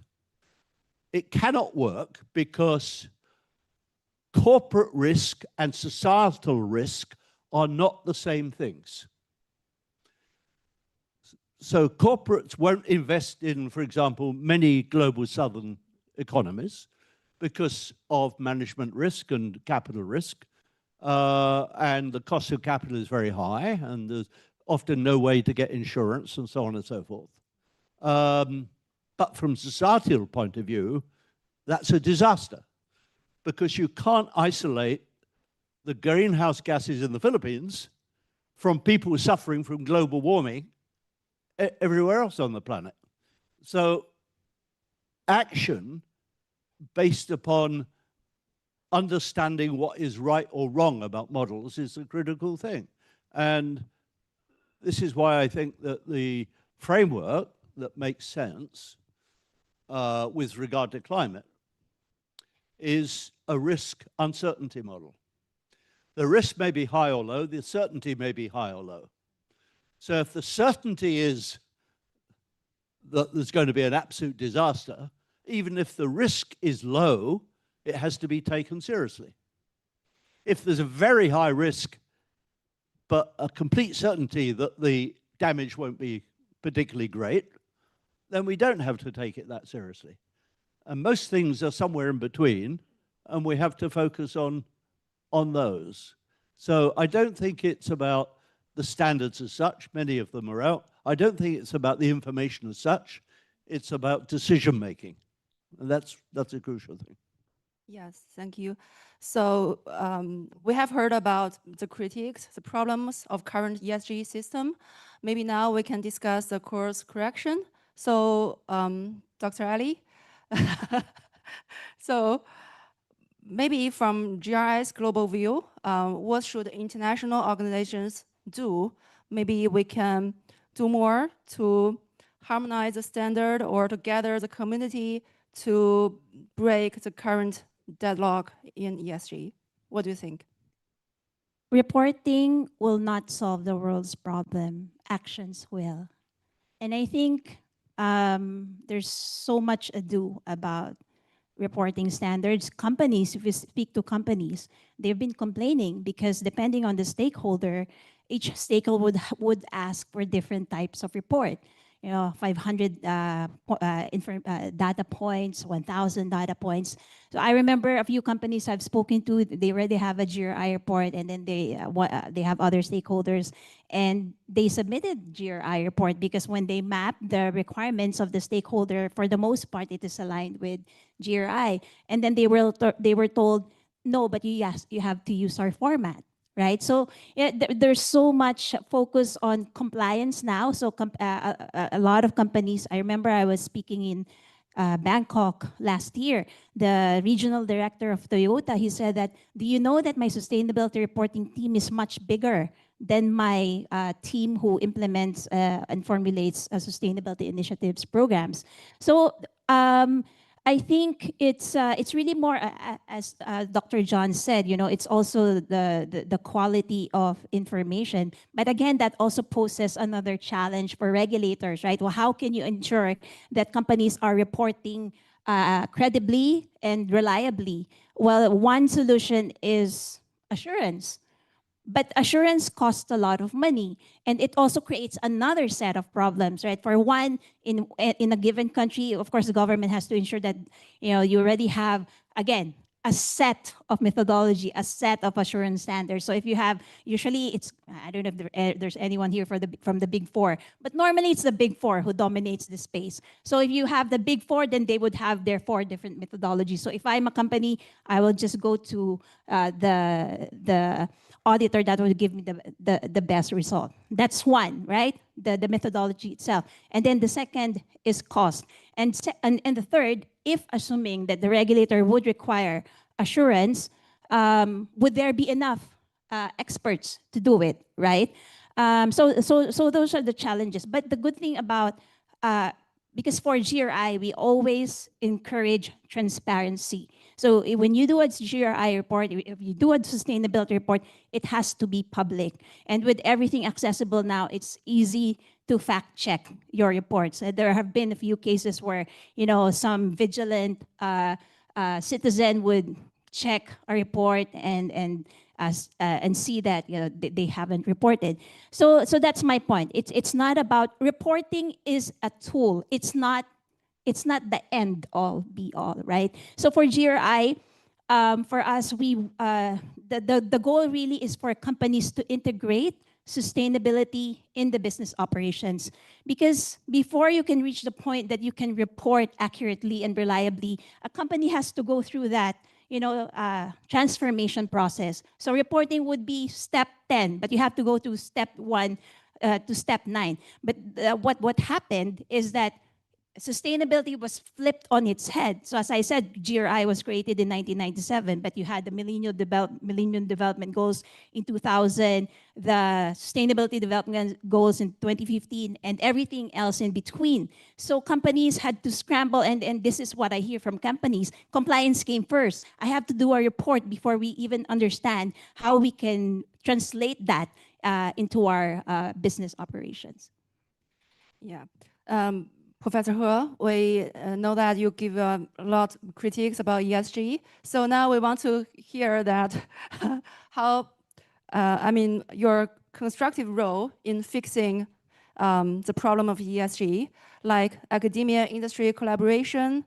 What does a truly productive partnership look like? So clarify, I didn't give you a lot of critics. Okay, there are more critics than I can think of. But giving the question is really about what would you think would be the right path. I want to share a couple of things. So I usually give recommendations only based on my own research. So I'm very confident about those findings.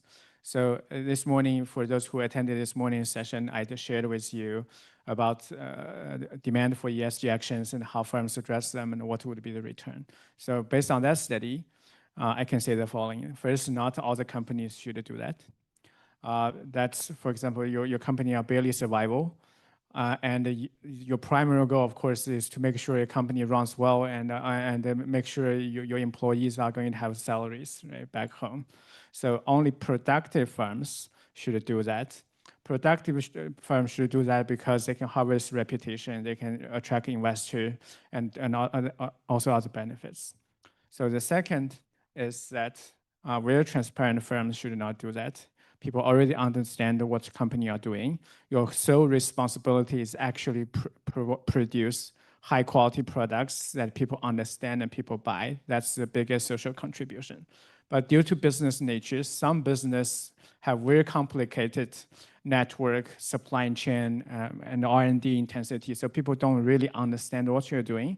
This type of companies should do it. And when they do it, they also harvest reputation, harvest stock return. And then when companies are actually doing those things, do not pay too much attention to specific rating results. Instead, focus on your money that could generate the largest social impacts that our institute has always advocating. Given that you are spending money anyway, for those productive firms, from those less transparent firms, you want to invest in this. We hope we would able to channel your money to the places, to the areas, to the sectors that is most needed this money. Okay, so that you are not just trying to say, I'm spending a lot of money and efforts. Actually, we see impacts. On the regulatory side, based on our study, I would also say I'm against mandatory disclosure.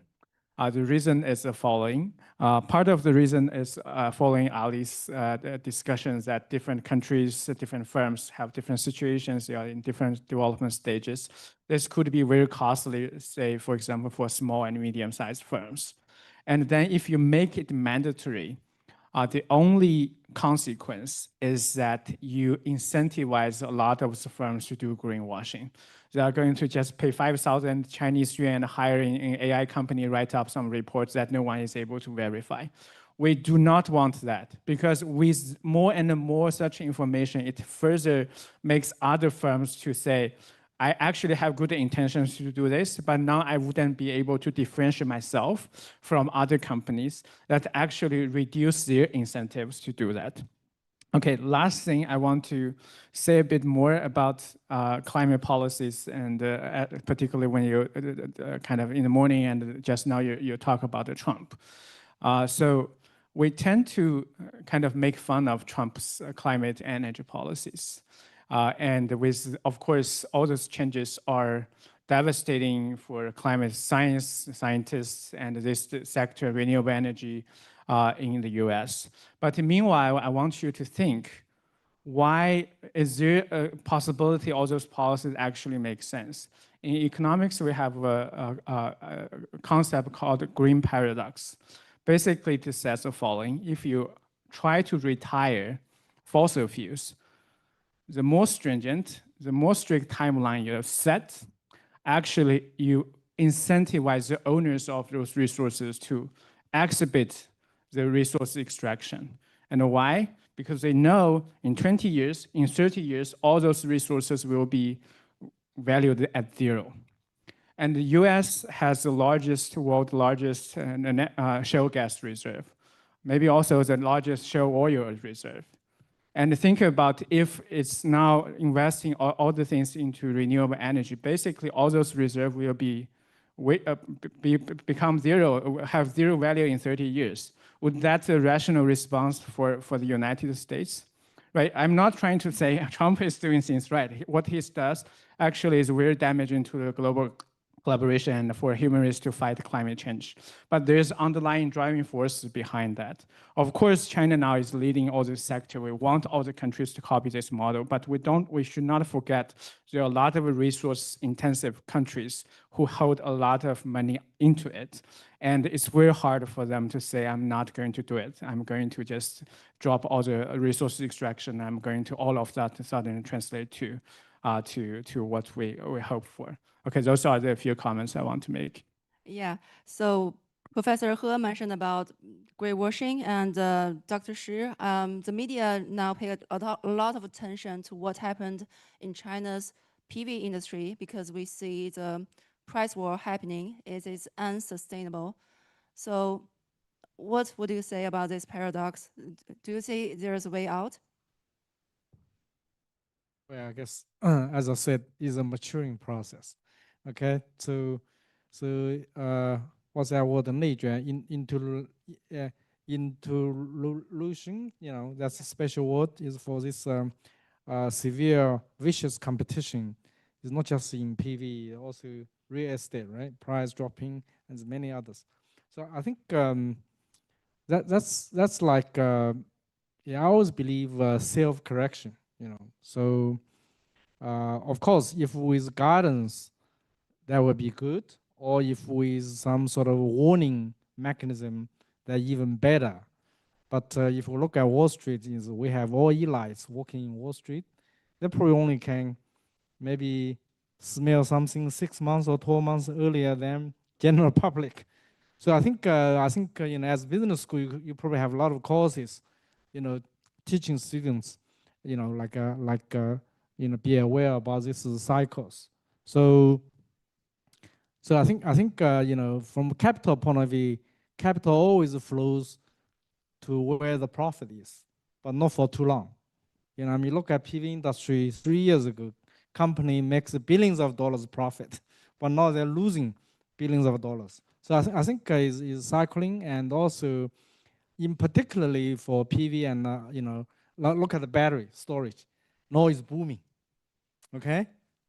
But I mean, you know, really now we don't want to see in 3 years' time the battery best you know, sector repeats, you know, what PV is doing this moment. You know, we really hope that will not happen. And but sometimes it's hard. It's also human nature somehow, you know. And I think also I think it's a learning process because maybe you know, I don't know, maybe I'm getting old. So I you know, getting old, and I kind of can see what happened, you know, through my lifetime so far, and people keeps repeating. You know, I mean, we have like a 5,000 years history. So I remember whatever my father told me, if I listen, could make a lot of, you know, fewer mistakes, but we never learn. I think that's the human nature. So I think, but I believe the future will be bright, you know, and it will self-correct. Yeah. Now my last question goes to Professor Yurei. So your book mentioned about it's late or too late to achieve sustainable goals. So would you like to give us a realistic path to solve this problem? Repeat that last bit. Well, a realistic path to global sustainability. What do you think? forward, the way forward. Yeah. Well, that's how, that's, yeah, solve the problem. Yeah, I can solve the problem for you. I'll give you the bill afterwards. Let's start at the two levels. The firm level, firstly, the company level. ESG doesn't make a lot of sense. The sustainability bit. To sustain a business, you often have to people out of work. And AI will certainly accelerate that. So the idea that ESG can fit neatly in to a market model is just pie in the sky. It's just not happening, and it will never happen. That's point number one. Now, the economist's traditional argument to that is, oh, don't worry. People who are made unemployed, there will be an expansion of the economy, like green jobs, and they'll move into green jobs. And that's nonsense, because the people who lose their jobs don't have the skills and not of the right age set and so on to go into those new jobs. So it's a fantasy. But economics, modern economics, is based on fantasy, for the most part. When I gave a talk at University of Philippines, what I suggested was that companies that claim to have an interest in the Sustainable Development Goals, and by that I talk about ESG generally, one way, if they were serious about it, would be to set up little working groups within the company who could actually identify areas where progress could be made, whether it's on diversity, inclusion, whatever it happens to be. That would, to some extent, empower the employees in those companies, and it would, by the management, it would show that they were serious about their direction of travel. So that would be my suggestion. It's not going to be a cure, as it were, to all the problems, but I think it would be a step in the right direction. By the way, as everybody in this theatre must realize by now, I am woke. And if anybody doesn't know where the word woke comes from, it comes from the 1930s, a song by Black Americans, and it meant awoken, awaken, aware. And the more woke people are, the better we are. And, you know, according to Mr. Trump, that might not be true, but it is to the rest of us. At the state level, I think it's important to identify areas where progress can be seriously made. And there are a range of proposals out there. I mean, the role of multilateral development banks, for example, and there's dozens of proposals. One which I came across a couple of weeks ago that I didn't know previously, there was a meeting in Singapore where they were talking about carbon hubs. And the idea of a carbon hub is to create, it's a bit like a special economic zone, but it's of green sectors which can cluster. It might be a bit of Indonesia, for example. And the point of clustering is you achieve scale. And if you can achieve scale, then from an investment point of view, it's attractive.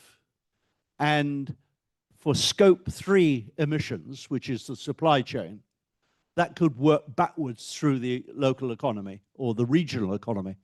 So that is one of the more innovative ideas that has emerged quite recently. So I think there's a lot that can be focused on in terms of solutions, practical solutions. Yes, they do need frameworks. Yes, they do need standards, etc. But they need, above all, they need proposals that can be worked. Thank you. Yeah, thank you. Because time constraint, so we have a final poll. Maybe let's display the poll on the screen. Yeah, should we? Yeah. Please scan the QR code. Let's make it quickly.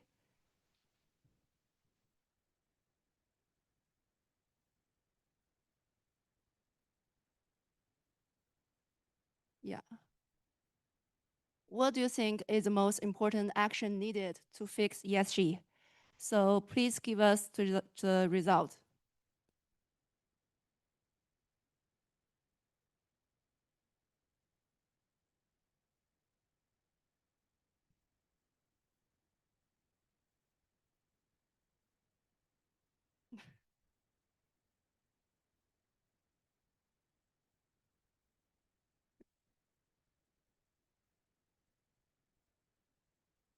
Yeah, so almost it's changing. Almost 40% choose shifting focus from risk to impact. And wow, it's quite mixed. Yeah. Yeah, we should. So thank you for the panelists for sharing insights and to the audience for your engagement. So it's clear that ESG is at crossroad, but with honest critique and collaborative course correction, there is still hope for meaningful impact. Thank you again. This session now concludes. Hopefully we can see you in next year. And thank you all for shaping the future of sustainability.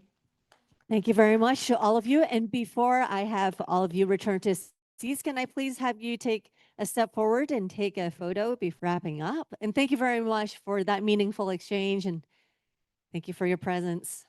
Please follow the instructions from the photographer and maybe take a step forward in front of the tables would make the photo look better.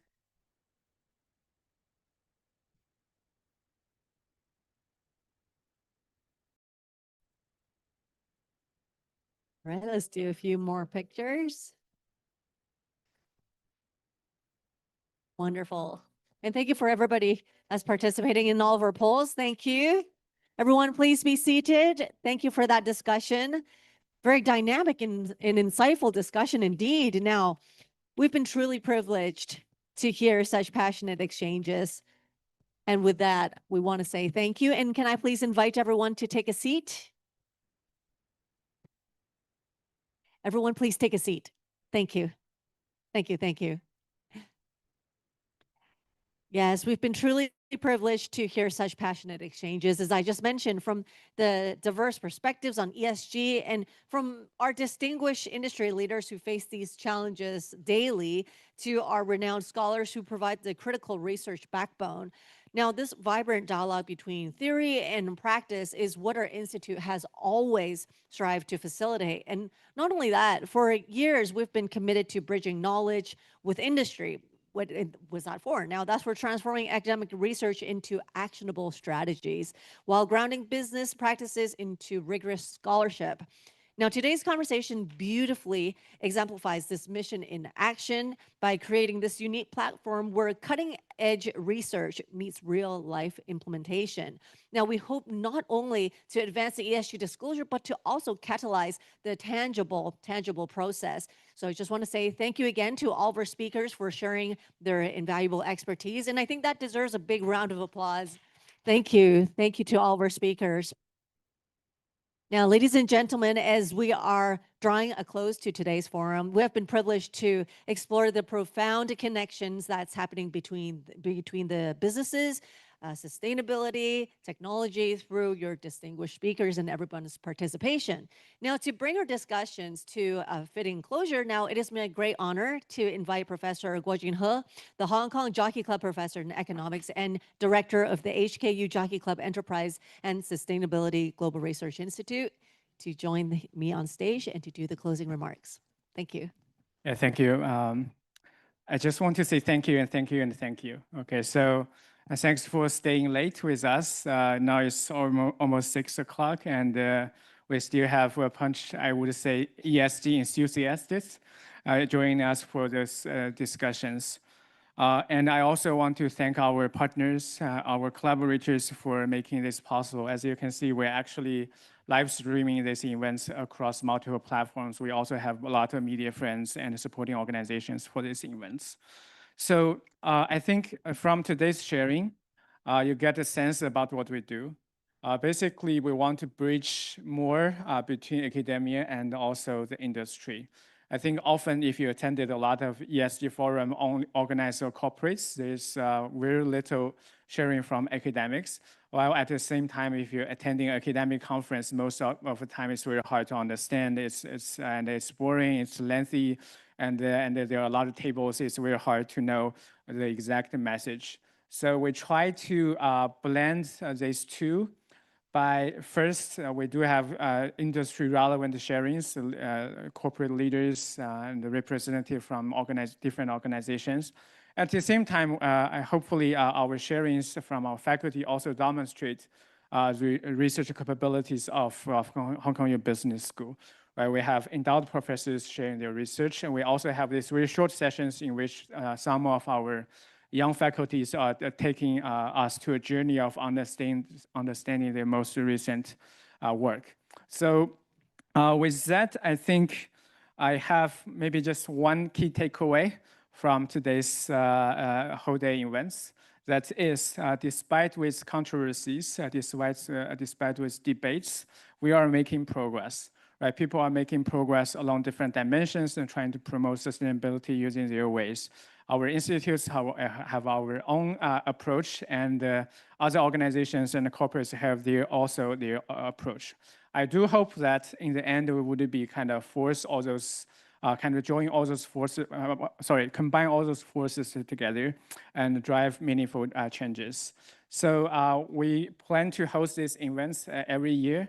So we would very much welcome you to join us next year, and we are going to also update the topic based on the next year what would be the most important issues. Again, thank you very much. And finally, I want to thank our staff who make this event possible. We have a great host, a great MC, a great staff who are making everything so smooth, and I would like to give my really appreciation to their efforts. And finally, Solomon is back. I saw him. Okay, so he's coming all the way from Stanford. And again, thank you for your sharing this morning. Okay, thank you all the other guests for the panels as well. Okay, then I will see, I think, most of you next year. And thank you very much. Thank you very much, Professor He. Thank you for the closing remarks.